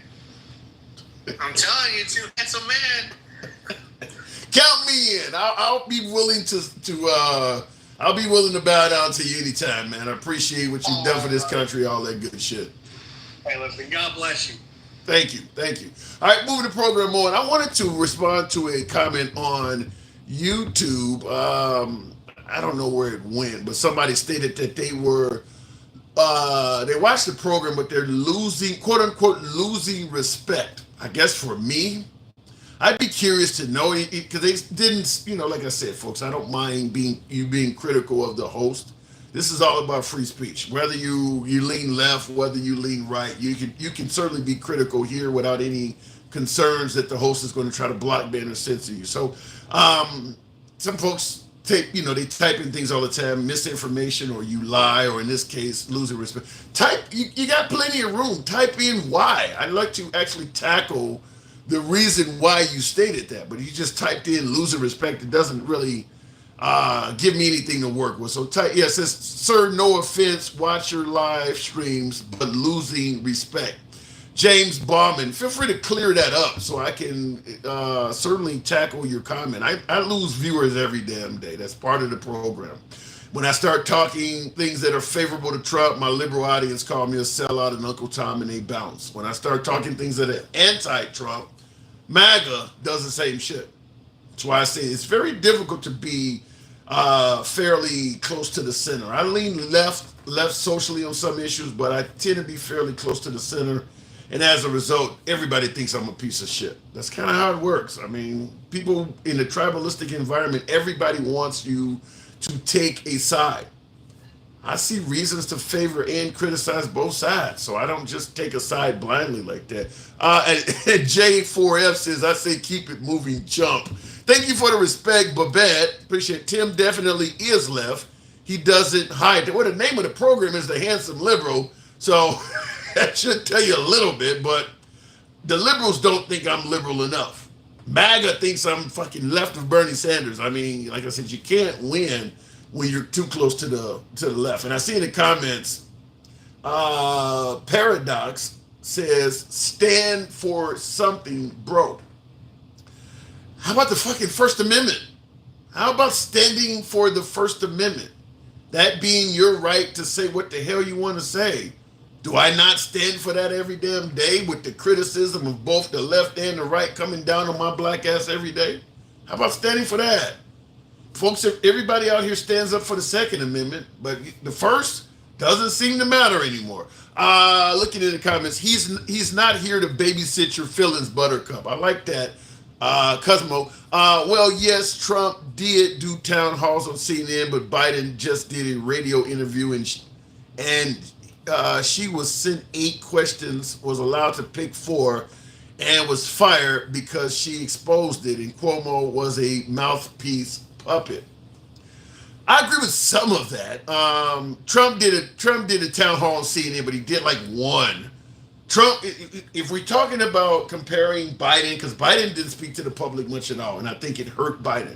But Trump did not go around taking hardcore questions either. Trump was dodging shit.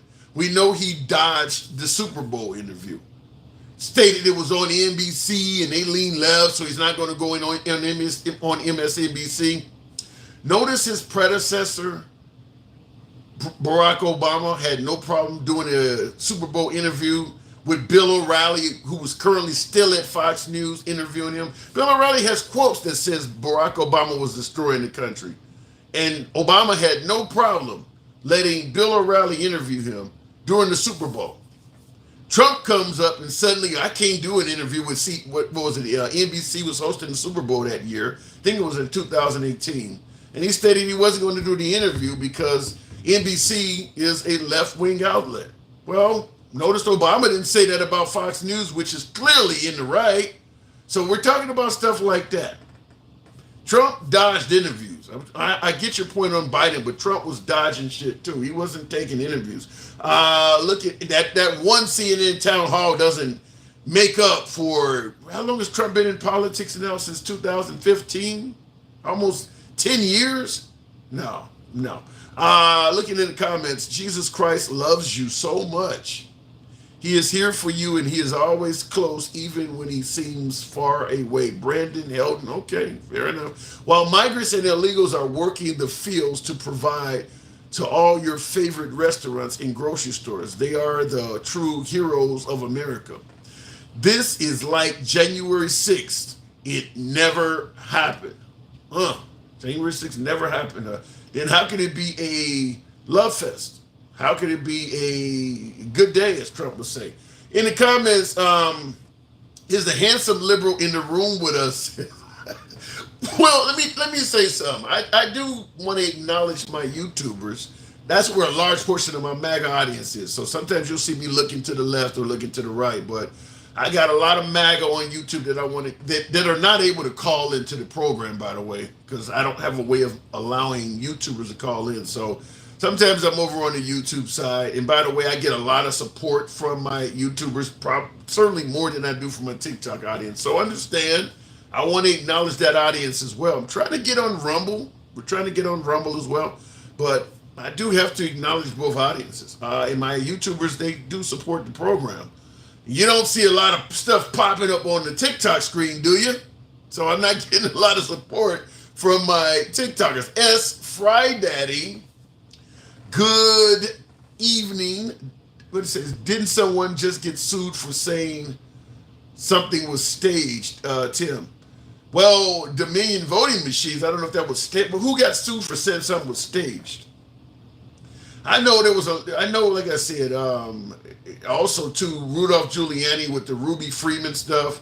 Is that considered staged? I don't know, but yeah, there are people who got, you said did Steve Bannon get sued for something?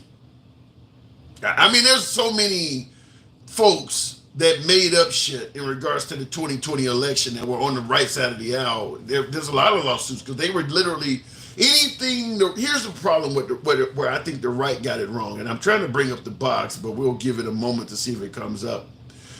The right took it, but once Trump said the election was stolen, anything the right saw that looked suspicious during the 2020 election, they blamed on the Democrats and stated that the Democrats was using that method to cheat. No proof, no evidence at all. If a dead person voted, they had to be voting Democrat. If there were ballots found in rivers or so, it had to be done for Democrats. And that's why the right got in so much trouble, is because you don't have a right to take those liberties. Dinesh D'Souza in 2000 Mules, which I also saw like 6 times. I saw 2000 Mules like 6 times. He did that. The whole movie is Dinesh D'Souza showing you things that look suspicious in the 2020 election, but not proving that it's done in favor of the Democrats. He just assumed all of that. I can see, ballots being harvested and stuffed in mailboxes at 3 a.m. I got cell phone data to show that people keep coming by the same area, but you don't know what they're actually doing when they get there. They could be stuffing the ballots in favor of Republicans. He just automatically assumed all of that stuff was in favor of Democrats. You don't have any proof of that. So that's why I think a lot of folks have been sued and lost things in regards to the Republicans in the 2020 election, because they made a lot of statements that were simply based on assumptions. And you can't do that. I mean, like Rudolph Giuliani saying that Ruby Freeman was passing USB drives like vials of crack. Okay, but can you show what was on the actual drive? I mean, there are black Republicans. They do exist. Diamond and the late Diamond and Silk, one of them passed away, but Diamond and Silk are very similar in appearance to Ruby Freeman, that mom. And they look very similar. So if a lady is passing around USB drive, how do you know that it is pro-Democrat? Maybe she might be cheating, but it might be for the Republican Party. You don't know. And the Republicans took the liberty of blaming everything that didn't look right on Democrats. No proof at all of that stuff. Looking in the comments, taxmanslave.com says, there's proof of election fraud in changing laws. Yeah, but I go back to my same statement. Proving election fraud doesn't prove it's done for the Democratic Party. We talked about polling places wouldn't let you stand within 6 feet to see what they're doing. Okay, that don't look right. But can you prove that they're cheating on behalf of Democrats because they don't want you to stand there? You can't just make these leaps that are being made all over the place. They're closing windows at polling places so we can't see what's going on inside. So we're going to assume they're cheating for Democrats. You can't do that. You got to prove the stuff you're throwing out there. Just because something don't look right don't mean it's being done in favor of the Democratic Party. And they did that literally all over the fucking place. All over the place. They came up with these things that don't look right and then made this leap to assume it was done on behalf of Democrats, which is why the court cases that Trump posed all failed. Courts don't rule on assumptions. They rule on facts. So going to court and saying, look, we can show here where ballots were filled out for 200 dead people, but we can't show you if the ballots were filled out in favor of Republicans or Democrats. Then how do you know Trump won? You can't prove how any of these votes went. So there's no way, and that's what the Republican Party is doing, is they're pointing out stuff that didn't look right as a reason that Trump won, without any evidence that the stuff that doesn't look right actually benefited the Democratic Party. It's all just based on the mindset that Republicans are honest and Democrats cheat. That's the mindset. So you walk in to see what 2000 Mules is going to show, and you already have the mindset walking in a theater or logging in your computer. You already think that Republicans are honest and Democrats cheat. So any cheating you see, you're going to put it in the Democratic category because Republicans are honest. You had that mindset already. That doesn't work in court. And that is why Dinesh D'Souza and Trump's cases never will, I don't think they ever will succeed. I don't think Trump will ever prove sufficiently that election fraud took place. Because you're only showing suspicious shit. You're not showing what's actually on the ballots. Everything that happened in that election could have been done in favor of the Republican Party. We're just assuming it was done in favor of the Democratic Party. Every method that was used to allegedly cheat, how do you know those people aren't cheating for Republicans? Well, because Republicans don't cheat. Only Democrats do. Doesn't work in court. Looking in the comments, he is riding Biden's dick, says Ali. How? How is me stating that you got to come to court with proof, not assumptions, riding Biden's dick. And he put the letter D, but I'm going to add the ICK to it for him. What are you, a lawyer, says Larry? Well, you know, that's an interesting, no, I'm not an attorney. That's an interesting question, but the question I'm asking is what lawyers would ask. And keep in mind, most of the players in D.C. have law backgrounds. A lot of our senators, Congress, governors, they have backgrounds in law. It is for that reason, I believe, that probably within 48 hours of 2,000 Mules coming out, most of Washington was already saying this don't prove shit. Most of Washington was already dismissing 2,000 Mules as useless because of what I just stated. You got to show evidence. You can't. 2,000 Mules is loaded. I mean, loaded to the rafters with a bunch of assumptions. And anybody that's had even 1 year of law school, no judge is going to rule on this stuff. There's no proof in any of this stuff. It's all assumptions. Looking at it, Trump is for all people. We ain't got to hate Trump 2024 through 2099.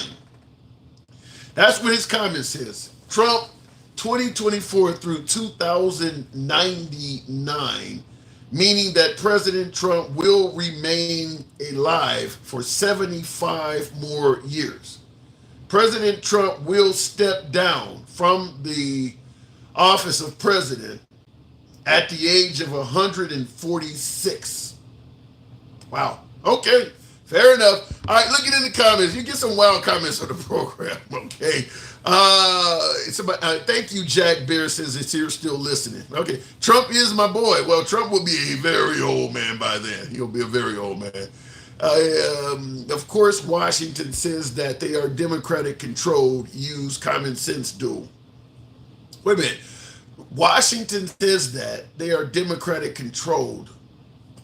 That's an opinion. What do you mean they're Democratic controlled? I don't know what that means. Left my no, it's a figure of speech, my brother. Trump for president.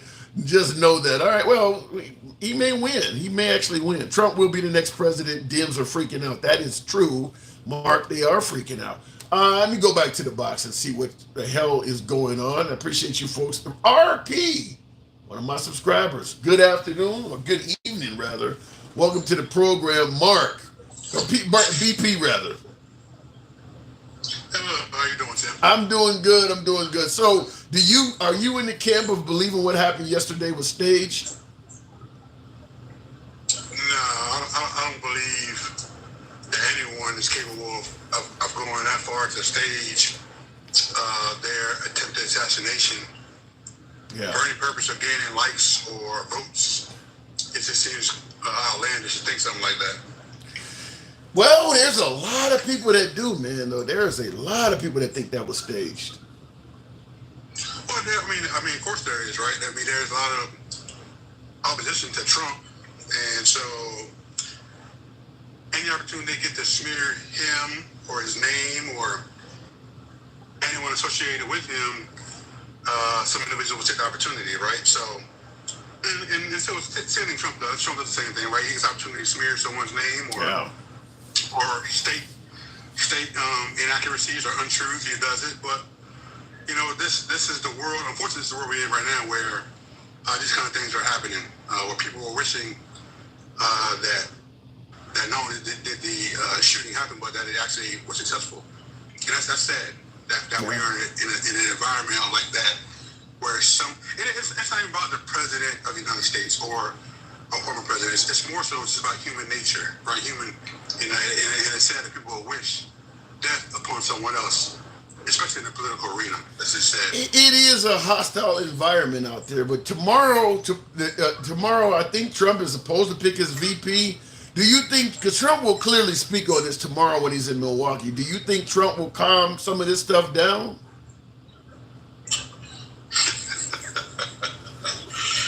You're laughing, so that tells me a lot. I'm laughing because I have two thoughts, two train of thoughts, right? Number one is, I would say no right up top, because history does not show he has a temperament of calming things down. Yeah, right? I gotta agree with that. Now, he doesn't have a history of being attempted to be shot either. So we don't know. No, you don't have a history of that. No, so we don't know how this may, affect his nature. Now, again, if you ask me to make choose one, I would say no. Just based off history. So you don't. This example is extreme. So you don't think he's going to try to calm us down at all? No, I don't think he's trying to calm it down per se. Well, but I do hope though, it doesn't try to fan any flames, because without even him saying anything, this is happening in general. Okay. There's already a lot of speculation already, right? From both sides. Right. One side saying the stage, he did it to himself. The other side saying no, this is more proof that they're trying to get rid of him, or that he's too powerful, or that they know he's powerful and they want to get rid of him. Right. Okay. So Trump, whether you like him or not, is irrelevant. Has a lot of power, a lot of influence, I should say. Right, because people listen to this man like he's not, like he's a god, but he's not a god. But they listen to him like he's one. He's their god, I guess you would say. So we need to be very mindful of that, right? Because it's important to understand that. I mean, we all talk about January 6th and all these things, right? That was based off his words. Nothing more, nothing less. That is true. What happened on January 6th with the Stop the Steal, those folks who went there, that was only 2 months and 2 days after the election. They didn't have any evidence at that point. It was too soon. I mean, some of the investigation of that election was still taking place. They were acting solely on Trump saying the election was stolen. They didn't have any solid proof that close to the damn election to be acting like that. Correct. I don't want to steer your line to another direction, but yeah, you're absolutely right. Yeah. It was too close. The election had only happened 2 months and 2 days prior. They were still investigating it. Yeah, there was no reason for them to be acting that wild, that quick. Well, but again, that goes to my point earlier, right? That these people were already in a frenzy before anything came out. Yeah. The fact that he lost put them in a frenzy. Yeah. So if the frenzy is already created, and the person who is at the center of the frenzy stokes that flame, it's only going to get worse. Yeah. Right? So the same situation you have here. Now this could possibly, not saying it's going to be, and I hope it does not, but it could possibly be worse than January 6th if he said the wrong things. Yeah. I want to point out something. This is in the comments. Came from White Clark White Chunk. White Chunk said this after I brought up the elect. They were protesting only 2 months after the election. And he states that true, but Trump didn't say for anyone to riot, just to protest peacefully. My point is this: it's only been 2 months since the election is over with. He's telling you to come to Washington to stop the steal. How do you think you're going to do that? What do you think you're going to do in Washington, D.C. to quote-unquote stop them from stealing the election? A peaceful protest ain't going to stop that. I mean, if they stole the election from you and they're now trying to give it to Biden and you're being told to come to D.C. to help stop the steal, there's no way to do that peacefully at all. So the idea that he said go peacefully, okay, fair enough, he did say go peacefully, but going peacefully is not going to stop the steal, and that's the reason you came here. So some of that don't make sense to me. Yeah, I agree with you wholeheartedly. I think it's kind of actually disingenuous to think so, right? Yeah. Because if our whole premise, our whole foundation of showing up to this location is to stop something from happening, then we're already showing up to create some kind of chaos. It ain't got to be physical violence, but we're already coming here to protest, which is their absolute right, and no one should fault them for protesting what they believe. But just like you said, you cannot expect a crowd of thousands to come peacefully to what you proclaim to be a theft of democracy. Right. Right. So it's very weird that you would think, even if, let's say for instance, let's just say for, I say SNGs, that think that Trump's intention was to get his people there to collectively protest. Just protest. That's it. Nothing more, nothing less. Even though his influence is powerful to get them there, it would be, to me, idiotic to think that he has to control every person's mind to say, listen, don't do this because it's not right. Right? People come with their own intentions. So, well, it doesn't make any sense for a few reasons. First of all, you tell them to come to stop the steal, and then you tell them to be peaceful, which is not going to stop the steal. But because nobody's been patted down or searched, a whole lot of them were just there. You don't know if Antifa's in the crowd. You don't know if Black Lives Matter's in the crowd. You don't know if Ray Epps or Tom Sullivan. So the idea that you told them to go peacefully when you don't even know who the hell they are, what makes you think they're going to listen to you? You think Black Lives Matter or Antifa is going to listen to your suggestion that you go peacefully? They're not here to protest you. So or protest for you. So it's crazy that he believes that simple word could make a crowd completely full of unknowns just fall in line like they somehow are sheep or something. That doesn't make any sense to me. yeah, again, I agree with you. But, you know, I have two questions for you, actually, if you don't mind. Sure. Number one is, I think, and correct me if I'm wrong here, but in order to protest, legally protest, you have to file a permit, correct? Yeah. Okay, and you have to be granted a permit, correct? Yeah, he was granted a permit, but not at the Capitol building. In fact, he was told not to go to the Capitol building. That's my next question. My next question is, was the permit inclusive of the Capitol building?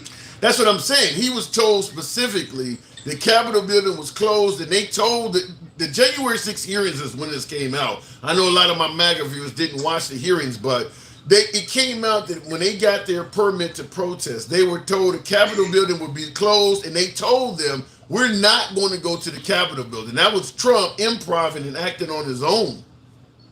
Okay, well, right there we have our answer, right?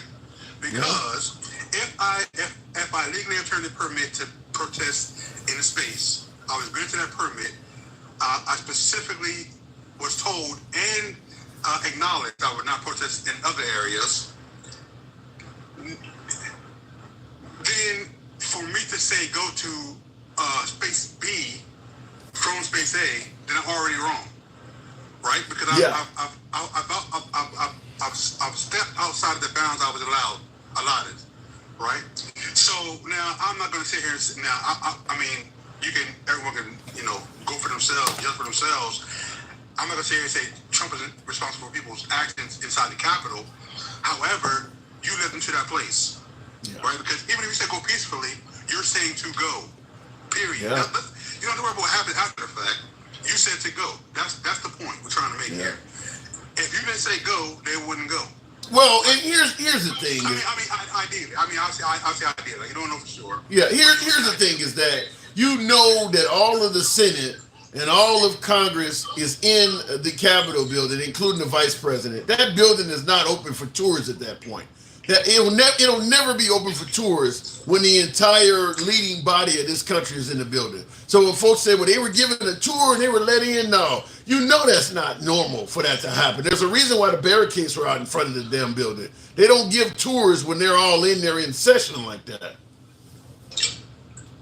Well, yeah, okay, understood. Now, I will say this. To the other side of this equation, right?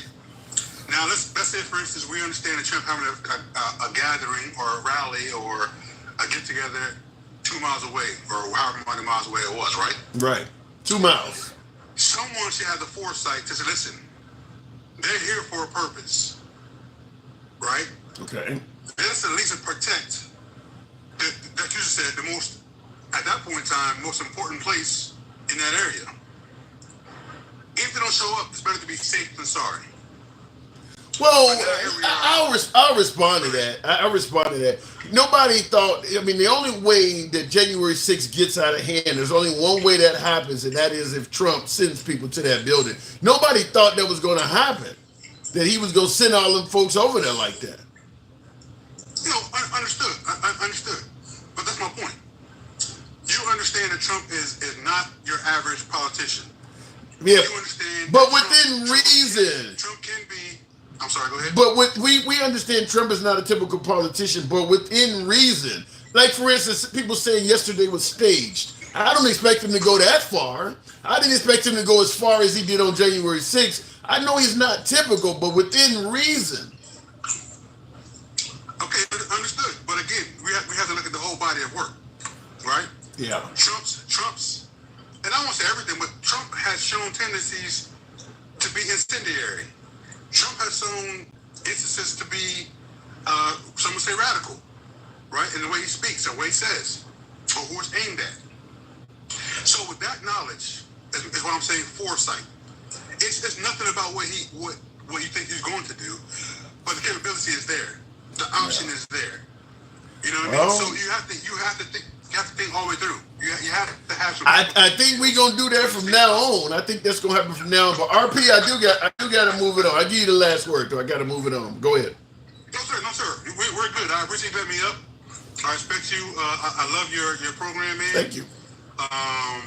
I love, like most people always say, how you give both sides, even the moderates, or even people in the middle, a voice.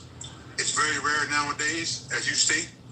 Tribalistic mentality is a very big thing now. But I wish we could get back to common sense, but I think we have surpassed that. So thank you, Tim, for your time, and keep up the great work, man. Appreciate it. Thank you. Come on back through anytime. Look at in the comments. That's amazing to get two people to give up their lives for a so-called staged event. I mean, people will do that, but I don't believe yesterday was staged. And I saw in the comments earlier, somebody stated that you could get a permit to protest in regards to January 6th, or you don't need a permit. I think they says you don't need a permit to assemble. You know, I think the First Amendment covers, in addition to free speech, the right to assemble, the right to the press. Yeah, but there's limits on it. Just like the Second Amendment gives you the right to bear arms, that you can't go out and buy. You can't go out and start using atomic weapons. There are limits on it. You can't go and protest anywhere you want to. And that was one of the pushbacks, is that the Capitol building is owned by the people, so we can just enter it anytime we want. That's not true.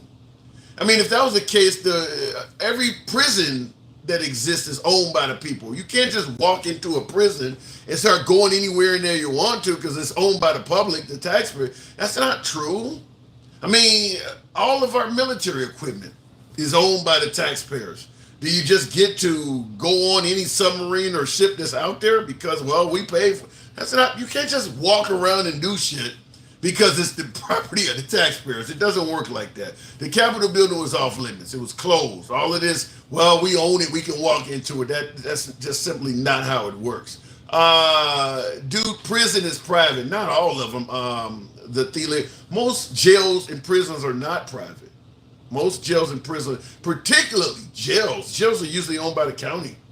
You just can't go walking in that shit. I'm a resident of this county. I pay taxes, so I can walk in the county and check all the facilities out, walk into the warden's office. You can't just do that because of taxpayer money. That's a bad argument. I mean, people always bring that up. Well, it's the taxpayers, we paid for it. It's our building. We go. Not true. The election is owned by the people, and we should hold our vote this time for real. I don't think we had an issue with it last time. I think we've had, almost 4 years come November, because Trump was, it's already, July right now? 4 years ago, Trump was already saying at this point cheating was taking place. So it's been 4 years ago. He hasn't presented any solid evidence to back up any of those claims. None of them. That all of this cheating, because remember he was saying that in North Carolina, cheating was taking place because Biden was in the polls winning at this time in North Carolina. Now, Trump did win North Carolina. But leading up to the election, Biden was saying, or Trump rather, was saying that they were cheating in North Carolina. Come election night, North Carolina went to Trump. He got the Electoral College votes for that state. Never accused North Carolina of cheating again. Never mentioned that state at all, even though he has spent weeks saying they were cheating in North Carolina. So this is where I think Trump lost credibility. What Trump should have did, instead of jumping up there and saying, I won every damn thing, he should have took all of the evidence he had of election fraud. In a country of 350 plus million people, there's going to be some cheating. Every election, there's going to be some cheating.